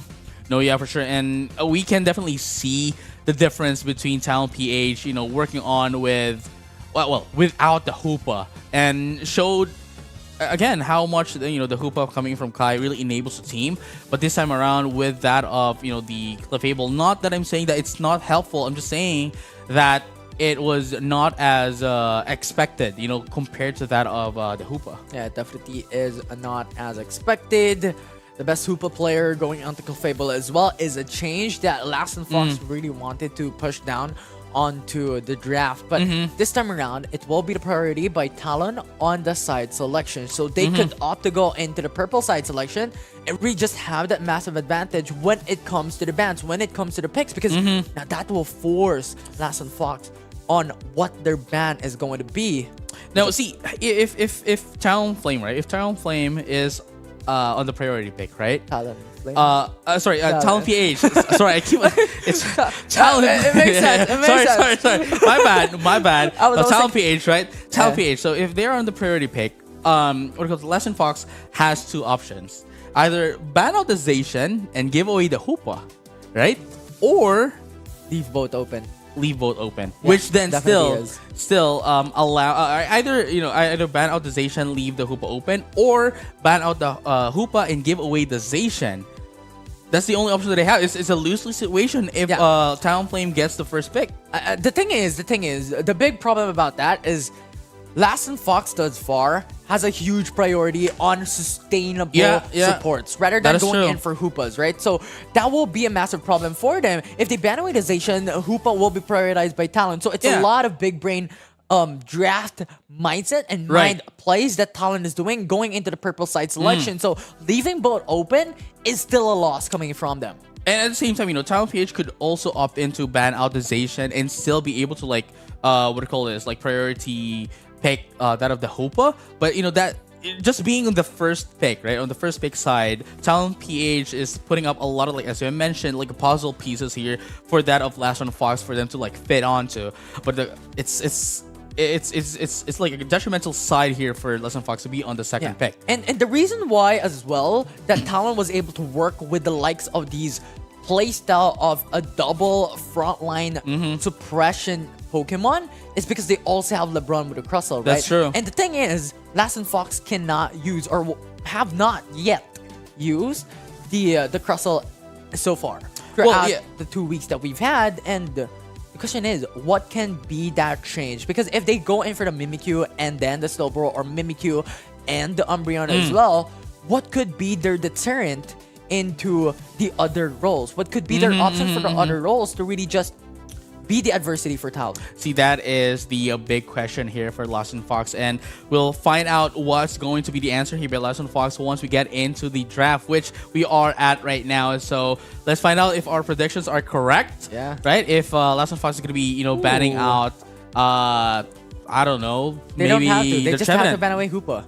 Because the thing is, Talon just went on to the orange selection. Last and Fox is still on the priority pick. There you go. Yeah, that's the thing. Talon went on to the orange selection, so Last and Fox could definitely just go and run it back. Because the thing is, coming in from that game number 2, I think their draft was well thought about, right? That's true. They have a lot of suppression. They have a lot of frontliners. And there we go. They were able to make it work. So they just have to run back through coming into game number 2. Game number 3, rather. Game number 3, right. And at the same time, we were thinking about, if Talon PH was the first pick, then there's a lot of mind games. But unfortunately enough, it is Last and Fox that's actually getting in the priority pick and the priority ban as well. Banning out the Hoopa, really huge respect ban here into Talon PH, which essentially, remove them, or basically incapacitated them as well to their game on game number 2. But now Last and Fox still prioritizing that Zacian, which is arguably the strongest Pokemon in the game right now, and Talon going in for that of the Slowbro and the Umbreon, as you have mentioned. Yeah, this is what we're thinking about coming into game number 2, right? It was an expectation that Umbreon and then Slowbro will be picked up, because the thing is, why would Last and Fox pick up the Mimikyu?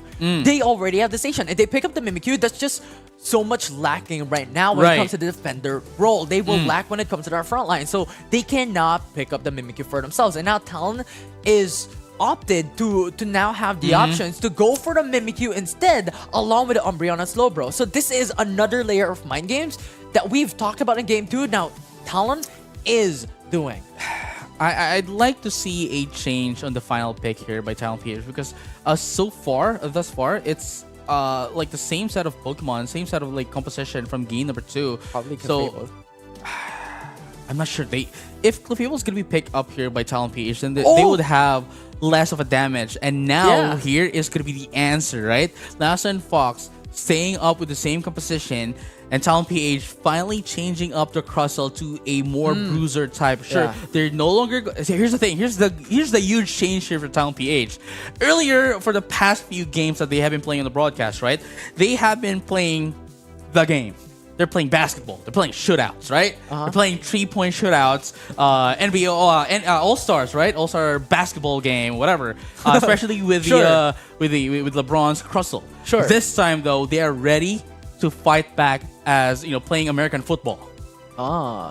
Interesting. They want the touchdowns now. They want the touchdowns now. They want the bristle backs as well. Especially the we have the bruiser type here. That is the Venusaur, which is I think is the thing that is lacking into the side of Talon PH, because now you have the backlane damage that is of course the Espeon. We have the bruiser that is the Venusaur, and of course we have the flexible attacker all-rounder that is Mimikyu as well. Yeah, but I'm still thinking about this. Like, this composition, it will be interesting to watch, because Talon went in for pretty much the opposite side of what we have seen, like the Protect the King type of strategy. Yes, sure, that could work, but it's pretty much all bruisers for the side of Talon, with only Espeon being their long-range damage, except if Venusaur goes in with the long-range poke damage for Solar Beam, right? The Solar Beam,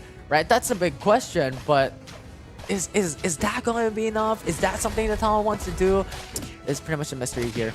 Now, look at this. Look at what Kiawe is doing. And it doesn't matter if they get taken out. The mere fact that 3 into the side of Talon went into the central area is enough of a deviation for Lesson Fox to actually, pressure up top. Bolt pass, really. And that's just something that Talon is really, really good at. Game number 1, even in the prior series, they always look for those opportunities and really change things up and get that massive lead when it comes to this early game. And right now, Lesson Fox still has to wait for time, right? They have to wait for level 5. Right. They have to wait for level 7 here. Going across the board, especially waiting for the evolutions for the likes of Delphox, for the likes of Blastoise. And Ivysaur right now at level 5 still needs its level 7 for it to have its Petal Dance. But look at this though. It is going to be Mithril going to try to put in the damage. But Sync 1 though, going to be able to survive, going to be able to take down 2 in the process as well for Talon PH. They are now adjusting as we speak. Yeah, so this is a Sludge Bomb Solar Beam combo for Venusaur. It's not going to Bruiser. It's not going to Bruiser. Yeah, so this is now making much more sense, because they needed that damage, and Espeon alone cannot handle that, right? So a good shift. You have Talon now going in for a little bit more those poke damage in their composition with that Mimikyu, Slowbro, and Umbreon to be their frontliners. That is true. That is true. And now here comes stored power into the Psybeam as well. Coming from that, the Espeon putting in out a lot of damage. Now Kai is going to be alone here. Meanlook's going to be popped out as well. Good Scald. Scald to remove a bit of a damage. Solar Meanlook Beam. once again. And the Solar Beam coming in from that of the Venusaur, as you have mentioned, is going to be putting up a lot of damage against that of Lesson Fox. But this time though, it's quite interesting that it's not going to be, LeBron into that of the Venusaur, but instead it is with the Mimikyu up top, still the top path member into the side of Talon. Yeah, because the thing is, LeBron's role all throughout It's also the top. prior games, not just about the top, right? It's looking into the perspective on those pincer maneuvers, holding up the top tier 1, tier 2, whatever that may be. It's just to hold on to the top path and go into the final moments and have those good responses. And having Mimikyu for themselves and onto LeBron specifically with that Shadow Sneak and Play Rough gains him access with those long-range engage. No, yeah, and just to agree with you as well, like that marking coming in from LeBron, right? It's always the one that's marking out the opponents, especially with the help of Shadow Sneak. Now, they don't even need to go down into that central area. They just need to use their Shadow Sneak, and they would still be able to mark them down. Yeah, and that's also good coming in from Mimikyu, from LeBron being more specific. He just wants to go in for the knock-on points, because the thing is, Regieleki with a 2v3 cannot happen. That is true. And here we have it. Psychic Slayer is going to be popped up as well. Verdant Anger to follow up. That's going to be able to be taken out as well. And that's going to be 2 down for Sync 1 with that of the Solar Beam and another one as well. Currently at level 10. And you don't want to be... you don't want this slow beam coming from that of the Venusaur to be upgraded because it's going to essentially virtually have no cooldown. Definitely would be. So that's the thing that Talon PH wants. That's the perspective of their composition. We were looking at the Slowbro, the Mimikyu. These are already to be expected because this is a counter on Zation. But the Venusaur edition, the Espeon going through into their lineup is something that changes things up here in Game 3. And again, now they have a much better backlane damage with that of the slow beam. A solar beam rather. Instead of that Espeon, which is more or less like a, which is more of a mid lane damage dealer instead. Yeah, and now Slowbro pays a visit. That Yawn comes through. Shadow Sneak, play rough. Shadow sneaked. Play with Delete. And now it's Blissey who's gone. Zation comes through though with a good response. And now Verdant with a Sacred Anger into Cord, the slow wants it. Solar Verdant Beam. Anger pushes them back. A nice zone, and Talon was just able to go in for those goals, go in for those dunks, and into the back. It's Sabron once again. This is what we stated. Fire Typhoon. He is the one who is assigned and tasked to go in for those Pinsir Oh. maneuvers. And Talon gets that 30 points into the tier 1 on top. Bliss assistance to have the Blastoise be sustained. But the question here, Talon is not going to, is not going to overextend here and goes in for the disengage. Beautiful decision coming in from Talon PH. Beautiful decision indeed. And now the Reggie into the bottom pad will be available for them. And once again, LeBron could be left open on top side of the map to just defend. Or every single one of them could prioritize onto the Reggie Alecki, considering that the tier 1 is still left open for them to take on top. But Talon PH though has the access into that of Reggie Alecki. Yeah, and Reggie Alecki already scared by Talon. Now going in for the Unite move with a mean look as well. There's just no escape for the Blastoise. And Talon will secure the tier 1 on top side. I was saying, that serve was actually pretty good coming in from the side of Lesson Fox because that would have been able to push away the Reggie Alecki, allowing them to destroy the first score goal before the Reggie Alecki comes in. But unfortunately, Reggie Alecki was the one who destroyed the first score goal, this allowing Talonflame to capitalize on that. I mean, nevertheless, it is Talon who wants that tier 1 because it gives them that map control in this matchup for later on, especially considering that Rayquaza will be such an important objective each and every single game. So having that map control will give them such a massive lead. And yes, Umbreon could just Midnight Prance be chased here, but the utilization of the Unite move will be able to just retreat unscathed. That is true. That was actually quite beautiful coming in from that of Kai as well, using Midnight Prance just to be able to sustain, remove their shields as well for maybe a team fight before the Rayquaza. And sure enough, they can still get their Unite charge as well before that happens. And look at the positions of Talon, right? They went in for the 1-3-1 split here, but Talon is now going up top. Has information that Lassen Fox wants to go all in. Umbreon goes into the back though. Oh wow, Farspin is going to be popped up as well here. Gets the homing, but unfortunately, beautiful engagement coming in from that of Sync 1, ensuring that Lassen Fox is going to be going away. Yeah. And once again, they're going back into tradition. They could go 1-3-1, wherein one Pokemon goes into the bottom pad, one Pokemon comes up on top, and if Last Fox decides to go for an all-in, it will be an easy rotations for the side of Talon from here on forward. So pretty much a good position from them, and this is what we've stated. Getting those tier 1s was absolutely one of their objectives coming to early mid-game, because this will give them such a massive map control lead up against the opposition. And at the same time, we have to consider as well that no one into the side of Lassen Fox is available up top. Sure, there is, the Blastoise, but it's still not going to be enough if there's 4 of them up top, securing that Reggie Alecki for the map pressure. Now, Kai being alone here down bottom is fine because the Reggie Alecki is coming into their score goal anyway. Yeah, and the thing is, it's Lassen Fox who cannot contest on Reggie That's Alecki. true. Because the thing is, Talon already has a massive lead. So going and opting to go for the Reggie onto the bottom pad is a much safer move. Right, but at the same time, that means they have one Pokemon that is not up here. And that is a beautiful micro decision coming in from Sway here to just allow that Reggie Alecki to go into the second tier score goal so that they can position into that of the upcoming Ray fight. Because that is and that will be their game changer. But look at LeBron. Look at LeBron. That's LeBron. That's 84 points. 84 points indeed, and they still have enough time for them to catch up back into the raid fight. But there we go. Here comes the signal that they are outnumbered. Hydro Typhoon is going to be popped up as well, but Cancelled! canceled by the slow beam as well. And here comes the Sacred Sword, going to be able to take down one. No, not quite yet, but it's the Telephone going to be taken out. It's going to be two. The Blast is going to be taken out as well. And here comes Play With Me. It's going to be enough, followed up by the Sword Beam to take out that amazing dog in the game. And that's going to be a team wipe. Talon PH securing the Rayquaza for themselves and securing the semifinals for their team. Such an impressive showing from the team that qualified to World, got 9 to 12 place, and once again 399 points, securing Rayquaza, and not enough breathing room for Lass and Fox to answer back, and that will win them the series.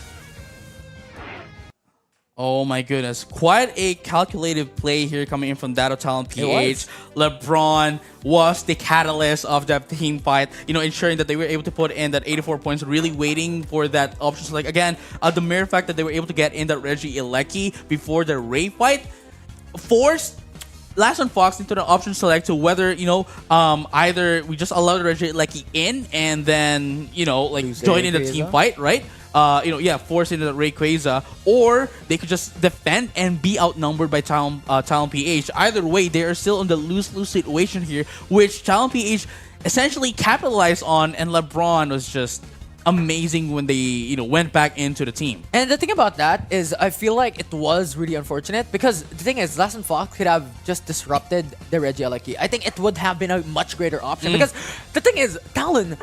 It was a handshake, right? No. The thing is, the Talon can just play it safe.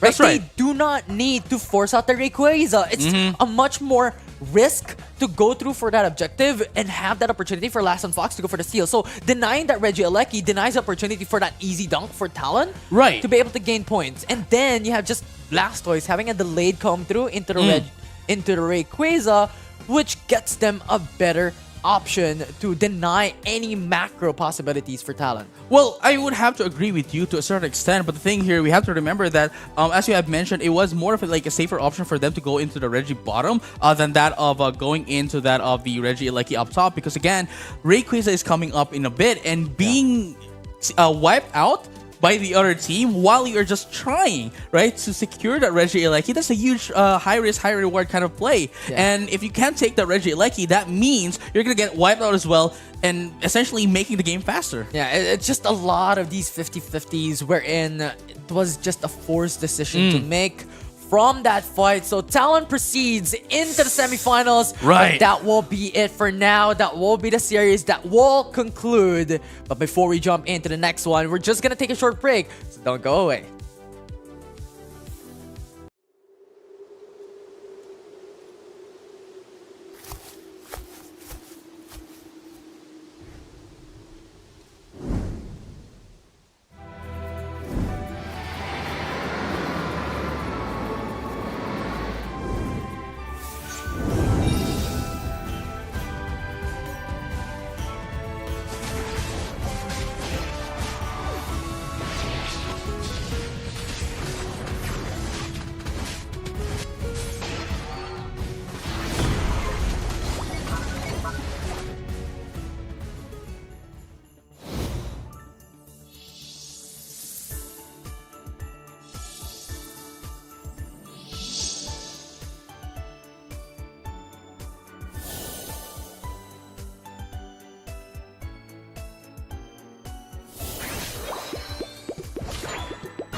we're going on a trip on our final game of the day. It is quite an expected outcome, although, right?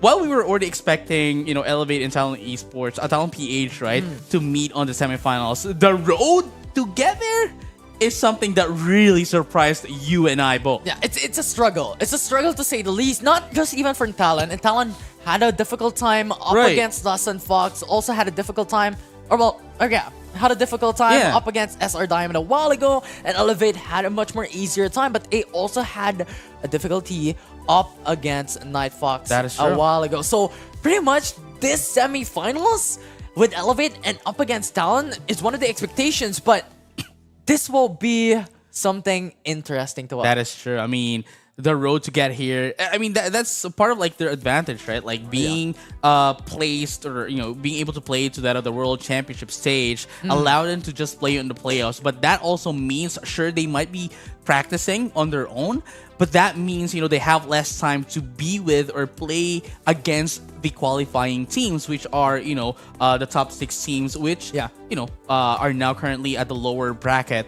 But still, we cannot dismiss their power, how they surprised us, how they almost taken the games away from Elevates and Talon PH. But this time around, they are the highlights. They are the focus of this match. Elevate and Talon PH. Whoever wins here will secure the spot on the grand finals, which means they will be waiting all throughout the day tomorrow and have a 1-point advantage, really, against a team coming from the lower bracket. Yeah, and coming into this draft, coming into game number 1, I feel like Talon has to respect the Zacian. And yes, they have counters to it. They have Mimikyu, they have Slowbro. But the thing is, we're talking about Elevate, right? And Elevate could utilize the Zacian with how well and disciplined and patience they play.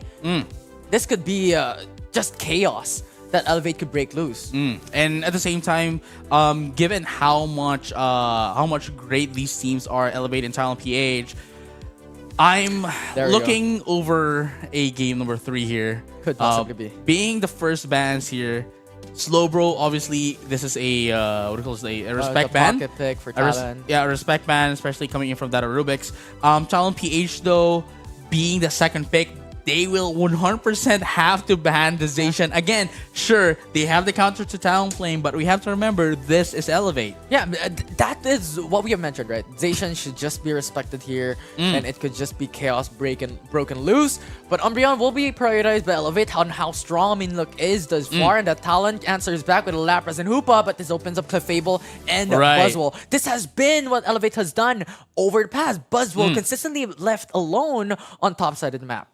And finally, after 2 games, Talon PH was able to get back Hoopa. So this is still going to be quite a threat against that of Elevate, especially in terms of the sustain side. But this time around, though, still double EVs here, allowing them to get their power spikes as early as possible so that they can take over the early game. But Elevate, though, sure, they only have 1 EV thus far, but they do have access to that of the Moonlight coming in from that of Clefable, and of course, backlane damage with that of the Mew, and as expected, Shua's Zoroark. It's something that have seen pretty much the most light of day a while ago in their respective series, and one of the winning conditions by Elevate once again secured. And the thing is, it was one of the expectations. They need 2 more damage dealers, but Talon PH going full on glass cannon composition once again in the form of the 3 EVs. Wow, this is going to be tough. It will be. Like they have the frontliner, right? The frontliner being only that of the Lapras. Sure, they have the sustain, that is the Hoopa, but as you have mentioned, glass cannon composition, that's 3 EVs, very squishy. And the big problem that Talon will have to conquer is Shua. That's true. The thing is, yes, you're good with a glass cannon composition that will have very, very strong power. But the flank into though. Punk. But if Shua will gain access into the back lines, it will be disastrous for Glaceon, Leafeon, and Espeon. That is true. I mean, again, Hoopa by itself isn't able to do a lot. Hyperspatial is what it can do, mobility and sustain, teleport back and forth their teammates. But this is going to be a tough a tall order for Talon PH or Elevate. However, on the other hand, have a very what do you call it? Like, have a very balanced out composition, and at the same time has been the same kind of composition they have been playing since the start of the day. And the thing is, they also have Umbreon. They also have another frontliners that could do crowd control in the form of Buzzwole. So that will be a hard time to let these EVs from Talon to gain access to Mew, to gain access into Zoroark. But here's the thing though, like as you have mentioned, right? They have the Umbreon, which could essentially mean look that Lapras. And from then on out, you know, we also have like crowd control, as I mentioned, Buzzwole, which then isolates Lapras. This is going to be the biggest threat here, coming in from that of Elevate, because if they can take out Lapras, everything's gonna be loose. Yeah. Right. And the huge dependency now would be the Hoopa. We've talked about these glass cannon and the Hoopa dependency with these compositions, with these types of compositions. We've seen it a while ago. The only time these glass cannon compositions could work if there's Hoopa in your composition, because the thing is, you're lacking so much when it comes to your front line, so you are more vulnerable into taking out so much damage, and your HP bars just getting deleted and melted right out of the get-go. So that Hoopa will be crucial here, and that will be up to Kai. And we know Kai to be one of the best Hoopa players in the Philippines. Right, but look at that though. Elevate was able to secure, you know, those birds as well down bottom. Now, it's a really high level play here that they don't want to take risks, and if they go in, they have to commit, because if not, allowing them to live just by a single second means a turnover for the other team. And there you go. Here comes Superpower, going to be popped up as well, putting out a lot of damage into that of the Hoopa. Yeah, and thus far, it will be a difficult time for Shua to gain access into these early game aggression, because once again, we have always emphasized how strong EVs are at level 4. They gain their massive amount of power spike coming at level 4. Level 5, level 7, they have access into their upgraded moves already as well that gains a lot more capabilities to gain that early game. So right now, that won't be a hurdle by Shua. But once again, coming into that mid-game, late game, if it will be a Lapras who is pinned out by the likes of Umbreon or Buzzwole, those glass cannon composition will crumble down. That is true. And now, as I mentioned, that is the key objectives here for Elevate for game number 1. The question is, would Talon be able to sustain Rubik's as their, you know, only wall in the match right now, as Elevate is... They have a huge burst damage coming in just a bit. Hyperspace hole for the 3 EVs come up on top path. There you go, that's what we're talking about! Showa just got deleted by Glaceon. Nice Icicle Shards. That was a beautiful pick off coming into Talon PH, ensuring that Shua, the biggest threat right now into the side of Talon, going to be taken out in as well. And just like that, it gives them a bit of a breathing room here, going into that of the major objectives. Now, the question is, would they be able to maintain this up until later to that of the Rayquaza? But look at that now.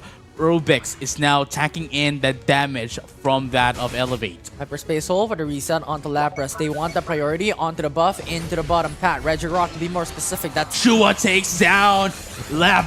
That's something that they need. An extra sustain coming in from Lapras. Clefable will be brought down by Talon Philippines. But it's a 1-for-1 trade. It's still a numbers game here. Regirock secured by Talon PH. There you go, Kai gonna be able to take down the Regirock as well. Rubik's gonna be going down with the Hyperspace Hole. Now gonna be able to score, and that is gonna be 30 points. Still not gonna be enough. The first points down bottom, but the Regirock's gonna be taken down by Shua as well up top. But Talon PH is not backing down as they want to pressure up Elevate right now as they destroy the first to score goal down bottom. Yeah, and they needed that Regirock. They want that because the thing is, from what we have emphasized, they only have one frontliner, and Regirock definitely helps for Lapras. That is true, and now ensuring that they are going to be able to, you know, sustain this. They cannot have any more risk. And again, Talon PH's main objective here is to be on the higher level than that of Elevate and win the macro team fights. Yeah, and we see it happen, right? The Hyperspace Hole always being utilized by Kai to bring the 3 EVs on top path or into the bottom path to gain access into the lane birds. And that is consistently what Talon is doing. The reason why we're seeing level 10 already for Glaceon, for Leafeon, and level 9 for Espeon. That is true, but now just waiting for the next set of birds here before that of the Reggie Ilecki. But the question is, how is Shua? Shua's going to be taken in. Not quite enough though. But here comes the feint attack. Not going to be able to get back there. And as Talon PH is going to be able to pressure up. Ultra Soul Storm is going to be popped out as well. Rings Unbound is going to be popped up as well. It's going to be the Buzzwole going to be taken out in the process. The Mew almost taken down, and that is the Fabled Sustain is out in the map right now, and that's gonna be 4 into the side of Elevate, gonna be taken down as it is only the Umbreon up left here for Elevate, and Talon PH is now pushing down the top path, but the Buzzwole is back up. The Umbreon was able to buy in a lot more time, enough time for them to ensure the block of scoring into the first tier score goal. Emphasis on the early game prowess of those EVs, those evolutions that we have for Talon PH. It's just really strong to have 3 EVs to your side and be on par with the prowess of Elevate here into this early game. The big problem comes through into the latter part of this matchup, wherein it goes down into the Rayquaza. It goes down at these massive objectives. Solar Blades coming up from the back lanes though. Oh, beautiful decision coming in from Elevate not to finish or attack the Reggie Ilecki, and instead, welcome that Leafeon to take it down immediately before taking down the Reggie Ilecki. Yeah, and if the Reggie Ice comes through to the side of Elevate, this is two of two objectives that they want, and they will be able to get. And that's a really, really good sustain coming through for the side of Elevate here. Will be really helpful to go through into these big engages, and Lapras just has to respect the capabilities that Elevate has. And there you go, Rings and Buffs is going to be popped up once again. Ultra Sword Swamp is going to be popped up. Hyperspace Fury as well, but to no avail. And now everyone inside of Talon PH is going to be going down. Miva is going to be put down rather into that of the Buzzwole. But see, look at that. How many times and how many moves did Talon PH pop off just to be able to take down Miva? It was too much that I think it's a waste. It's a very, very sustainable draft. It's a balanced composition that they have, and that is the power off it. Sync 1 down low. Tempest now, getting in as much damage away from, the Mew, ensuring that it can put out the damage. Kai coming back for some sustains as well. Now, this far, Talon is still on the lead though, so that is something of a huge benefit coming from them. They have 27-point lead. That will come through into a really, really massive question mark, a coin flip, if you may, coming into 2 minutes. We have 30 seconds left before Rayquaza comes up, and Elevate could definitely change things up, because what we've mentioned when it comes to this team fight, Elevate definitely has a better advantage. Especially that they can sustain themselves as well in the process, whereas Talonflame, sure, they have higher damage output here. But in terms of sustainability, survivability, in terms of the team fight, they have almost none of those. So the only thing that they have to take note of is the Lapras take down the Lapras and the Hoopa. Everything falls down into place. Yeah, and I think Lapras Express should carry out Espeon into the team fight for the Unite move. That will be such an importance coming from Talon to really just bring down and control Elevate onto that 5v5. And that will be such an importance. And yes, you can still also do Leafeon, but at that point in time, I feel like it will be a much more better option to bring down Espeon for that massive AoE. Now, here's the thing though. With how close the scores are, they don't know which team is on the lead, and now they're just waiting, feeling each other out right now. It's a 5-point before they actually went in on the Rayquaza, but now LeBron is being left here just to put in some marks down right into that of the score goals in case of the some split pushing here. But here comes, the Elevate now trying to start off this Rayquaza as well. What's going to be happening here? Rubik's right now down low in terms of HP, Ultra Sword Swarm, but going to have a bit of sustain here as well. And now here comes a Hyperspace Hole to get some sustains. It is Sync 1, the only one to have a beautiful Solar Beam as well, putting down Sync 1 in on its HP. That will bring it down to Talon having to force out the issue here. Umbreon is stuck. Wow. That is that a Unite move. Everyone's going to be popping up as well. Glacier's going to be taken down, and that is the Espeon as well. That's what we're talking about. Ruben's going to be taken down as well. It's going to be treated down. Rings Unbound is going to be popped out as well, but it's not going to be enough for them to sustain. No, it will not be. LeBron is just chasing down chasing down Shua in the process, and just like that, 1v1 is going to be the play of the game here. That's going to be 50 to 100. Mew up top as well, and that's going to secure their win against Talon PH for game number 1. In addition to that, Clefable was able to get a lot more points as well here into the bottom pad and elevate. Such a performance that they did. They were on Brink's edge there, and Talon Philippines just lost it. Lapras was gone, and Elevate took that opportunity to pounce and win a team fight. Wow, you can see how much balance right now, right? You can see how much balance and composition of Elevate here, that they are able to, even though they are alone, they can still survive team fights in comparison to as what we have been mentioning all throughout the game. The glass cannon composition coming in from that of Talon PH. Once you are able to take down the Hoopa, or not even the Hoopa, they didn't even take out the Hoopa until the last moment. The moment they were able to take in Rubik's, you know, they were able to take down Dylan as well. That's already enough for them to be able to like push in. And Rubik's being the only damage tanker here, it put Talon in a very bleak position. Yeah, it was a bit unfortunate as well, because the thing is, right, they were trying to go in for those fights. Rubik's had the information into where Elevate was, and he was engaged by Elevate from here on forward, so Rubik's was down low. He has to force up the Lapras Express to go into the hyperspace hole, and after that, we have mentioned this, right? They needed the Lapras Express to deliver Espeon into the middle of the fight for that Unite move, but that did not occur. After one Unite move coming from Lapras was removed, Hyperspace Hole was gone. They tried to engage another fight, but the thing is, they were already at a massive disadvantage because their positions were out into the Rayquaza pit. No, yeah, for sure. And really, Elevate, even, you know, elevated their game once again and now has secured game number 1. Talon PH, though, it's quite a trend, isn't it, right? Talon PH, ever since earlier, they've always been losing their first games and then coming back up later, right? Happened with Secret Rare, happened with Last One Fox as well. So this might be the enemy moment here of Talon PH. They're rivals, right? Yeah, they're rivals. Both Elevate and Talon Philippines has been rivals for pretty much decades. Well, as you know what, a figure of speech, but they're pretty much rivals for pretty much the longest time already here in Pokemon Unite, Asia Champions League, and even other tournaments as well in Pokemon Unite. And that is something that Elevate has conquered quite a bit. You know what? They are the runner-ups in the World Championship, and right now they're showing their powers up against Talon here in this series today for the Philippines qualifiers. And I mean, again, at the same time, you know, that also is the reason why a lot of people right now, not only in the Philippines, are watching us right now on YouTube, on Twitch, on Facebook as well, on the official Pokemon Unite channels, because they want to see these kinds of action from, you know, the people from the World Championships, and definitely are looking forward towards who is going to be headed on towards the finals of the Asia Champions League in Bangkok, Thailand next year in February.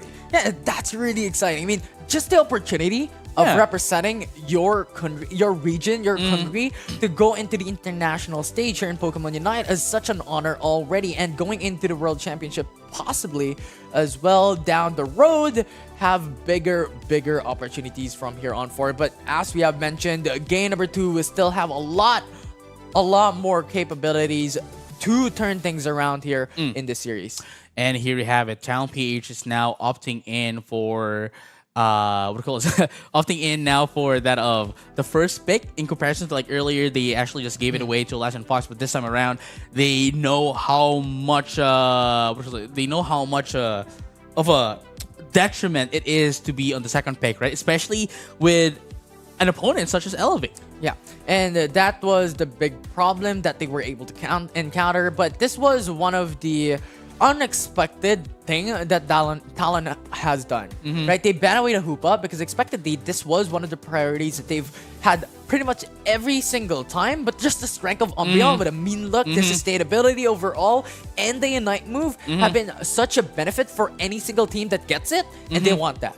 Right, but here comes Elevate though, answering back with still Buzzwole and Clefable for their sustain. Again, see, Talon PH, I keep on saying Talonflame. Talon PH may have the answer to the Zacian, but they still don't have an answer to the Buzzwole and Shua's Zoroark. Yeah, and that's the thing, right? Elevate, when it comes to their composition, when it comes to their draft, it is already expected that you have Buzzwole coming in, you have Zoroark coming in. This is the pretty much the picks that Elevate has done over again and again. And right now, Mew comes through, Glaceon comes in, so a lot of poke damage, so different expectations when it comes to the central area. Because if they go for Shua, this will be a glass cannon composition that they will have. And, you know, it's not just like a glass cannon composition. It's more like they are, well, what do you call it? Like incorporating the glass cannon into towards their current composition, which already works. But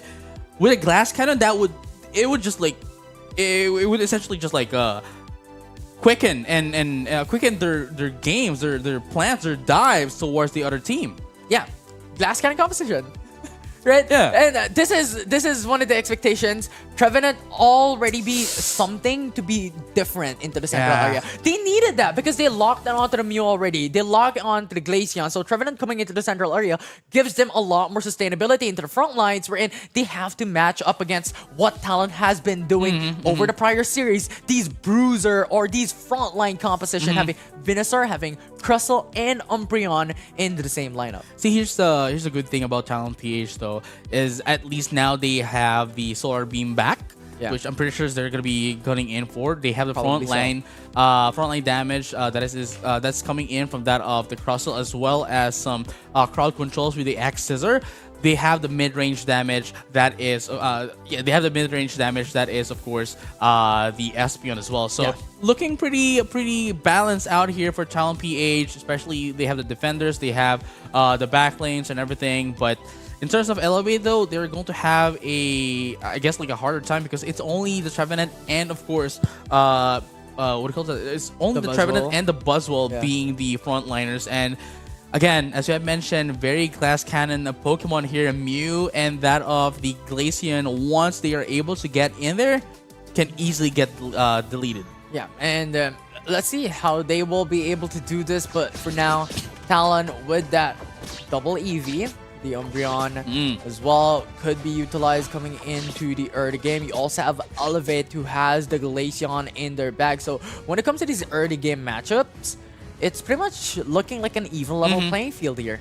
Right. Again, I just have to reiterate as well before we head into the game that whoever wins this match, and it might be Elevate if they do win this match, they are already secured for the Grand Finals. And secure the Grand Final spot means they're already secured for Thailand as well. And now the only thing left for them to do there is, you know, well, fight for the prize money. Yeah, fight for prize. Because the thing is, for the viewers watching at home right now, it will be the top 2 finalists here in the Philippines Open in the respective regions that we have all over Southeast Asia that can qualify for the international stage, for the regional stage. Sorry, not Thailand yet. The regional stage before the what do you call it? Before the Thailand finals. There you go. So a chance to go to Thailand is what I meant. So anyway, going back into the game, we are now seeing Talon PH ensuring that, you know, trying to prioritize as much. But again, Miva with the Buzzwole still putting up a lot of pressure, and they still don't have an answer towards this. It's just really strong. The utilization of Miva time and time again. This is already one of the staple picks here in Top Hat for the side of Elevate. And yes, Talon has a Crustle of their own for LeBron. But how can this match up? Thus far, Elevate secures 50 points already. So we'll see how they could adjust. Right. And Talon still has a lot more opportunity because they're still waiting for that level 5, level 7. They're waiting for Venusaur to come up. Right, see, look at where JR Absent right now. They are currently on the side of Talon PH. And normally on a ladder game, you would ask yourself, what is this guy doing? But this is actually quite genius of JR Absent, because what it does is just, it deviates away their attention, allowing their teammates to actually freely get their XPs and their points as well, allowing them to get their power spikes as early as possible, getting that lead and to maintain it to Talon PH. Yeah. Because the thing is, Elevate already has that massive 60-point lead in, what, 2 minutes, 20 seconds into the game. They already have that advantage. So just this swaying, as you have mentioned, and changing the purview and the perspective that Talon can do in this game too is such an importance. But right now, Trevenant in danger. And they're just gonna fight back. Elevate still having that pursuit, but Umbreon, with the help of the Blissey, can sustain himself. And here you have as well the battles of the solar beams with a 1v1 here. Again, Miva still with that amazing superpower, and the Smackdown is going to, put up a huge wall and difficulty towards that of LeBron up top. Thus far, everyone's just waiting patiently for the Reggies to come up. Reggie Ice and Reggie Aleki now comes through. And traditionally for the top path, they're left alone standing by themselves to defend. Glacial Stage. Glacial Stage. Glaceon catches up. Umbreon is gone. Numbers advantage secured by Elevate, so now they can start up the Reggie Ice. Zero absent now with the Moonlight as well, but the Reggie Ice is going to be started here by Elevate. Trevenant with the Horn Leash as well just to get away. And here comes the Slaughter Beam, but they're going to be, answered back here by that of Jera Absent with that of the Follow Me. But here comes Elevate though, getting pushed away. Talon PH securing the Reggie Eyes for themselves, and now they have the advantage to push down the first score goal. Now Elevate is in on Brink's edge here. Talon wants those goals, wants those points, and Clefable coming through into the middle of it all, wants to push them back. And Espeon right now wants to push them back with the Unite move, but thus far with Buzzwole coming into the bottom path, they have to respect the possibility of Elevate to landslide those team fight if it ever comes to fruition. Yeah, they cannot overextend against Elevate, even just a very, very pixel, a very small pixel of an over extension here against Elevate, because Elevate is just going to isolate you, especially with Miva, and just pick you off immediately. And the thing is, Miva probably has the biggest brain. They left the tier 1 on top at with one more point to be able to break it down. And that's a huge overcap if ever Elevate won't be able to secure a lot of points. Right now, Clefable is gone once lethal already, and Talon is now on the edge here, but they're able to answer back with a 2 knockout. And now, Miva finally shaking out after 5 minutes into the game. Going to be able to take down this Glaceon as well, which would allow Talon and PH to finally destroy the first tier score goal, and without the Reggie Aleki as well, allowing them, if they can take us out, right, it's just going to put up some pressure against Elevate into that other top path. 30 overcap as well coming from Espeon, so Talon right now is on the lead. Wood Hammer into Horn Leech. Wood Hammer, and now it is Clefable who is stuck on the wall. Trevenant as well, but you still have the pass to be able to come back up when it comes to HP. That is quite an amazing play here coming in from Tempest as well. But they have to be wary though. Miva is just waiting for them in that of the tall grass. And again, LeBron putting in some scores down bottom, and now it's going to be a 3v5 play here against that of Talon PH. But the question is, would they be able to secure that one? Yes, they will be able to steal away this Reggie Aleki from Elevate, and they're going to be able to take down Miva as well. Here is the answer of Talon PH against Elevate, against that of Miva. Here comes the crowd control. Here comes the egg bombs all day long, allowing them to put in as much damage as possible. But here comes the Glacial Sledge into the Mystical Mirage as well. Here comes the jump in. Miva's back up as well. Vernon Anger, Ultra Sword Storm getting popped up as well. That is going to be the Umbreon down by Miva, and the Smackdown is going to be an amazing diversion coming from Miva with the sword. We're going to be able to put them down in the process. 2 KO for the Venusaur. And that was massive coming for the side of Talon. Yes, Elevate was able to push them back, but the thing is, what Talon wants is that pressure onto the top path up against Elevate. And right now, with a 100-point lead for Talon, they're pretty much on the safer end of this game. That is true, and at the same time, Miva kind of overextended there, with the Ultra Sword Swarm Unite move, and Talon PH was able to capitalize on that, ensuring that they are going to be able to take down Miva's Buzzwole as well. And because of that, because of the 2 KO up top, look at this. Sync 1 is now currently at level 13 with 3 minutes spare. It's just so good. And even then, Elevate also used up Miva, to be more specific, the eject button to chase down members of Talon. Right now, Elevate will be able to go in for the 22 overcap on top path, but that's still not enough to close up the gap. That is true. And now, I think we might be able to see Sync 1 here with that of the Venusaur get to level 14 before the Rayquaza fight, just because of the fact that we still have a minute left here for them to gather their XPs. Would definitely do. And Reggie Aleki will be open up 20 seconds here for both Talon and Elevate rather, to pick up. That will be a really strong pressure for the top side of the map to get through the Reggie into the bottom path right after. Man, and they're now just waiting for the Reggie Aleki, because this is going to provide so much map pressure to the team that wouldn't be able to get it, and we might be able to see the Rayquaza team fight here up top. And everyone is here coming from Elevate, so Umbreon needs to really position themselves and pat themselves into the Me top look path. into Tempest, and there we have it as well. But the question is, would they be able to commit? No, they're not going to be committing here, as there's still no more. Not enough time for them to take down that Reggie like it. And now Talon PH is just positioning themselves into that of the Rayquaza. Good positioning coming from Talon as well, focusing their positions into the bottom path. Because the thing is, if we're looking at the map, they still have tier 1.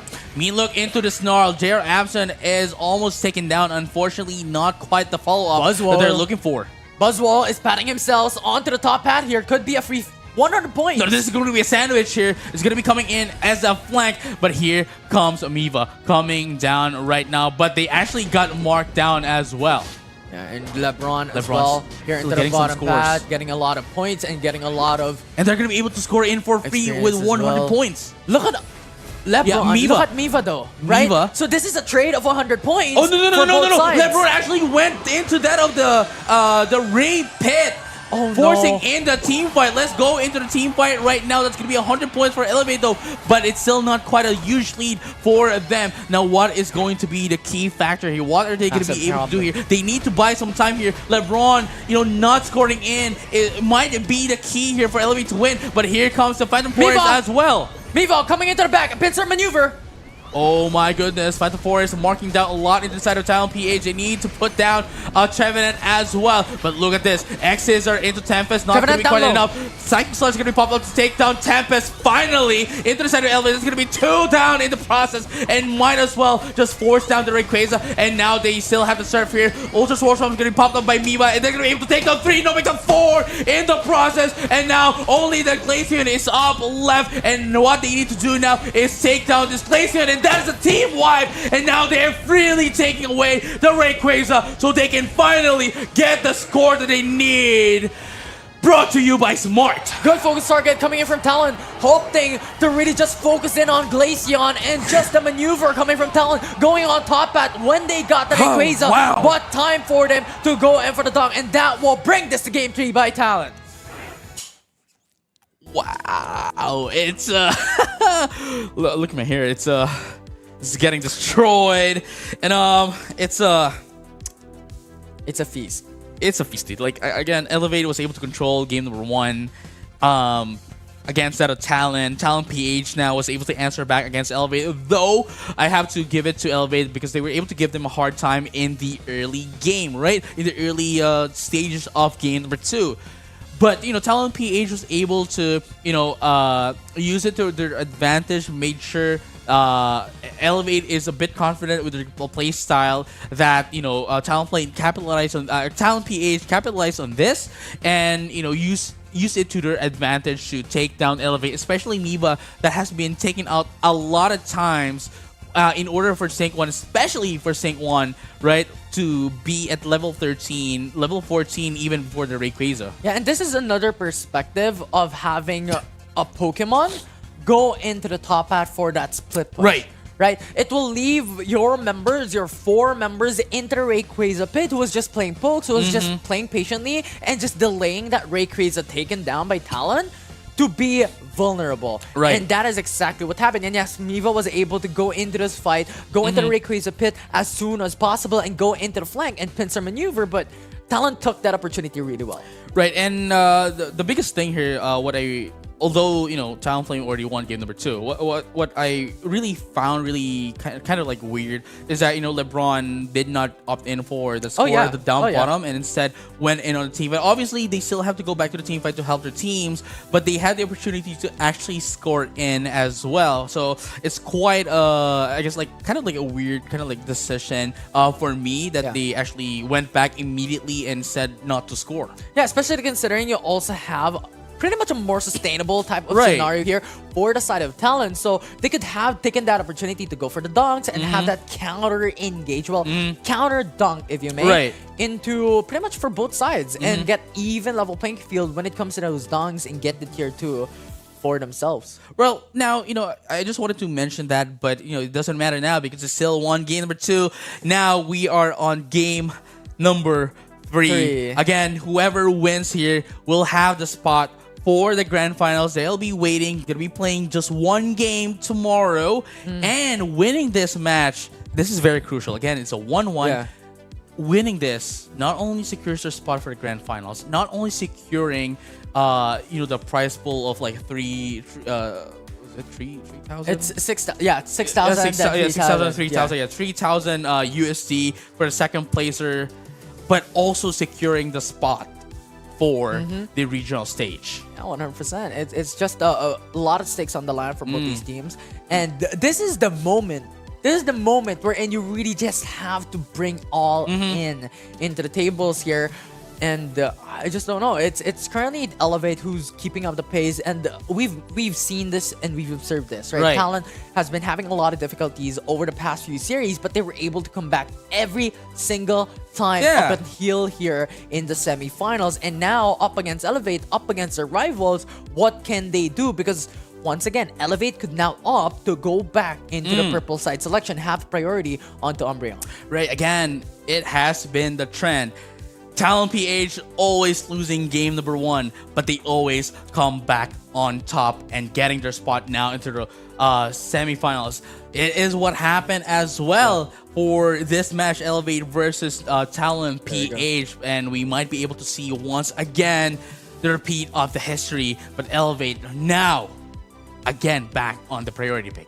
They definitely do. And this was already expected, right? Because Elevate had a better option onto the purple side selection, and even Talent PH, right? Because generally, purple side selection gives you a much better position of having a better ban.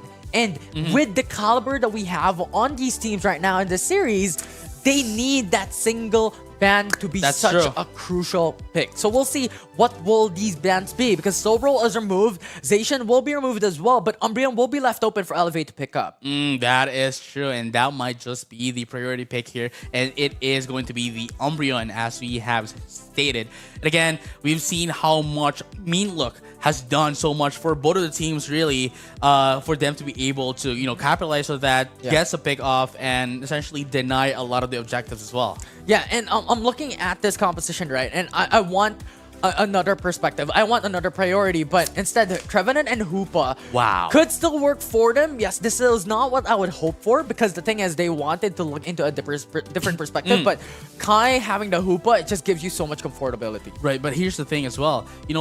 Starting off with the Trevenant and the Hoopa, we might be able to see the triple glass cannon as well again for talent play, because that's what we saw in game number 1, but hopefully, and I hope, we don't see that, because Elevate already had the perfect plan against that. Yeah, and because if they go in for the glass cannon composition, which they will probably do, Zoroark will still be left open for Elevate to pick up, and that will be a massive problem. Yes, it was working quite a bit. It was working a little coming into game number 1, but it was working against other teams, but not an Elevate though. Yeah, it was a bit of a question here, but Talon could still pick up something of the likes of Mimikyu, something of the likes of another strong frontliner, but Mimikyu is denied. Mimikyu is denied from Talent. This was what I hoped for, and right now there's no single target suppression. With Slowbro removed, with Mimikyu denied, what will the last pick be? Okay.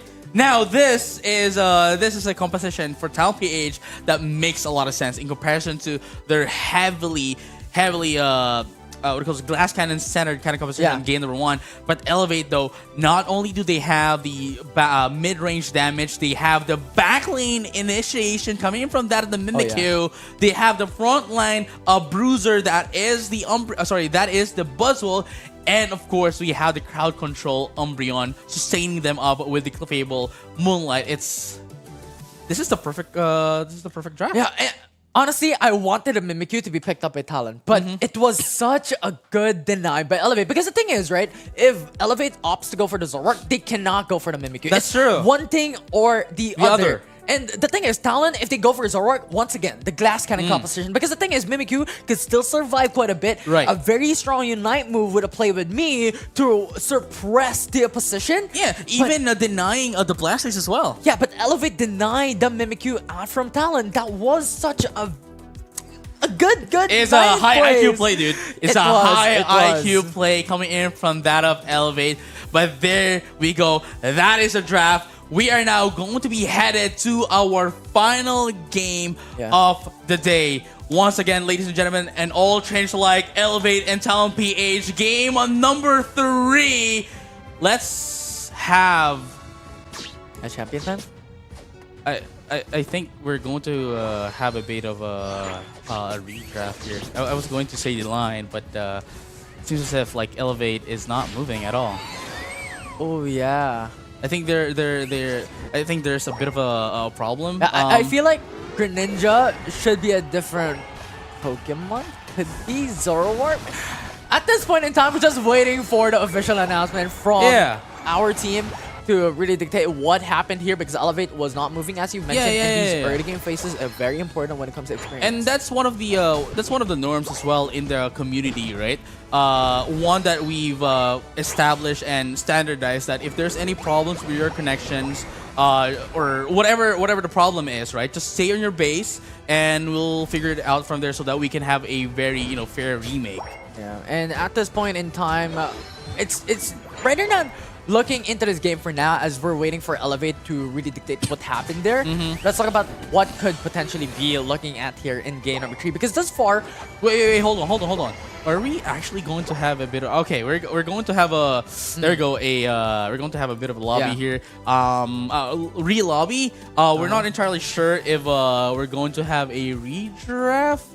Okay. Do we have the information if if we're going to have a redraft, or are we going to be playing the same set of teams, set of Pokemon? Let's just wait for the announcement there. But that was just a very good play of the draft, and I think that is one of the expectations. Regardless if we go for a redraft overall, a very massive shift when it comes to composition, but nevertheless, that will be something of an expectation, that we have these mind games that can occur during the draft, especially when you're towards that purple side selection, wherein you have these final 2 picks that can come right out of the gate. And then for the orange side selection, now this will be a lot of pressure on their backs, on their shoulders, on that final pick. What can be the potential counter that we could have? And that's the importance of that flexibility in the first 4 picks onto the orange side selection. Right. Okay, so we have just gotten the information that the Greninja was an error, technical issue. The game picked it up for them, but it said it should have been Inteleon. Yeah. So everything's gonna be the same except for Greninja into the side of Elevate, which is going to be replaced by that of the Inteleon. And quite honestly, I love this so much better, because the thing is, traditionally, from what we have seen over the past few series that we've had, and a lot of information that we were able to attain over the past week, is that Mimikyu is going into the central area, has the possibility on really just having that huge potential on landsliding when it comes to these type of games. So having Inteleon, expectedly, it will go into the bottom path for the side of Elevate. Yeah, Elevate. And now, right, it's their composition earlier, though it had a mistake in it, was already scary enough, despite having Greninja in it, right? Yeah. But now, we just got the information that it's actually supposed to be Inteleon, but the game, had a very high IQ moment in there. It's now even more scary. Yeah. It's scarier now that the Inteleon is actually going to be part of that. Yeah, regardless, the thing that I love about the draft for the side of Elevate was pretty much the Mimikyu. It doesn't matter, because the thing is, they were lacking damage. Right. It could be Greninja, it could be Inteleon. Right. Heck, it could even be it could be Gengar, for what I know. Right. But the important thing is they got damage onto that roll. That's but the true. Mimikyu pick was just a good and a massive deny away From Talon. Talon, yeah, exactly. I mean, that's what I'm saying. Of their 4 Pokemon, obviously with the exception of Greninja, that was already scary, and you could essentially just choose literally any other Pokemon to join those 4, and it would still be scary. Greninja, not that much though, but now again, you had the confirmation. Should have been Inteleon. Now makes it even scarier. Yeah, it cannot work when it comes to that perspective, and that was a bit of a problem, right? Yes, you have a lot of these sustainable Pokemons for the side of Elevate coming into their draft, but as we've mentioned a while ago, when you want a glass cannon composition with the likes of having 3 EVs into your side or having a Greninja to your side, you want the Hoopa because those resets are going to be such a crucial moment for your team to be Right. able to go in and out of fights because you want those burst damage to come through and go out. Right, but speaking of which, though, while we are waiting for the re-lobby, right? Let us Talon. Okay, so it seems as if there we go. We have what's this? Elevate, right? Elevate agreed that both teams will change their last picks due to the Greninja technical issue. Yeah, There you definitely go. is. And I feel like now with the change, Yeah. it could definitely be the triple EV that we could look at. And you know what? This is a coin flip and this is a toss coin out of nowhere That's for the true. side of Talon, but they were able to make it work over the past series. And the thing is, Intineon is such a Pokemon that you have to deal with into Yeah. the back.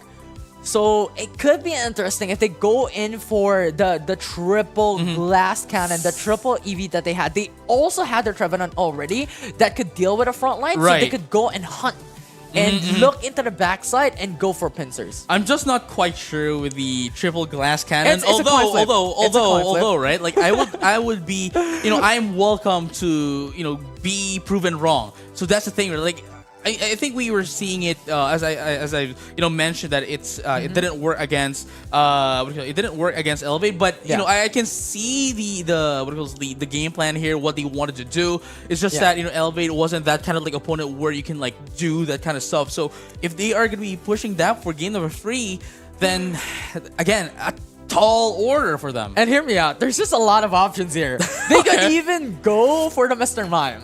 And that's just like that's better. that's like a further end of the spectrum when it comes to these Pokemon picks, but Right. it's a lot better because the Yeah, thing is, yeah, yeah. they needed a little bit more of those frontliners. And yes, Mr. Mime innately is not a frontline Pokemon, but Right. the barriers definitely help when it comes to isolating these targets into pushing back and zoning Elevate into having access onto Espeon and I believe it was Leafeon that they were yeah. able to take on those 2 EVs. See, this is the thing, right? Like, yeah, that is actually Right, That's actually so- true, right? Like Mr. Mime, though, but if it goes into the side of Talonflame, I think that would only help them out. I think that would be a better draft. Sure, they might have like 2 EVs, but Mr. Mime joining down the fray is going to help them out, be able to sustain and allow them to not be not be entered, not be dived into by that of Elevate. Yeah, and once again, if they don't opt to go for these options on maybe the Mr. Mime or even the triple EV with the glass kind of composition, they could always go back into tradition. Right. LeBron going for Crustle. Crustle. Right. But while we are waiting for that, as I was going to say, we'd like to give thanks once again to Smart, our official telco partner for the Pokemon Unite Asia Champions League Philippine Open 2024. Of course, it is still the Philippines' best mobile network, having the fastest network and nationwide coverage in the country, as awarded by Ookla of Speed Test Intelligence data for speed and coverage of quarter 1st to 2nd of 2023. And of course, to Dark League Studios for powering up this tournament for the Pokemon Company. Yeah, very, very exciting here. Philippines Open, 1 game away to decide who goes into the grand finals, and that will be a secured spot into the international and regional stage that we have upcoming for Pokemon Unite. That is true. But at the same time, we have to give shout outs as well to our friends over in Indonesia, which, they are also having their regional, not regional stage, but rather their playoffs as well alongside with us. So both of us, Indonesia and that of the Philippines, are having their playoffs day 1 right now. And as well as India having their regional stage tournament day 1 today as well. Yeah, a lot of Pokemon Unite actions happening all over Southeast Asia. A lot of exciting stuff as well. Pokemon Unite action, as we've mentioned, and this is pretty much the dictators of what could be the meta that we could expect coming into the following weeks, coming into the following tournaments that we have, especially in the international stage. These players will be the ones who will be looking at the Pokemons and who will be looking at what could be picked up. That is true. And speaking of international Pokemon Unite as well, I'd like to give shout outs to Picadef right now, coming in from that of the North American scene of Pokemon Unite, currently in the Philippines. So I hope you do, enjoy your stay in the Philippines. Actually tweeted out that they are in Intramuros quite earlier in the day. So really amazing to have, players from all around the world, visit the Philippines and be able to have the first-hand experience as well of, the community here of Pokemon Unite. Yeah, absolutely fantastic overall. It's just a lot that had happened here for pretty much every single team. The journey that they were able to come through was such a momentous moment for every single one. I mean, before we started coming into week number 1, we had 32 teams to come into the tournament, into the Philippines Open, bringing it down to 16. 8 teams were left in day 2 last week. Right now, we're left with the 8 best teams here in the playoffs. And at the same time, I think it's about time that we have to give our viewers a bit of a recap into our prize pool, what these teams are fighting off as well. So in just a bit, we're going to be showing you as well our prize pool, the breakdown as well, before we head in, as we are waiting for the games. Yeah, it's pretty much 1,000 for the 8th and 7th place, 1.5 for the 6th and 5th place. You have the 6,000 for the first place. Second is a 4,000. Third gets 3,000 and fourth gets 2,000.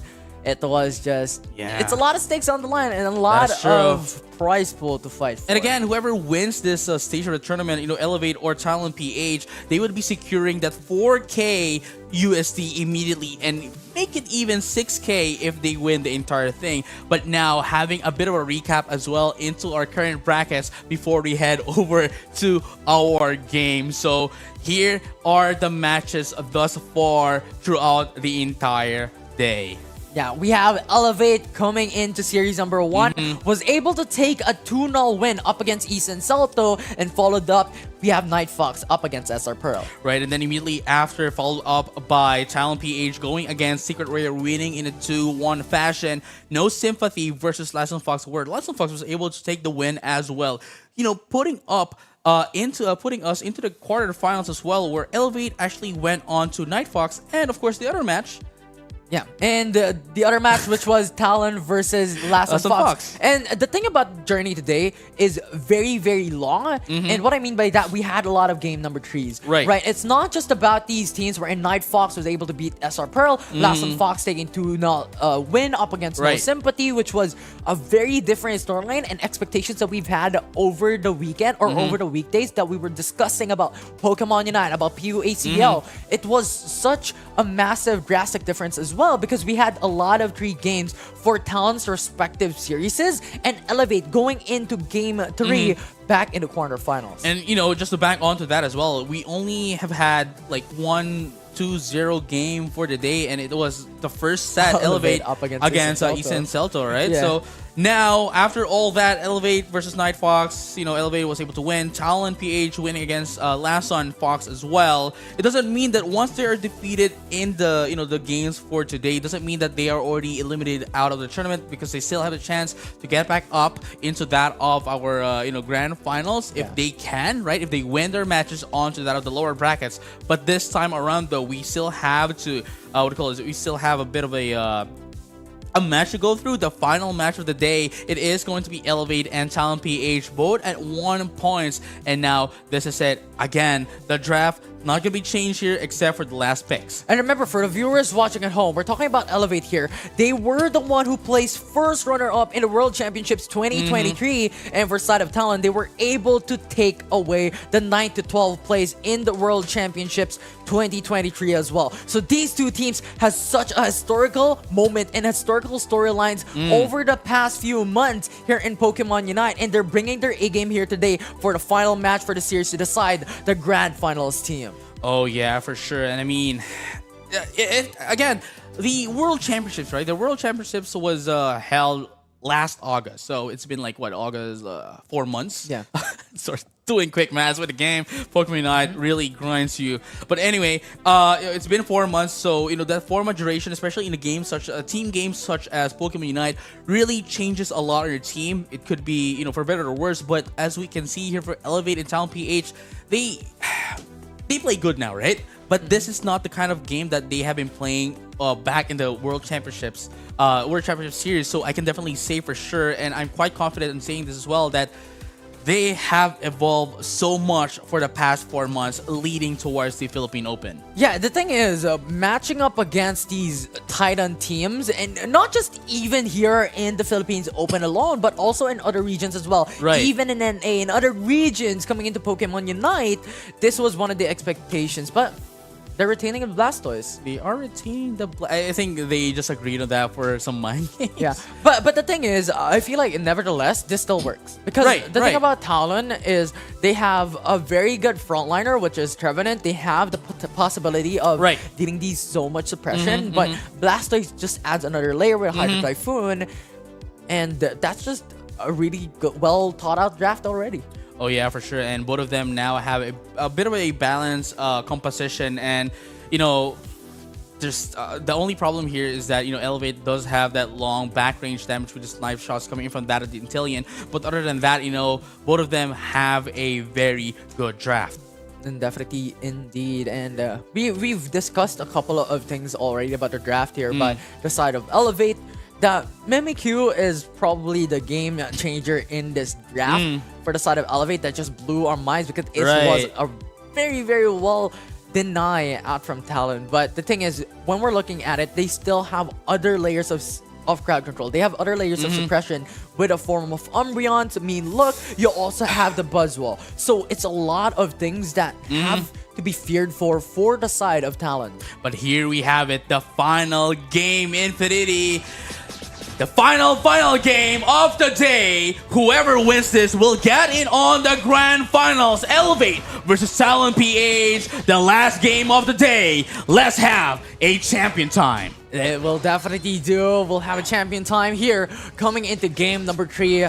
The decision match for the grand finals team. But Trevenant coming into the bottom side of the map here, as seen on Eevee, and has just to respect that. You still have the sustainability with a passive coming from Trevenant. So that's still all good. Wow. It is, they... Talon really wants to be aggressive here, wants to get in their stacks as much as possible, but Miva is just denying them, along with JR Absent as well, especially that it has a huge help as well in terms of like XP, allowing Miva to get in as much getting their power spikes as early as possible with that of the XP share. Yeah, and as you stated, right, when it comes to these early games, the team that has the better lead would be Talon, right? Because they have Espeon, they have Glaceon. So these level 4s are quite massive from them. The player of though. But the thing is, Elevate, we have to always reiterate that, you know what, you have Mimikyu, they have Buzzwole that could be left alone on top side of the map, but a fight, first knocked out, secured. That was the eject button. I like the idea of LeBron there eject button and pushing away Mimikyu so that they can pick it off. But unfortunately, it actually worked into the favor of Elevate, and that they were able to pick off this Squirtle, putting up a bit of a delay into that Pokemon. Yeah, and once again, like Elevate just has to wait for pretty much Inteleon to reach that level 7 to be able to reach that final evolution. And you also have Mimikyu, who is already really strong innately, even at level 5 with the Shadow Sneak availability already. So that's just something the Talon just has to respect despite that advantage in the early game. Right, and now it has access to its super power as well. Going to be able to force down this stack and going to be able to steal away that Bunnelby from that of the War Turtle in this case, and going to be able to score in once again, getting more stacks than ever. Shadow Sneak going in to Hoopa, but not go in for an all-in. It's just a lot of risk to go through into that engage, especially considering you have the Hoopa with Hyperspace Hole already for the side of Talon. Right, but here's the thing though. One reason, I guess, the reason why they didn't teleport into that of the Hoopa is because they're gonna get outnumbered. They're gonna get picked off there immediately if they do decide. So what they need to do is wait for their teammates to get in so that they can pressure up Talon. Yeah, and right now the lane birds, the Altaria and the Swablues now being prioritized. A huge amount of points and a huge amount of experience secured, but both these teams were able to secure a couple here and out. Wow, both of them are not committing just yet. They are really waiting for that opportunity, for that time, for that opening before they commit. They don't want to overcommit though, because one mistake could risk them putting down and bringing them down into the lower bracket.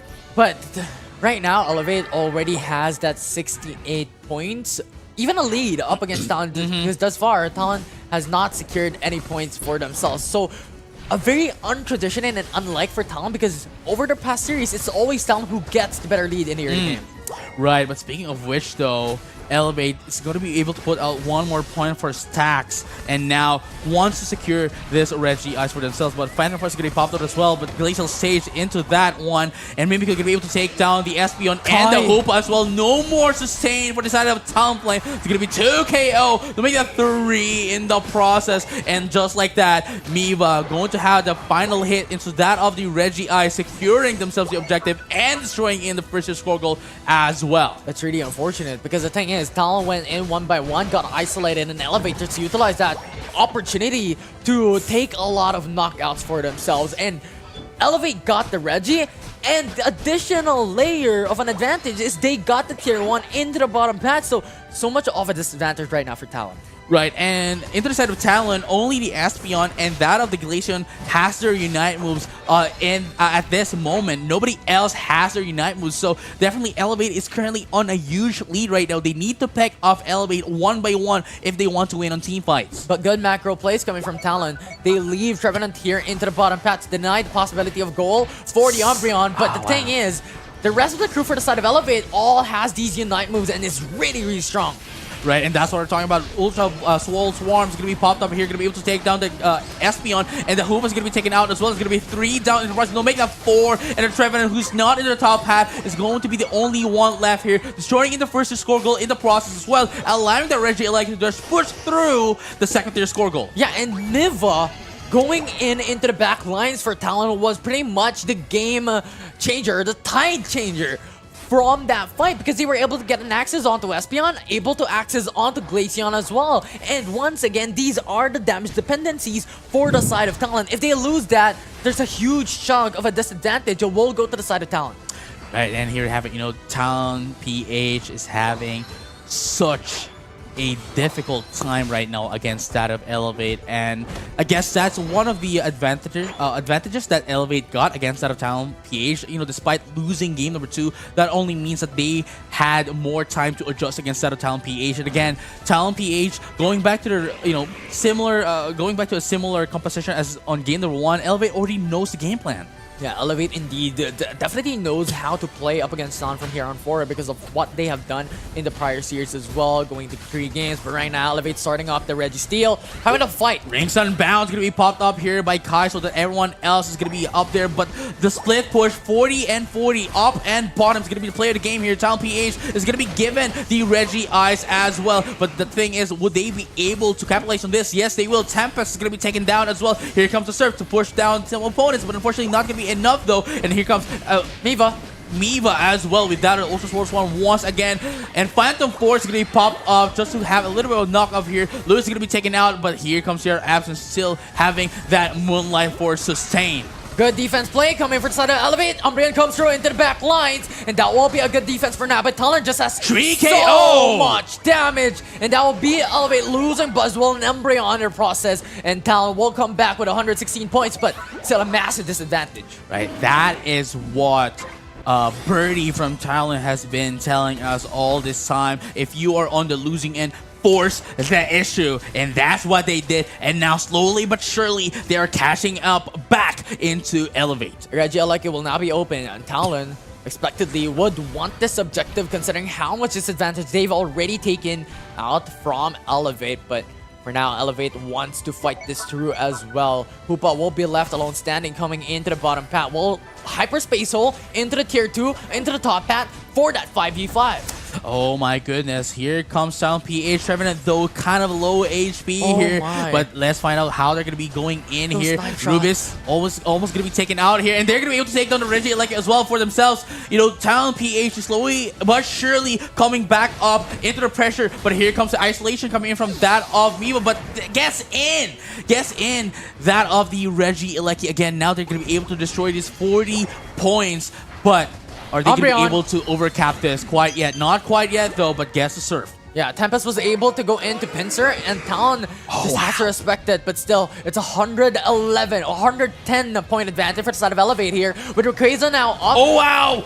Rubik's almost taken out by the play rough. And now with that, it's Talon PH who has to go in for the resets for now, and Elevate will have a better position onto Rayquaza. They will now force out this objective, but will just bait out Talon. Right, we have to remember we still have Rings Unbound here ready for Talon PH to pop up. They have to sustain, but they need to be able to obliterate here, Elevate if they want to get in that Rayquaza. Shadow Sneak connects onto Trevenant, will not go pursuit for an all-in engage. Both these teams are just waiting for the right moment here. Blastoise receiving so much damage coming in from those snipe shots, and that is something that Talon has to respect.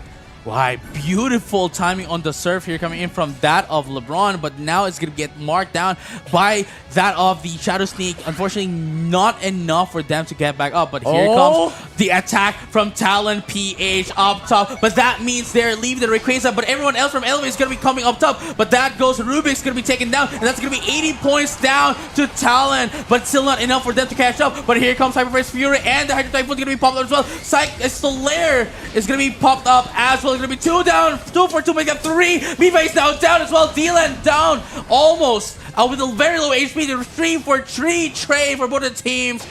But Elevate still has the lead. But here comes Dylan putting in the score here. This might be it. They just need to defend their score goals now. And right now, it will be Talon who will be on the lead. It's a 2v1 as Inteleonix and Fable wants to push back Trevenant to go in for those dunks. And right now, it will be Trevenant who is stuck. Oh my goodness, Talon PH just at the nick of time was able to jump into that at the top tier score goal, top path, going to be able to stop Elevate from scoring in, and Talon PH is going to be our first grand finalist for the Pokemon Unite Asia Champions League Philippine Open.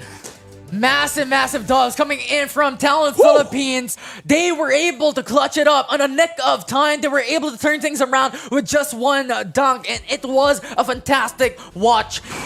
Coming in from one of the world finals, a world championship qualified teams coming from the Philippines. Wow.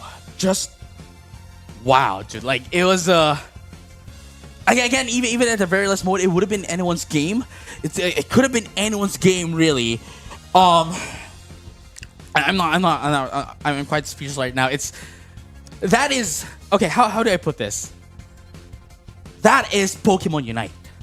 Yeah, it definitely That is Pokemon Unite. I mean, there's just a lot of these opportunities. Yes, you can get the most leads in the world coming into early mid-game, but just in the right moment, with just one fight, with just one engage, everything could change. And that is what Talon did. It was just such a good place and that they did coming up on top at, wherein Leb was going in with those 80 points. They were able to go in for those dunks as well, and Elevate wanted to answer back, but it was a good hold coming in from Rubik's, and in the right moment, Dylan went in for the reset, came back into the tier 2 path, denied Lewis and Junior absent to go in for those dunks to answer back and get the lead back for the team. And overall, Talon, with that patience game and with that quick mind into rotating and going in for those dunks, was able to secure the win for the semifinals to secure one of the grand final spot. Again, we cannot dismiss the prowess of Elevate here. They're still very strong. It could have been their game, really.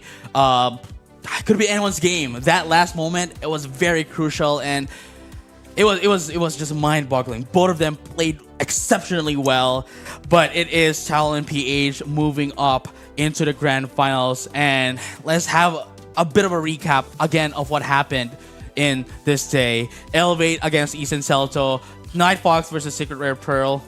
It was Talon who battled Secret Rare Diamond and No Sympathy to battle out Lassen Fox, and they proceeded into the quarterfinals where Elevate beats Night Fox to go into the grand finals. No, not the grand finals. It's the semifinals. There you go. Rather. Talon PH going against Lassen Fox and, defying all odds, and now headed into that of the semifinals. And of course, once again, defying those expectations as they win against Elevate. And I don't think a lot of people understand this, how great this is. Because number one, in Pokemon Unite Asia Champions League Philippine Open, whoever is on the grand finals has Secured a one. No, not even just that. Listen to this. they have a 1-point lead immediately. So they're going to be playing a best of 5 in the grand finals, but they only need to win twice. They only need to win twice. They have a 1-point advantage as the one at the higher seed. That's number 1. Number 2, they've already secured the prize pool of 4K USD. And number 3, they've already secured the spot for the regional stage in the Asia Champions League 2024. That is just so good. And that is what we're saying, right? The stakes on the line coming into the semifinals was such a massive point of contention. And it was Talent Philippines who won it in the end. Right, and once again, congratulations to Talent PH for getting it on the grand finals, the first grand finalist for our tournament. And Elevate, they still have a lot of matches to play on for day number 2, but that is all. We're going to be seeing the journey towards the end as we head back to you guys, going to day number 2 for tomorrow as we head on to the grand finals of the Pokemon Unite Asia Champions League Philippines Open 2024. My name is JJ, and with me is Infinity. We'll see you tomorrow for the grand finals.